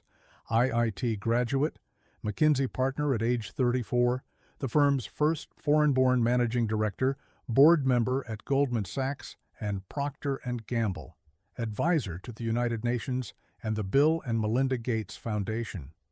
He embodied the immigrant success story, born in India, orphaned as a teenager, educated at IIT and Harvard Business School, rising to the pinnacle of global business through merit and intelligence. At 3:54 p.m. on September 23, 2008, 16 minutes after the Goldman board call ended, Rajat Gupta called Raj Rajaratnam, founder of the Galleon Group hedge fund. They spoke for 1 minute.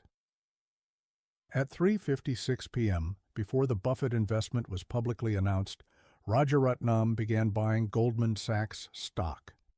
The next day, when Goldman announced the Buffett investment and the stock surged, Rajaratnam sold his position, making approximately $900,000 in illegal profits from information Gupta had provided minutes after learning it in a confidential board meeting. For leaking board secrets to help a hedge fund manager make illegal trades, for betraying his fiduciary duty to Goldman Sachs, and violating securities laws, Rajat Gupta would be convicted of securities fraud and conspiracy. The man who'd advised prime ministers and corporate CEOs, who'd sat on the boards of America's most prestigious companies, would become a federal prisoner, serving 2 years for insider trading. The tragedy wasn't just that Gupta committed crimes, it was that he threw away everything for relatively modest gains that he didn't even need. Gupta was already worth tens of millions. He had a stellar reputation, prestigious positions, and respect across the global business community. He risked it all to help a hedge fund manager make money on illegal tips, receiving relatively little financial benefit himself. It was greed, not born of desperation, but of entitlement. The corruption of someone who had everything but wanted just a little more, and who believed his position and reputation made him untouchable. Rajat Kumar Gupta was born in 1948 in Kolkata, India. His father was a journalist and freedom fighter. Both parents died by the time Gupta was 18, leaving him and his siblings orphaned. Despite this tragedy, Gupta excelled academically, gaining admission to the Indian Institute of Technology, IIT Delhi, one of India's most prestigious engineering schools with acceptance rates below 2%. After graduating from IIT, Gupta came to the United States for graduate studies at Harvard Business School, earning his MBA in 1973. He joined McKinsey & Company's New York office immediately after graduation, a plum position that put him on track to work with Fortune 500 CEOs and shape corporate strategy worldwide. Gupta thrived at McKinsey. He was brilliant, strategic, and excellent with clients. By 1994, at age 45, he was elected Global Managing Director of McKinsey, the first foreign-born person to lead the firm and the first from McKinsey's non-U.S. offices. Over 9 years leading McKinsey, Gupta grew the firm substantially, expanding its presence in Asia and building McKinsey's brand as the preeminent strategy consulting firm globally. His success at McKinsey led to prestigious board positions. He joined the board of Procter & Gamble in 2007, one of America's largest consumer goods companies. He joined Goldman Sachs's board in 2006, gaining access to confidential financial information at the height of the pre-crisis boom. He served on the board of the Rockefeller Foundation and advised the United Nations on management. He co-founded the Indian School of Business, bringing world-class business education to India. He was on the boards of various philanthropic organizations focusing on public health and education in developing countries. Gupta was celebrated as a model immigrant success story and a leader in the global Indian diaspora business community. He socialized with billionaires, politicians, and celebrities. He lived in a mansion in Westport, Connecticut. He was profiled in business magazines and gave speeches about leadership and global business. By all appearances, he'd achieved everything the American dream promised: success, wealth, respect, and the opportunity to give back through philanthropy. But at some point in the mid-2000s, Gupta became dissatisfied. He was wealthy by any reasonable standard, but he wasn't billionaire wealthy like some of his peers. His McKinsey retirement benefits and board compensation provided millions annually, but he saw hedge fund managers and private equity executives making exponentially more. He wanted to be not just respected, but extraordinarily rich. Gupta became involved with Raj Rajaratnam, a fellow graduate of Wharton Business School who'd founded the Galleon Group, a hedge fund that at its peak managed over $7 billion. Rajaratnam was a brash, aggressive trader who cultivated networks of sources providing him with inside information about companies. Gupta and Rajaratnam became close. They had business dealings, social connections, and apparently an understanding that Gupta would provide confidential information from his board positions in exchange for investment, opportunities, and financial benefits. Gupta invested in various ventures with Rajaratnam, including a fund that lost money. Some evidence suggested Gupta hoped to recoup those losses through other deals with Rajaratnam. But more fundamentally, Gupta seems to have been motivated by wanting to be part of Rajaratnam's world, the hedge fund billionaire circle where real wealth was made, rather than just being a respected but comparatively less wealthy board member. The insider trading began as early as 2007, but accelerated during 2008-2009 as the financial crisis provided opportunities for traders with advance information to make enormous profits. Gupta would attend Goldman Sachs board meetings or conference calls, learn material non-public information, then immediately call Rajaratnam and share it. The most egregious example was the Warren Buffett investment tip on September 23, 2008. That day, Goldman's stock was in free fall, as investors feared the bank might collapse like Lehman Brothers had days earlier. Buffett's $5 billion investment was a critical endorsement that would stabilize Goldman and boost its stock. Anyone who knew about the investment before the public announcement could make guaranteed profits buying Goldman's stock. Gupta participated in the 3:15 p.m. Goldman board call where the Buffett investment was discussed. At 3:54 p.m., minutes after the call ended, Gupta called Rajaratnam. At 3:56 p.m., Rajaratnam began buying Goldman stock, massive purchases totaling over $40 million worth of shares. The next morning, when Goldman publicly announced the Buffett investment, the stock jumped 10%. Rajaratnam sold, making approximately $900,000 in illegal profits from information he'd received directly from Gupta.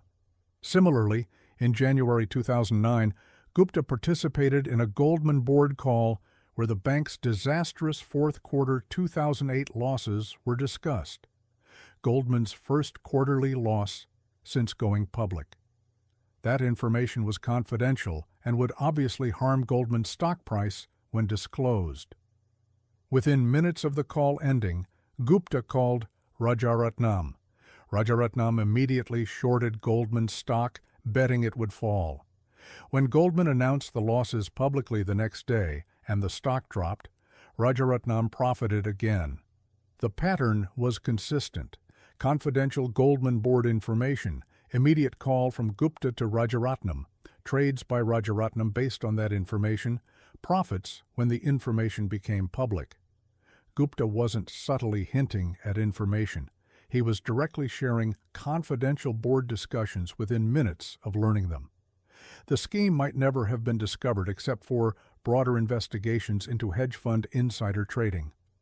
In 2009, the FBI was investigating multiple hedge funds, including Galleon, for illegal trading.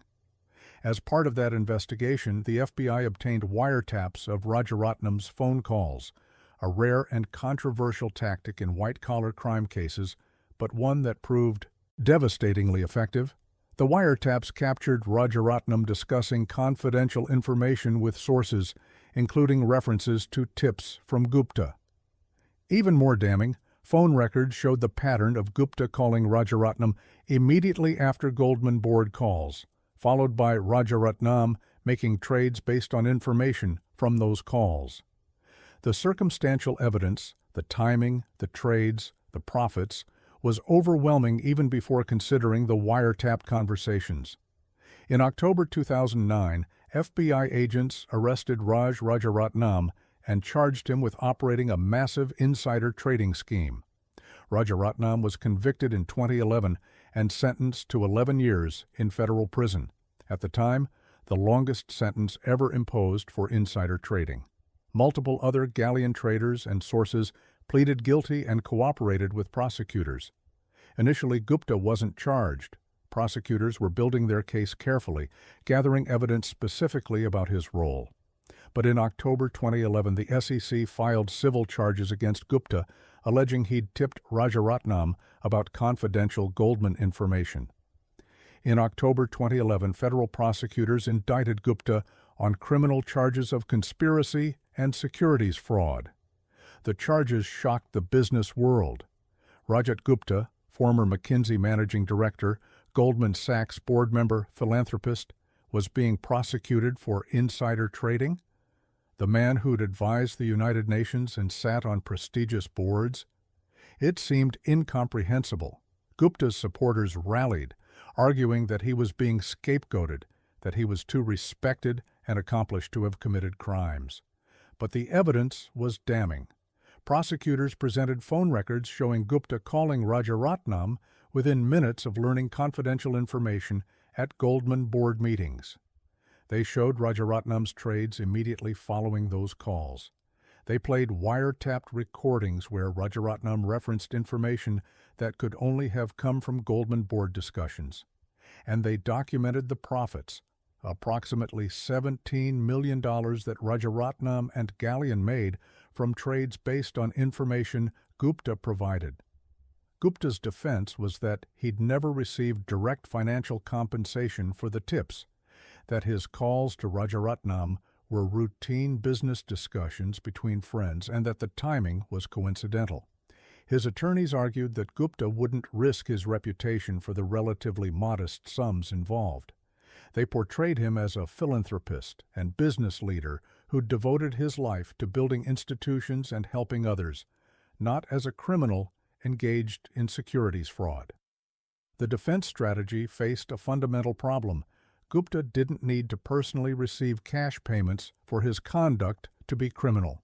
Securities fraud law prohibits sharing material non-public information regardless of whether the tipper is directly compensated.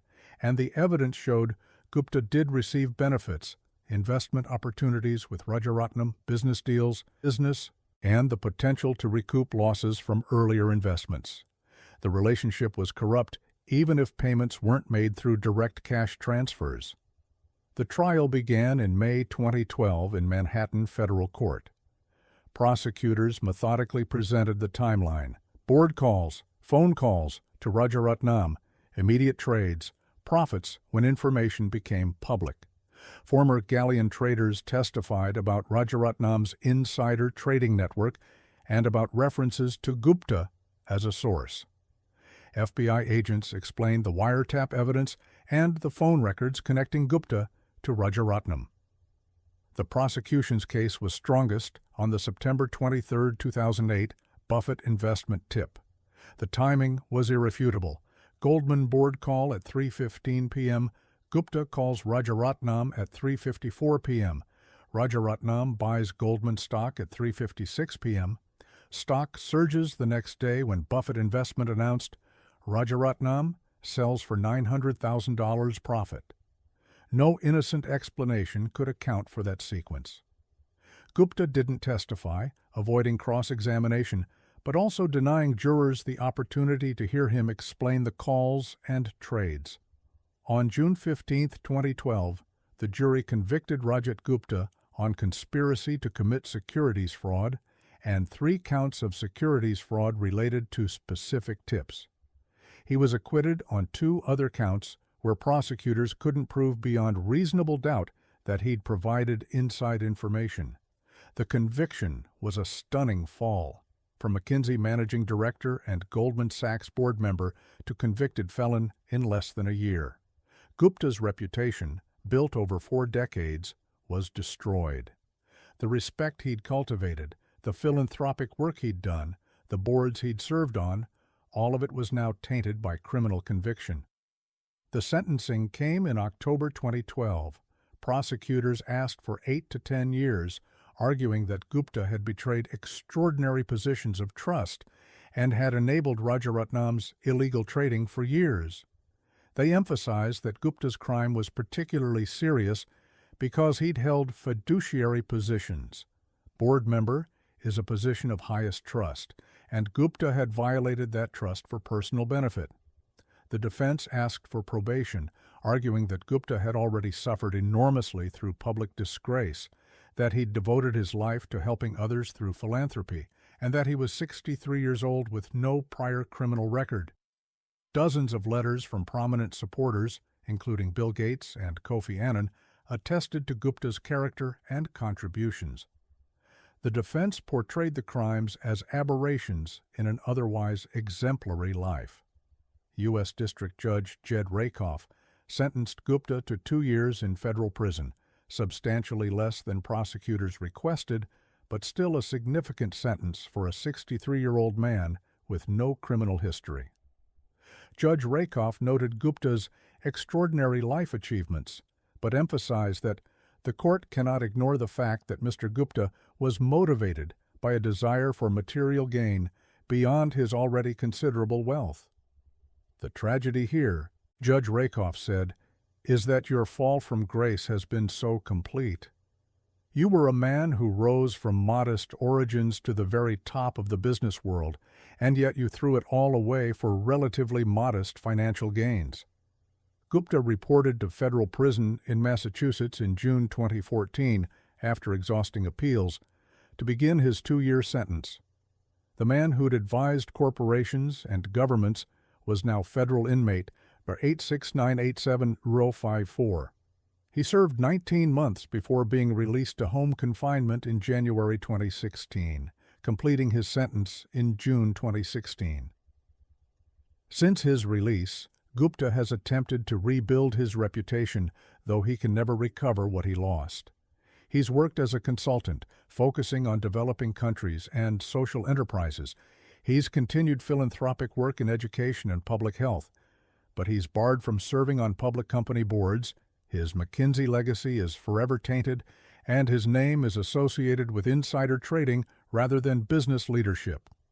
Gupta has maintained that he didn't commit the crimes and that he was unfairly convicted. In a 2019 memoir, Mind Without Fear, he argued that the case against him was circumstantial and that he'd been targeted because of his association with Rajaratnam. Critics noted that the book avoided accepting responsibility and continued portraying Gupta as a victim rather than acknowledging his criminal conduct. The financial consequences were severe beyond the prison sentence. Gupta was ordered to pay a $5 million criminal fine.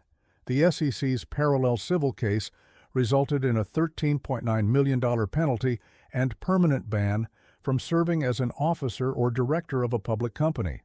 Legal fees consumed millions more, and the loss of board positions, consulting opportunities, and reputation cost tens of millions in foregone income. But the greater loss was intangible: respect, reputation, legacy. Gupta had been celebrated as one of the most successful Indian Americans in global business, a role model for immigrants and aspiring business leaders. The conviction destroyed that legacy. He's now remembered primarily as an insider trader who betrayed his fiduciary duties, not as McKinsey's first foreign-born managing director, or as a philanthropist who built business schools. The Gupta case highlighted several troubling aspects of white-collar crime. First, it showed how people with everything, wealth, respect, accomplished careers, still commit crimes seeking more. Gupta didn't need money. He had tens of millions. But he wanted to be in the billionaire class, to recoup losses from bad investments with Rajaratnam, to be part of the hedge fund elite.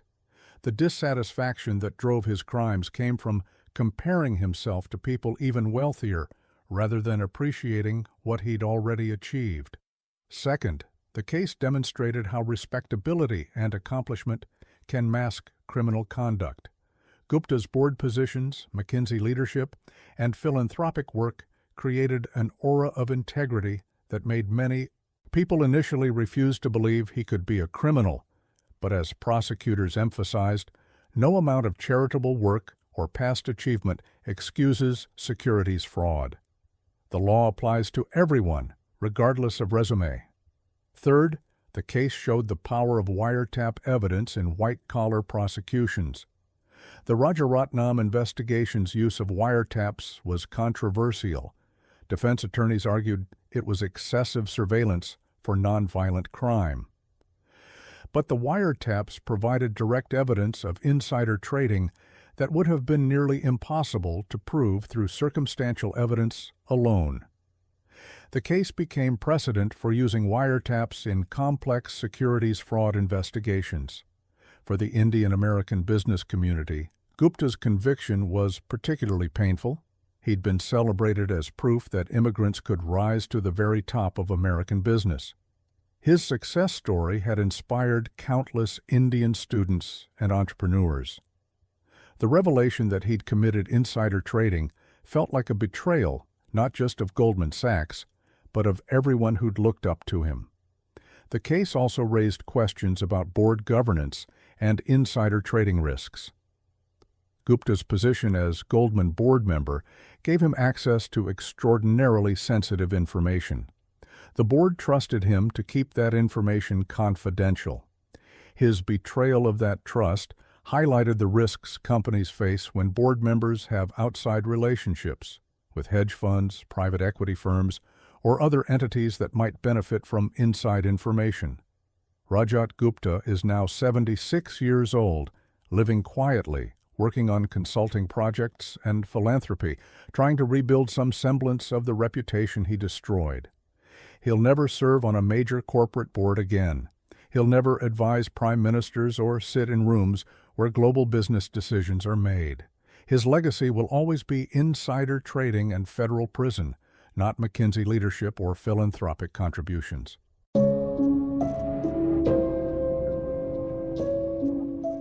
HealthSouth CEO orchestrated a $2.7 billion accounting fraud while hosting a Christian television show and building his own broadcast empire.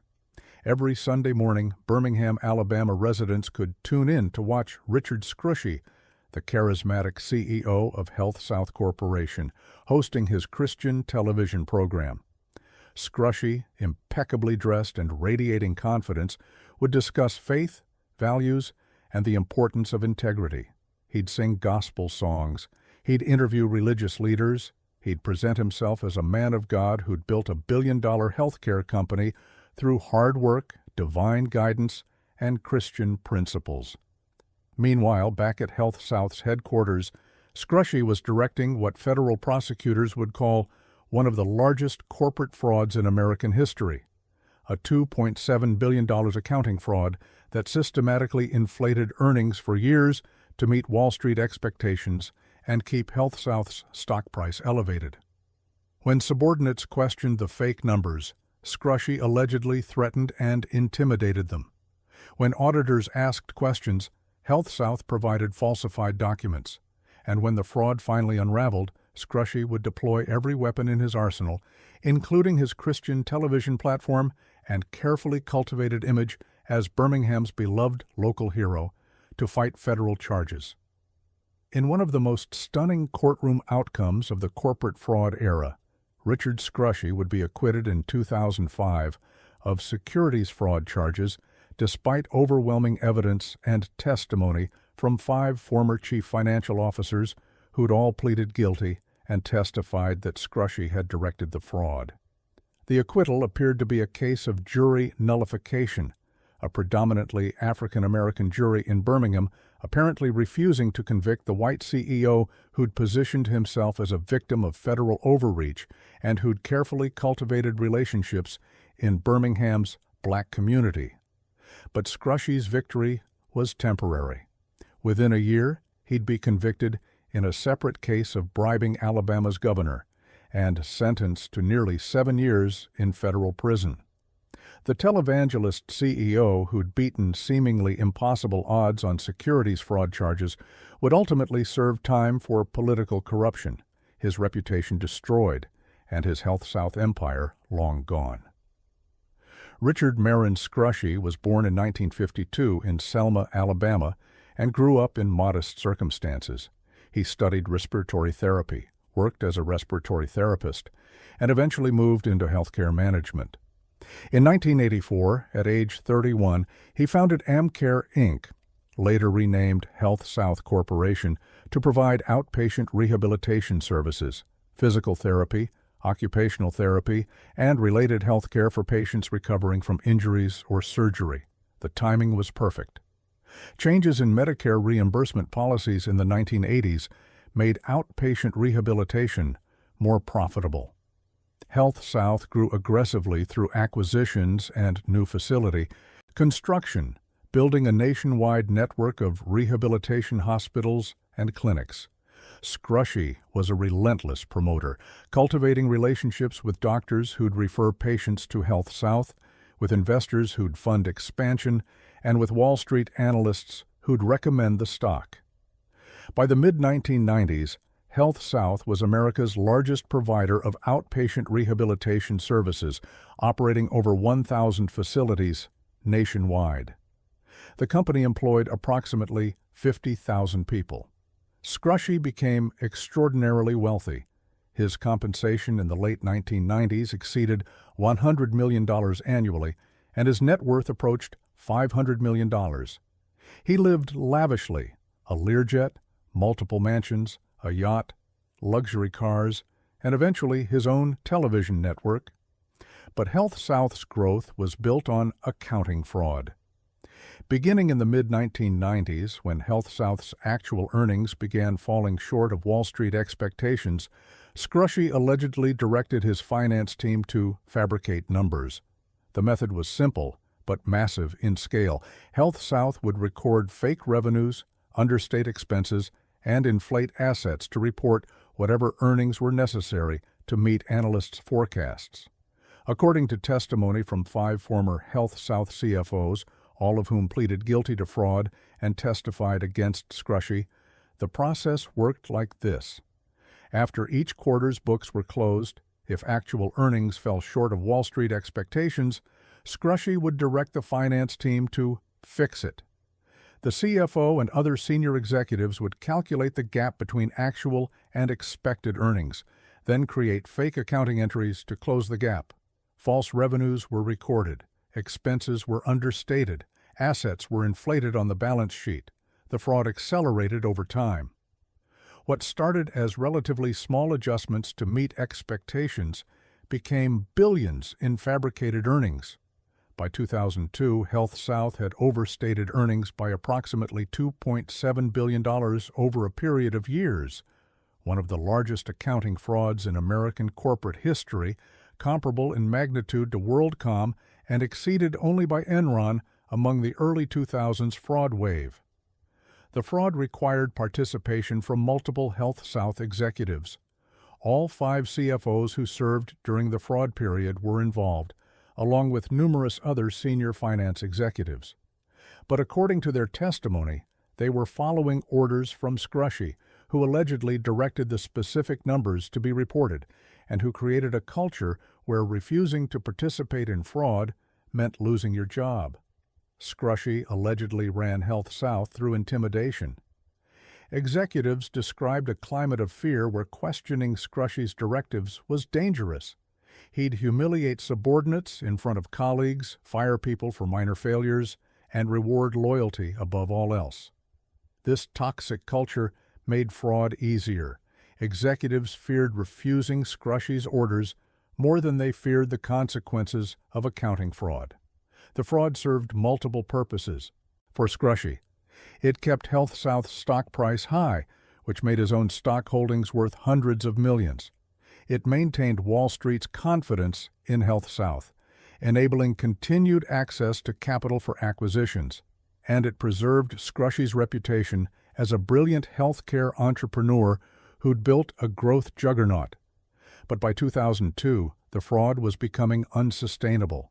The fabricated earnings had reached $2.7 billion. The gap between what Health South reported and what it actually earned was so large that continuing the fraud would require increasingly implausible accounting manipulations. And CFO Weston Smith, who'd participated in the fraud for years, had decided to cooperate with federal investigators. In March 2002, Smith met with FBI agents and confessed to the accounting fraud. He agreed to wear a wire and record conversations with Scrushy and other Health South executives. For months, Smith secretly recorded meetings where fraud was discussed, building the government's case against Scrushy while continuing to work as CFO. In March 2003, federal agents raided HealthSouth headquarters. The FBI and SEC announced they were investigating a massive accounting fraud at the company. Within days, Smith and several other former CFOs confessed and agreed to cooperate. They admitted to fabricating billions in earnings and testified that Scrushy had directed the fraud. HealthSouth stock, which had traded above $15 per share, collapsed to pennies. The company filed restated financial statements showing the massive overstatement of earnings.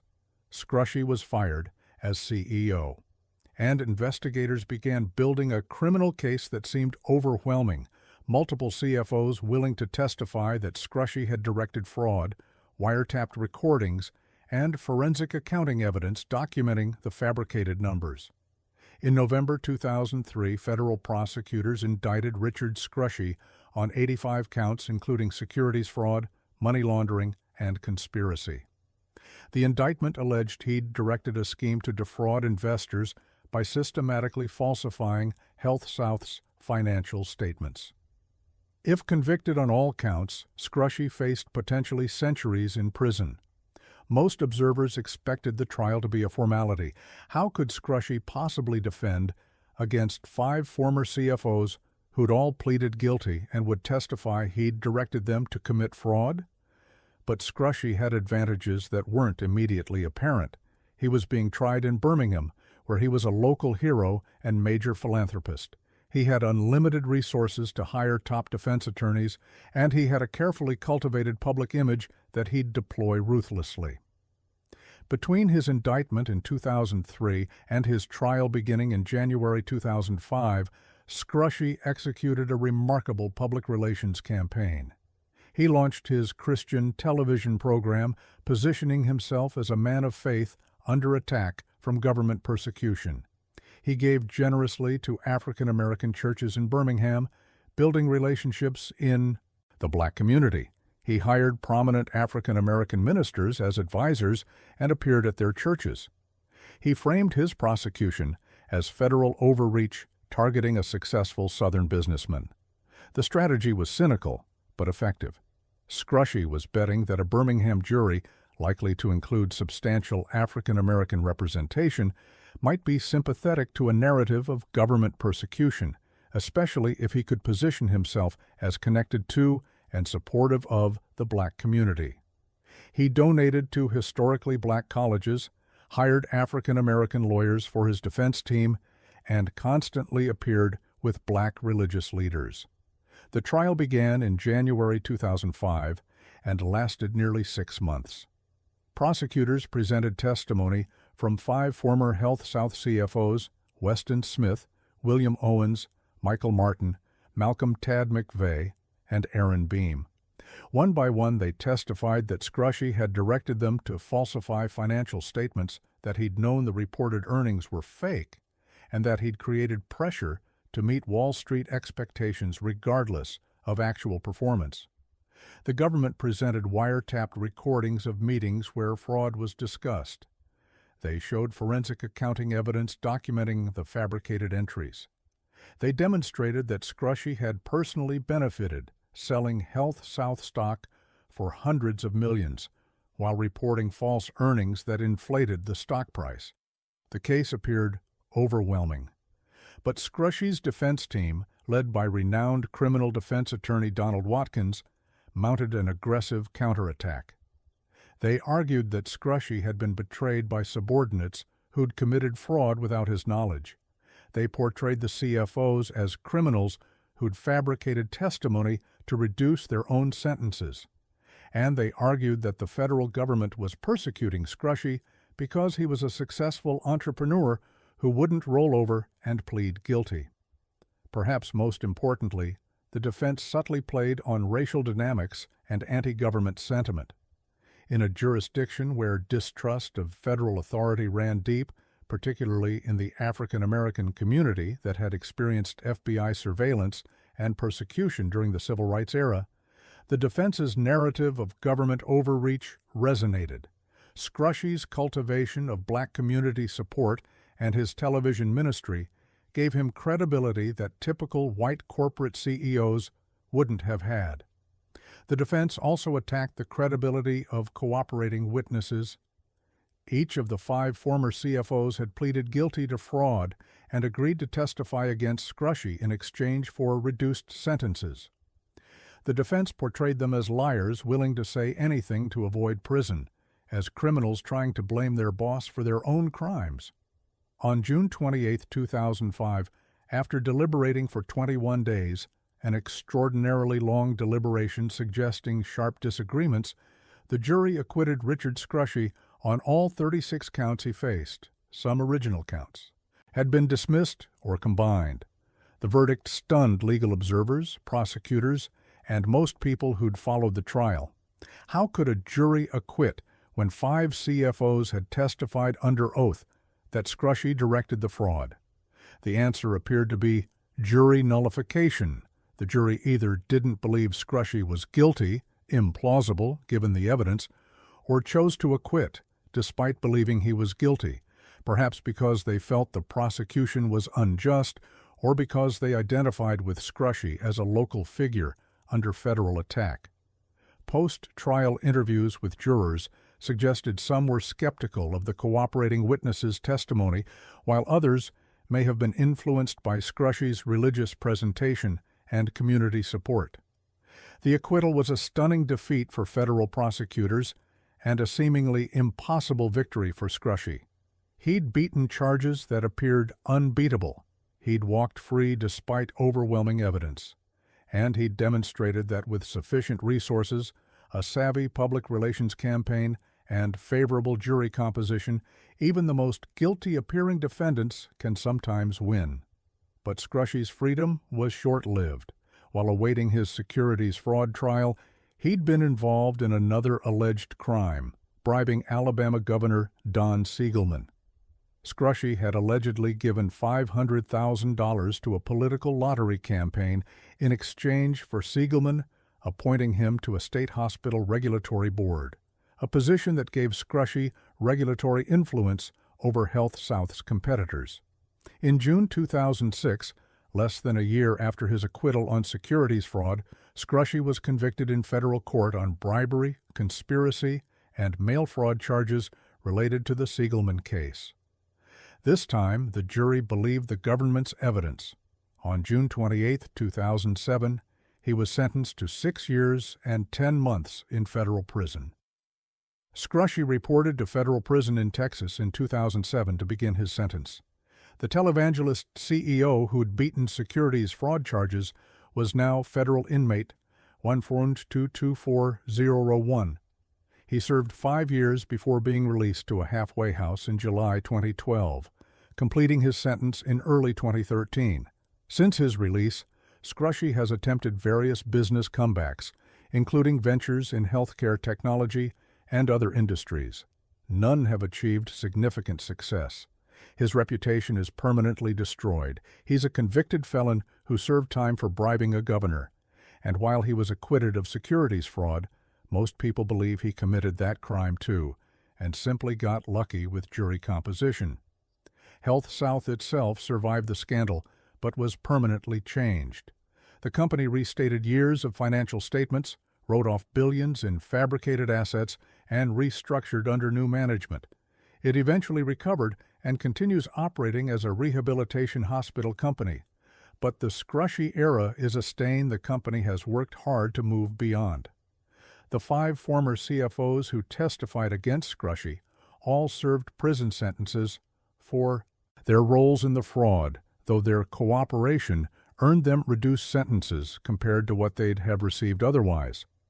Weston Smith, who wore a wire and provided the initial evidence, served 27 months. The others served similar terms. All are now released, their careers in healthcare finance permanently over. For federal prosecutors, the Scrushy acquittal on securities fraud remains a bitter defeat and a cautionary tale about trying complex financial crimes in jurisdictions where defendants have strong local connections. The decision to try Scrushy in Birmingham rather than a federal venue with less local bias may have been a strategic error, and the case demonstrated how defendants with unlimited resources can mount defense campaigns that make conviction difficult even when evidence appears overwhelming. The case also highlighted the power of religious presentation in swaying public opinion and, potentially, jurors. Scrushy's Christian television program, his appearances at churches, his constant invocation of faith, all of it created an image inconsistent with corporate fraudster. Some jurors may have struggled to reconcile the pious televangelist with the allegations of systematic fraud. But perhaps the most troubling aspect was Scrushy's cynical manipulation of race and religion to escape accountability. His sudden embrace of Birmingham's African-American community after his indictment appeared calculated rather than genuine. His television ministry ramped up when he needed public support, and his framing of federal prosecution as persecution played on legitimate historical grievances about government overreach to shield himself from consequences for actual crimes. Richard Scrushy directed a $2.7 billion accounting fraud that destroyed shareholder value, cost employees their jobs and retirement savings, and made HealthSouth's financial statements worthless for years. He did this while hosting a Christian television show preaching integrity and values. He escaped conviction on those fraud charges through a remarkable combination of luck, resources, and jury manipulation. Then got convicted for bribing a governor in a separate case. He served 5 years in federal prison, not for the massive accounting fraud he almost certainly committed, but for political corruption. And he's now 72 years old, his reputation destroyed, his HealthSouth empire gone, remembered not as a healthcare entrepreneur, but as a corrupt CEO who weaponized religion and race to temporarily escape justice before corruption charges finally put him in prison.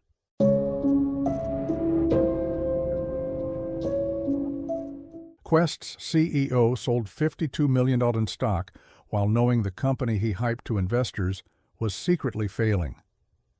In early 2001, Joe Nacchio was riding high. As CEO of Quest Communications, he'd built a telecommunications powerhouse through aggressive acquisitions, culminating in the $35 billion merger with US West that created one of America's largest local and long-distance phone companies.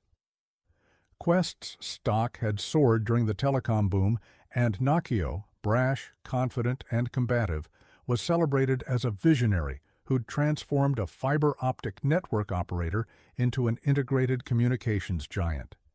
On earnings calls and at investor conferences, Nacchio projected relentless optimism. Quest would meet its aggressive growth targets. Revenue would continue climbing. The future was bright. Analysts and investors believed him. Quest's stock traded above $40 per share in early 2001, giving the company a market value exceeding $40 billion. But privately, Nacchio knew the truth. Quest was in crisis. The telecom bubble was bursting. Business customers were slashing spending on telecommunications. Quest's revenue targets, which Nacchio had aggressively promoted, were increasingly impossible to meet. And Nacchio, privy to internal financial reports showing the deteriorating situation, began selling his personal Quest stock as fast as SEC rules allowed. Between January and May 2001, Nacchio sold approximately $52 million worth of Quest shares, unloading his holdings while publicly assuring investors the company was on track. Later in 2001, after Nacchio had cashed out, Quest was forced to revise its revenue guidance downward. The stock collapsed, eventually falling below $2 per share. Investors who'd bought based on Nacchio's rosy projections while he was secretly selling lost billions as the truth emerged. For selling stock while possessing material non-public information about Quest's deteriorating finances, Joe Nacchio would be convicted on 19 counts of insider trading and sentenced to 6 years in federal prison. But Nacchio's case became unusual for another reason. His defense claimed he'd sold stock not because of inside information about Quest's problems, but because the government had retaliated against Quest for his refusal to participate in warrantless NSA surveillance programs after 9/11. The NSA defense failed. The jury concluded Nokia had committed simple insider trading driven by greed rather than government persecution. But the defense raised uncomfortable questions about government pressure on telecommunications companies during the post-9/11 warrantless surveillance era, questions that would resonate years later when Edward Snowden's revelations confirmed the existence of massive NSA programs that telecom companies had facilitated. Joseph P. Nokia was born in Brooklyn, New York in 1949 to Italian immigrant parents. He worked his way up through the telecommunications industry, spending 26 years at AT&T, where he ran various divisions before leaving in 1997 to become CEO of Quest Communications. At AT&T, Nokia had earned a reputation as an aggressive, results-oriented executive who drove subordinates hard and didn't tolerate failure. Quest in 1997 was primarily a fiber optic network operator. It owned extensive high-capacity fiber networks but didn't serve retail customers directly. Nokia's strategy was to transform Quest into a full-service telecommunications company through acquisitions. The crown jewel was the 2000 merger with U.S. West, a regional Bell operating company serving 14 western states.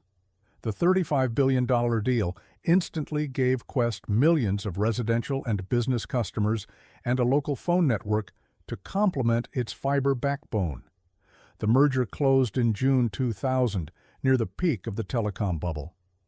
Telecommunications stocks were trading at astronomical valuations based on expectations that Internet growth would drive unlimited demand for bandwidth. Quest stock exceeded $50 per share. Nokia was worth hundreds of millions on paper, and Wall Street analysts projected continued strong growth. But by late 2000 and early 2001, the telecom bubble was deflating. The dot-com crash meant Internet companies that had been buying massive amounts of bandwidth were going bankrupt. Business customers were cutting telecommunication spending, and Quest, which had borrowed heavily to finance the U.S. West acquisition, was facing a revenue crunch. According to evidence presented at trial, Nokia knew by early 2001 that Quest would miss its ambitious revenue targets. Internal financial reports showed deteriorating business customer revenue. Sales forecasts were being revised downward, and Quest's finance team was warning that the company wouldn't meet the guidance Nokia had given to Wall Street analysts. But publicly, Nokia continued projecting confidence. On February 27, 2001, at an investor conference, Nokia stated, "We are on track to meet our financial targets for 2001. On an April 24, 2001 earnings call, he reiterated that Quest would meet full-year guidance. And throughout the first half of 2001, Nokia made numerous public statements assuring investors that Quest's business was strong and that growth targets would be achieved. Meanwhile, Nokia was selling.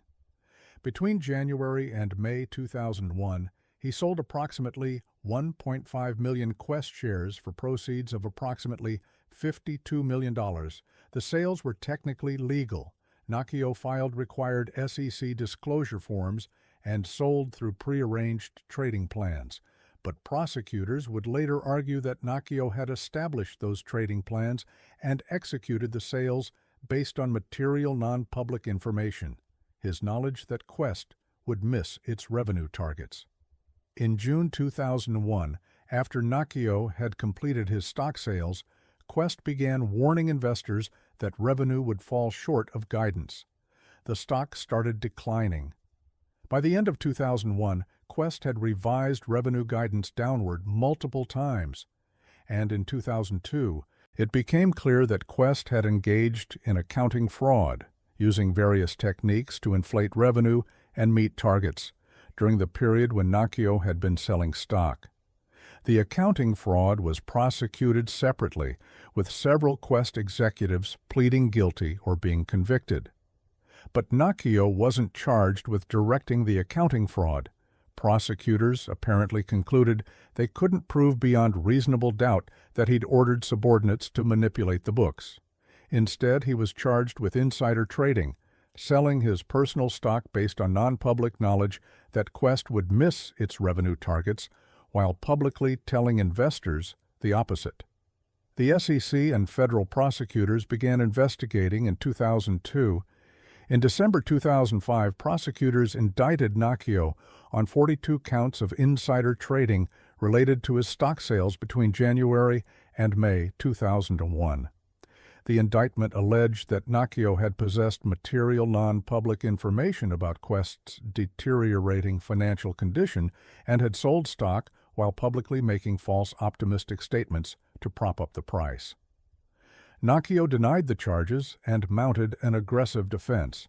His attorneys argued that the stock sales had been planned in advance through SEC-approved trading plans, that Nacchio hadn't possessed inside information that required him to refrain from selling, and that his public statements about Quest's prospects had been reasonable forward-looking projections rather than false statements. But as the case developed, Nacchio introduced a remarkable additional defense. He claimed his stock sales weren't motivated by inside information about Quest's problems, but rather by knowledge that the government was retaliating against Quest for his refusal to participate in NSA surveillance programs. According to Nacchio's defense, in early 2001, months before 9/11, NSA officials approached Quest and other telecommunications companies seeking access to customer calling records and possibly communications content. Nacchio, according to his lawyers, refused to cooperate without proper legal authorization, such as court orders or warrants. In retaliation, the defense claimed the government denied Quest lucrative classified contracts that the company had been pursuing. Nacchio argued he'd sold stock not because of inside information about Quest's commercial business problems, but because he knew the government's retaliation would cost Quest the expected classified contracts, harming the company's prospects. This narrative, if believed, would transform Nacchio from insider trading fraudster into whistleblowing hero, a CEO who'd protected customer privacy, been punished by an overreaching government, and then been prosecuted to silence him. The defense was audacious and, in the context of later revelations about NSA surveillance, raised legitimate questions about government pressure on telecoms. But federal prosecutors and the trial judge were skeptical. The NSA allegations, while potentially true, didn't excuse insider trading. Even if Nacchio had refused NSA surveillance requests and suffered retaliation, that could be material non-public information that made his stock sales illegal. You can't sell on inside information just because that information involves government actions rather than commercial business problems. Moreover, the evidence suggested Nacchio's stock sales were motivated by knowledge of Quest's general business deterioration rather than specifically by classified contract losses. Internal Quest documents showed widespread revenue problems across commercial business segments, not just in government contracting. And Nacchio's public statements had been about commercial business prospects, not about classified contracts. The trial began in March 2007 in Denver federal court.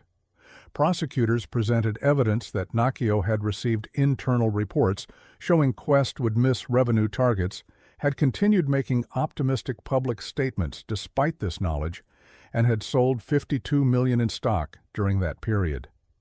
They showed that when Quest finally disclosed the revenue problems, the stock crashed, meaning investors who'd bought while Nacchio was selling had been defrauded. The government's case was strengthened by testimony from Quest executives who described the internal pessimism about hitting revenue targets, pessimism that contradicted Nacchio's public optimism. They showed emails and meeting notes documenting that Nacchio knew the business was struggling well before he disclosed that information publicly. Nakio's defense presented evidence about NSA surveillance requests and alleged retaliation. They called witnesses who testified about classified contracts that Quest had been pursuing and didn't win. They argued that Nakio's stock sales were motivated by this government retaliation rather than by general business problems. But the judge severely limited how much NSA-related evidence could be presented, ruling that much of it was classified and that the defense hadn't proven its relevance to the insider trading charges. The jury heard some NSA allegations, but not the detailed classified information Nakio's team wanted to present. On April 19, 2007, after 8 days of deliberation, the jury convicted Nakio on 19 of 42 counts of insider trading. He was acquitted on 23 counts where prosecutors apparently couldn't prove beyond reasonable doubt that he'd possessed material non-public information at the specific times he'd sold stock. But the convictions on 19 counts were sufficient to expose Nakio to substantial prison time. The sentencing came in July 2007. Prosecutors asked for a lengthy sentence, arguing that Nakio had betrayed investors' trust, had sold millions in stock while lying about the company's prospects, and had shown no remorse.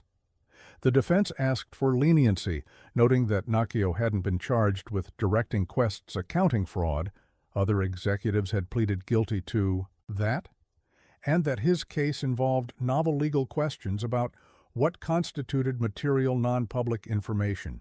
U.S. District Judge Marcia Krieger sentenced Joe Nakio to 6 years in federal prison and ordered him to forfeit $52 million, the proceeds of his illegal stock sales, plus pay a $19 million fine. The sentence was substantial, but less than the maximum possible. Judge Krieger noted the serious breach of trust involved when a CEO sells stock based on inside information while telling investors the company is healthy.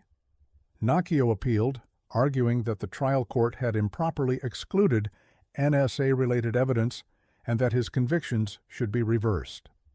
The 10th Circuit Court of Appeals rejected most of his arguments, but did order a resentencing on a narrow technical issue.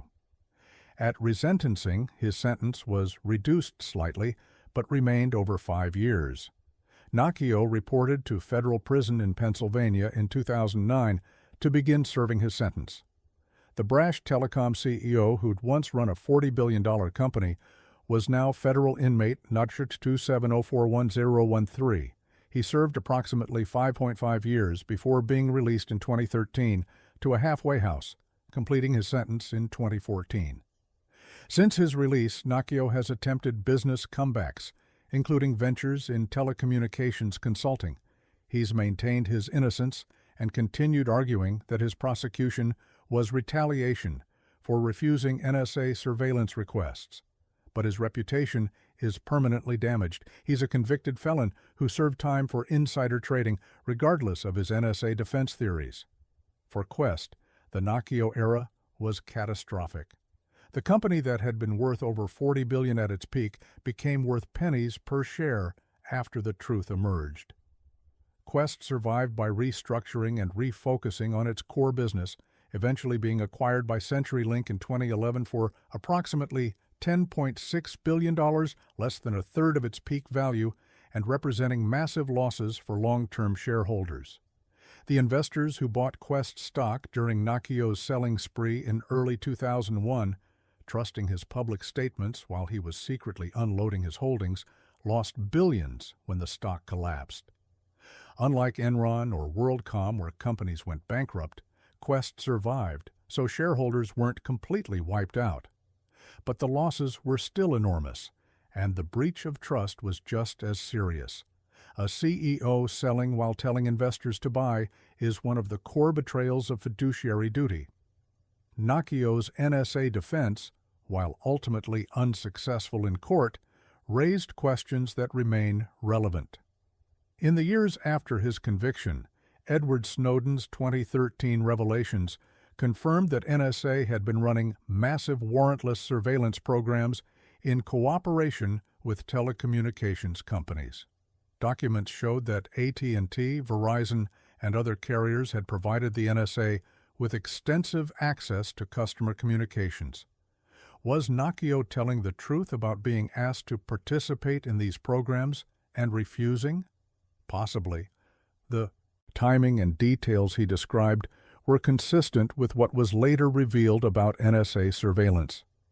Did the government retaliate against Quest for non-cooperation? That's less clear and was never proven in court. And most importantly for his criminal case, even if true, did that excuse his insider trading? The jury said no, you can't sell stock based on inside information about government retaliation any more than you can sell based on inside information about commercial problems. But the case leaves an uncomfortable question. If Nakio genuinely did refuse warrantless surveillance and was prosecuted partly in retaliation, does that make his conviction unjust, even if he technically committed the crimes charged? Civil libertarians have argued that Nakio was a rare telecom executive who prioritized customer privacy over government cooperation, and that his prosecution served to warn other executives what happens when you don't cooperate. Federal prosecutors have consistently denied any connection between NSA surveillance issues and Nakio's prosecution.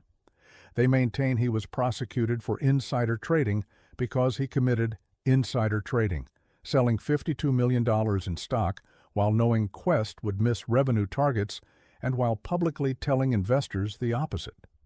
The NSA allegations, prosecutors argued, were a smokescreen designed to distract from straightforward securities fraud. The truth likely lies somewhere in between. Nakio probably did commit insider trading. The evidence of his knowledge about Quest's problems and his stock sales while making optimistic public statements is strong. But it's also plausible that he refused NSA surveillance requests and that this colored the government's aggressive pursuit of his case. Both things can be true. Nakio committed crimes and was prosecuted partly because he'd angered government officials by refusing surveillance cooperation. Joe Nakio is now 75 years old, out of prison, trying to rebuild some semblance of a business career.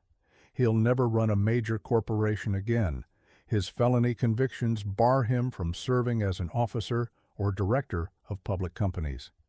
His reputation is permanently stained by insider trading, and his attempts to position himself as an NSA whistleblower have been largely unsuccessful.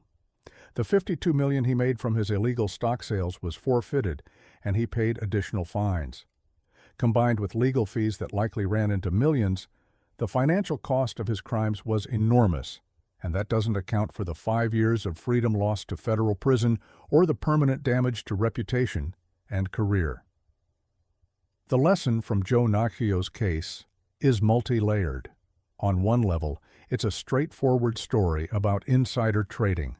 A CEO sold stock based on non-public information about his company's problems while publicly lying to investors. That's securities fraud, and Nakio was rightfully convicted. But the NSA dimension adds complexity. If Nakio truly was one of the few telecom executives who refused warrantless surveillance and was punished for it, that's important context even if it doesn't excuse his crimes. The case becomes a cautionary tale not just about insider trading, but about how government retaliation can work, not through obvious persecution, but through aggressive prosecution of actual crimes that might otherwise be handled civilly or ignored. The timing is notable. Nakio was convicted in 2007, 6 years before Snowden's revelations confirmed the existence of the NSA programs Nakio had described. At the time of his trial, many people dismissed his NSA defense as conspiracy theory. After Snowden, the defense looked more plausible. But by then, Nakio had already served his time, and reopening his case based on subsequently revealed information wasn't feasible. Joseph Nakio sold $52 million in Quest stock while knowing the company was failing and while publicly telling investors the opposite. That's insider trading, and he served 5.5 years in federal prison for it. Whether he also refused NSA warrantless surveillance requests and was prosecuted partly in retaliation remains uncertain, plausible but unproven. What's clear is that Nacchio destroyed his career and legacy through greed. Even if the NSA allegations are true, his response, selling $52 million in stock while lying to investors, was illegal. He could have resigned, could have disclosed what he knew, could have sold his stock after public disclosure of Quest's problems. Instead, he chose to cash out while deceiving the investors whose money he was supposedly safeguarding as CEO.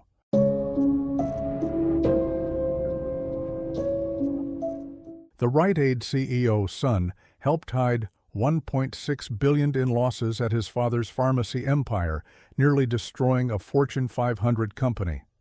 Alex Grass arrived in America in 1920 as a child, part of the great wave of Jewish immigration from Eastern Europe.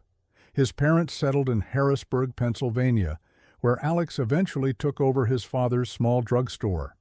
In 1962, he opened the first Rite Aid pharmacy in Scranton, Pennsylvania. Through hard work, smart expansion, and dedication to customer service, Alex Grass built Rite Aid into one of America's largest drugstore chains.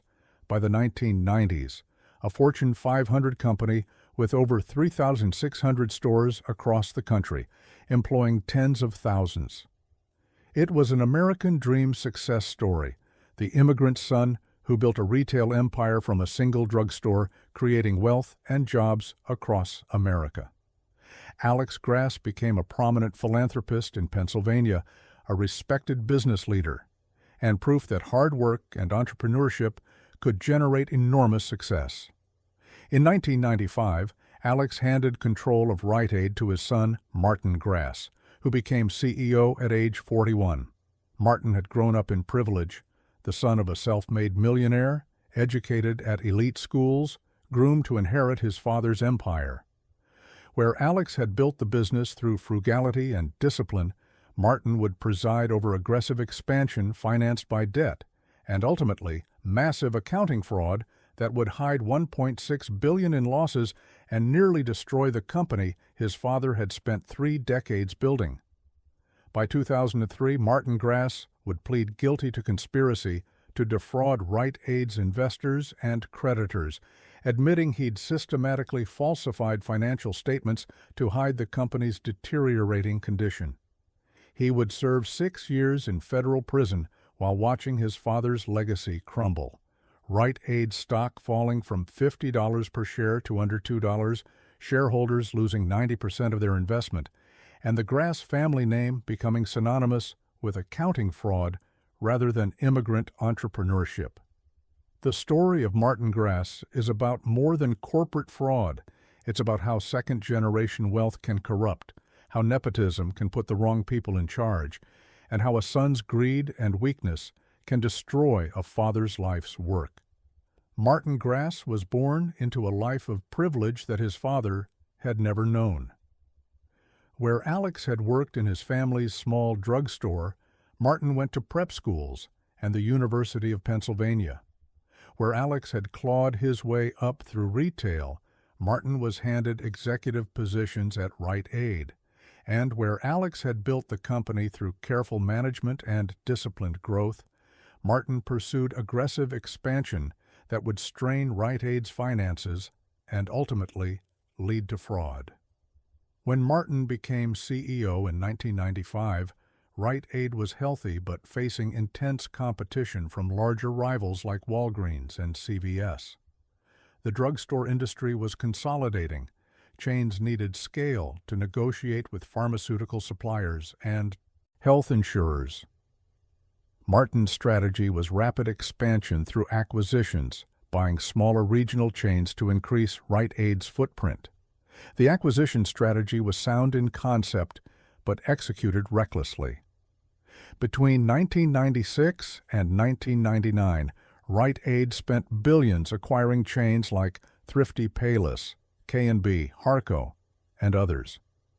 The acquisitions were financed largely through debt, and Rite Aid struggled to integrate the acquired stores efficiently.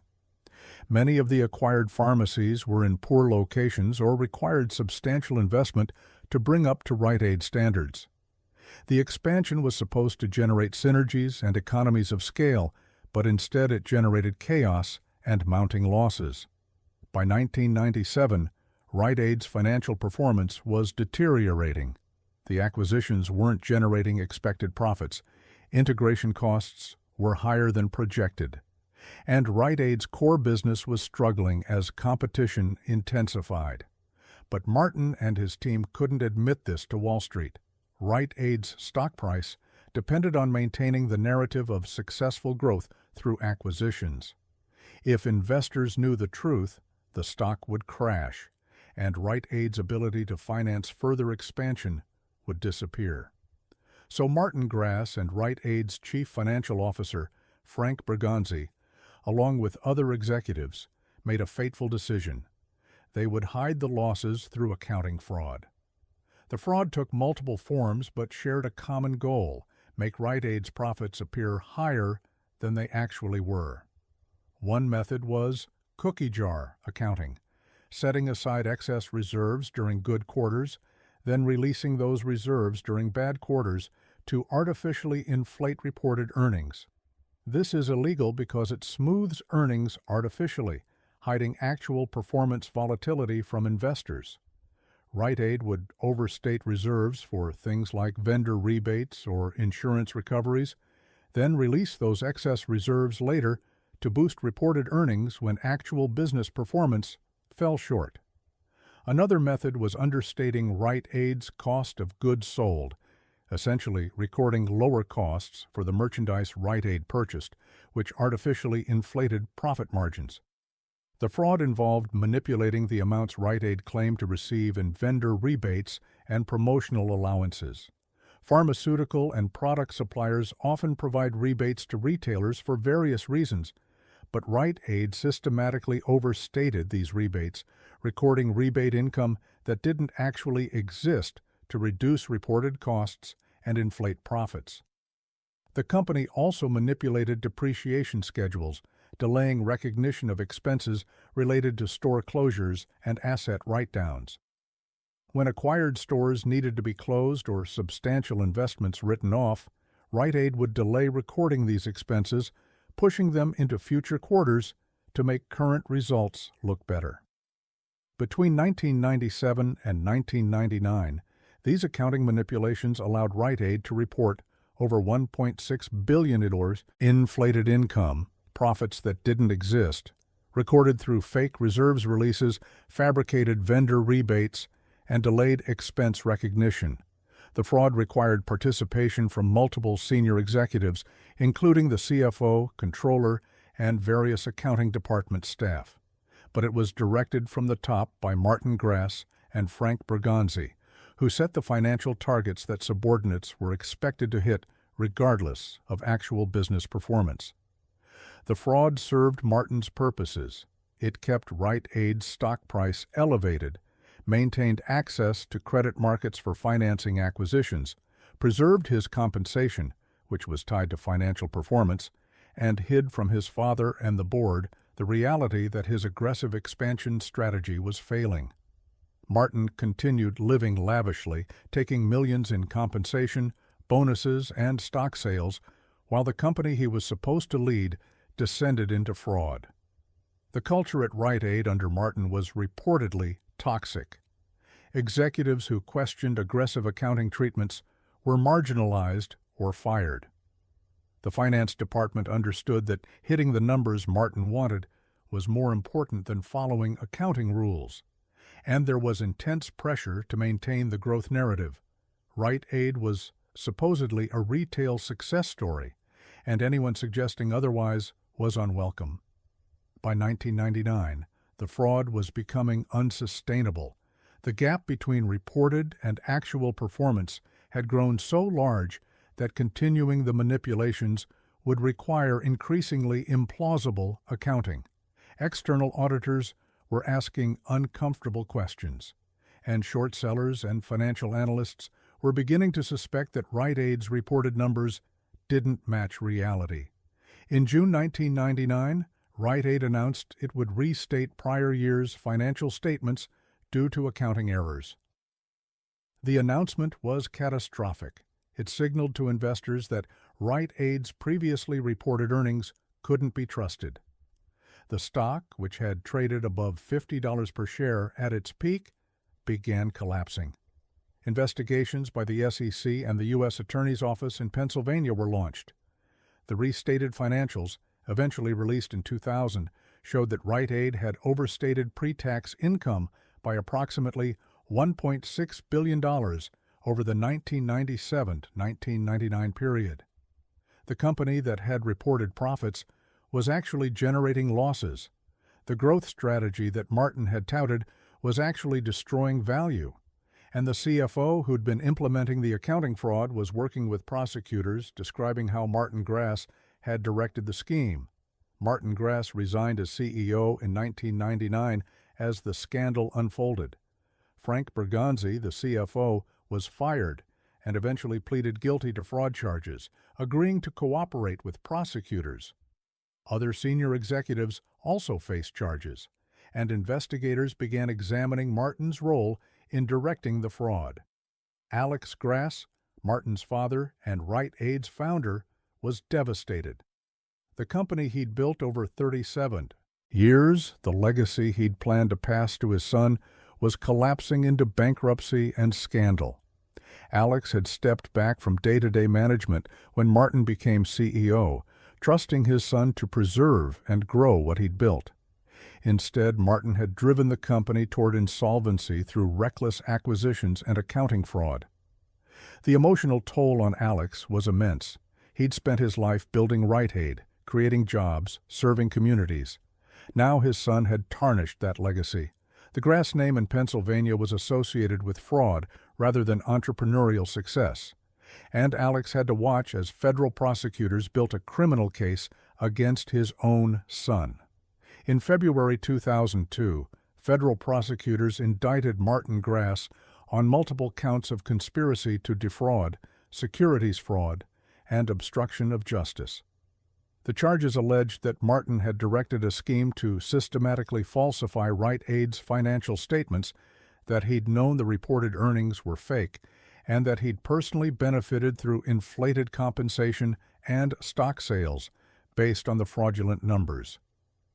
Rather than go to trial, Martin negotiated a plea deal. In June 2003, he pleaded guilty to conspiracy to defraud Rite Aid's investors and creditors. By pleading guilty, he avoided trial but accepted responsibility for orchestrating the accounting fraud. The plea spared him potentially decades in prison, but guaranteed he'd serve substantial time and be forever marked as a convicted felon. The sentencing came in May 2004. Prosecutors asked for a substantial sentence, arguing that Martin had betrayed his fiduciary duties as CEO, had destroyed billions in shareholder value, and had tarnished his father's legacy. They emphasized that Martin had grown up in privilege, had been handed an executive position based on nepotism rather than merit, and had responded to business challenges with fraud rather than honest management. The defense asked for leniency, noting that Martin had accepted responsibility by pleading guilty, that he'd cooperated with the investigation, though not as extensively as some other defendants, and that he'd already suffered through public humiliation and the destruction of his family's reputation. They argued that Martin was remorseful and that he'd been influenced by a corporate culture that prioritized financial results over ethical conduct. U.S. District Judge Sylvia Rambo sentenced Martin Grass to 8 years in federal prison, a substantial sentence that reflected the scale of the fraud and the breach of trust involved. "You destroyed your father's legacy," Judge Rambo said at sentencing. "You took a company that was built through hard work and integrity and turned it into a vehicle for fraud. Thousands of employees lost their jobs. Shareholders lost billions. And for what? So you could maintain the illusion of success and continue receiving your multi-million-dollar compensation." Martin reported to federal prison in 2004 to begin his sentence. The Second-generation CEO who'd grown up in mansions was now federal inmate 407-47066. He served approximately 6 years before being released in 2010, having earned time off for good behavior. His father, Alex, died in 2009, while Martin was still imprisoned, likely devastated by what his son had done to the company he'd built. Frank Bergonzi, the CFO who'd implemented the accounting fraud at Martin's direction, was sentenced to 28 months in federal prison. Other Rite Aid executives received sentences ranging from probation to several years. All were barred from serving as officers or directors of public companies, and all saw their careers and reputations permanently destroyed. Rite Aid itself survived but was permanently weakened. The company went through massive restructuring, closed hundreds of stores, laid off thousands of employees, and struggled under enormous debt from Martin's acquisition spree.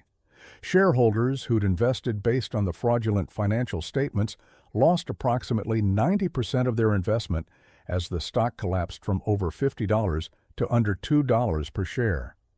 The company eventually recovered somewhat, stabilizing under new management and refocusing on its core pharmacy business.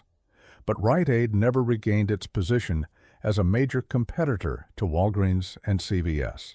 In 2018, Walgreens acquired 1,932 Rite Aid stores for $4.4 billion, leaving Rite Aid as a much smaller chain. The company that Alex Grass had built into a Fortune 500 powerhouse became a shadow of its former self, struggling to compete and profitable only intermittently. For Rite Aid employees, the fraud and its aftermath were catastrophic. Thousands lost their jobs in the restructuring following the scandal. Many had invested retirement savings in Rite Aid stock, encouraged by company programs that promoted employee stock ownership, and lost most of it when the fraud was revealed and the stock collapsed. The employees who'd worked hard to make Rite Aid successful were victims of Martin Grass's fraud just as much as outside shareholders. The Grass family's reputation in Pennsylvania was destroyed. Alex had been celebrated as a business leader and philanthropist. Buildings at universities bore the Grass name, but Martin's fraud tainted all of it. The immigrant success story became a cautionary tale about nepotism and second-generation corruption. Martin Grass has largely stayed out of public view since his release from prison in 2010.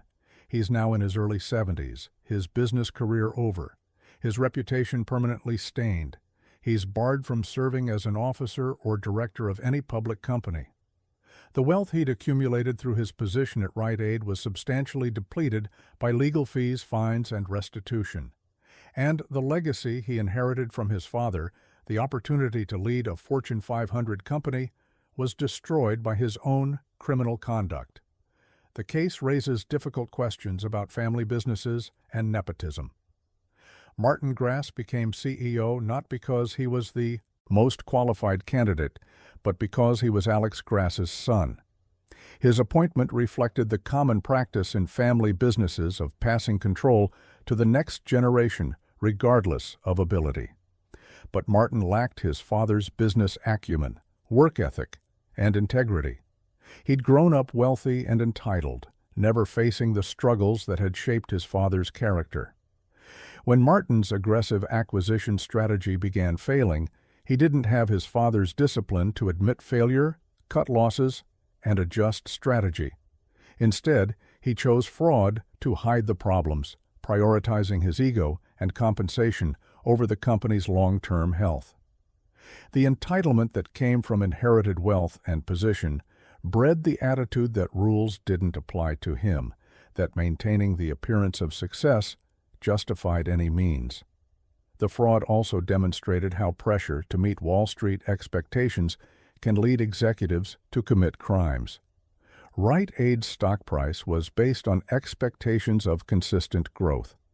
When actual performance fell short, Martin faced a choice: admit failure and see the stock crash, or hide the problems through accounting fraud. He chose fraud, gambling that business performance would eventually improve and allow him to unwind the manipulations.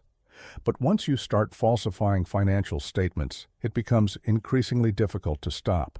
Each quarter requires bigger manipulations to hide previous fraud, creating a spiral that ultimately ends in collapse. The accounting fraud at Rite Aid was part of the wave of corporate scandals in the late 1990s and early 2000s. Enron, WorldCom, Tyco, HealthSouth, and others all involved systematic falsification of financial statements. The scandals led to the Sarbanes-Oxley Act, which strengthened accounting controls, increased penalties for financial fraud, and required CEOs to personally certify their company's financial statements. But regulations alone can't prevent fraud when executives are determined to commit it. What's required is ethical leadership, a board willing to ask hard questions, auditors who are skeptical rather than trusting, and a corporate culture that values truth over hitting numbers. Rite Aid under Martin Grass had none of these. A weak CEO who prioritized appearances over reality. A board that didn't challenge management, auditors who missed or ignored red flags, and a culture where questioning financial results was career suicide. Alex Grass built Rite Aid from a single drugstore into a Fortune 500 company through decades of hard work. Martin Grass nearly destroyed it in 4 years through fraud and reckless acquisitions. The contrast between father and son is stark. The immigrant's child who built something from nothing versus the privileged heir who inherited an empire and squandered it. Martin Grass served 6 years in federal prison for hiding $1.6 billion in losses through accounting fraud. He destroyed his father's legacy, cost shareholders billions, and cost thousands of employees their jobs. And he did it not out of desperation or poverty, but out of entitlement and ego, unwilling to admit his acquisition strategy was failing, unwilling to face the consequences of poor decisions, willing to commit fraud rather than acknowledge he wasn't the business leader his father had been. Federal inmate Bashar 40747-66 was released in 2010, a convicted felon whose business career was over. Alex Grass died in 2009, having watched his son destroy the company he'd spent his life building. And Rite Aid survived but was permanently diminished, a fraction of its former size, struggling to compete against rivals that had avoided the scandals and mismanagement that plagued the Grass era. The dutiful son who was supposed to preserve his father's legacy instead destroyed it. The privileged heir who inherited a Fortune 500 company drove it nearly into bankruptcy through fraud. And the second-generation CEO who grew up with every advantage his immigrant grandfather and entrepreneurial father had lacked proved that wealth and opportunity without character and competence breed not success, but corruption, not growth, but destruction, not legacy, but scandal. Martin Grass's story is a tragedy, not in the sense that he's a sympathetic figure, but in the sense that it was predictable and avoidable. Nepotism put someone in charge who wasn't qualified. Privilege bred entitlement that justified fraud. And greed overwhelmed whatever business judgment Martin possessed, leading him to choose short-term appearance over long-term sustainability. The pharmacy empire Alex Grass, built from a single drugstore, is now a shrunken chain struggling to survive. The Grass family name is associated with accounting fraud. And Martin Grass, the son who had everything and destroyed it all, sits somewhere in quiet obscurity, a convicted felon whose legacy is the $1.6 billion fraud that nearly killed his father's company and definitely killed his father's dream of passing a thriving business to the next generation. 8 years in federal prison, billions in shareholder losses, thousands of jobs lost, a father's legacy destroyed. That's the cost of Martin Grass's fraud, a fraud born not of desperation, but of weakness, not of poverty, but of privilege, not of building something, but of destroying what was built, turning an American dream success story into an American nightmare cautionary tale about how second-generation wealth can corrupt and how nepotism can put the wrong people in charge with catastrophic consequences.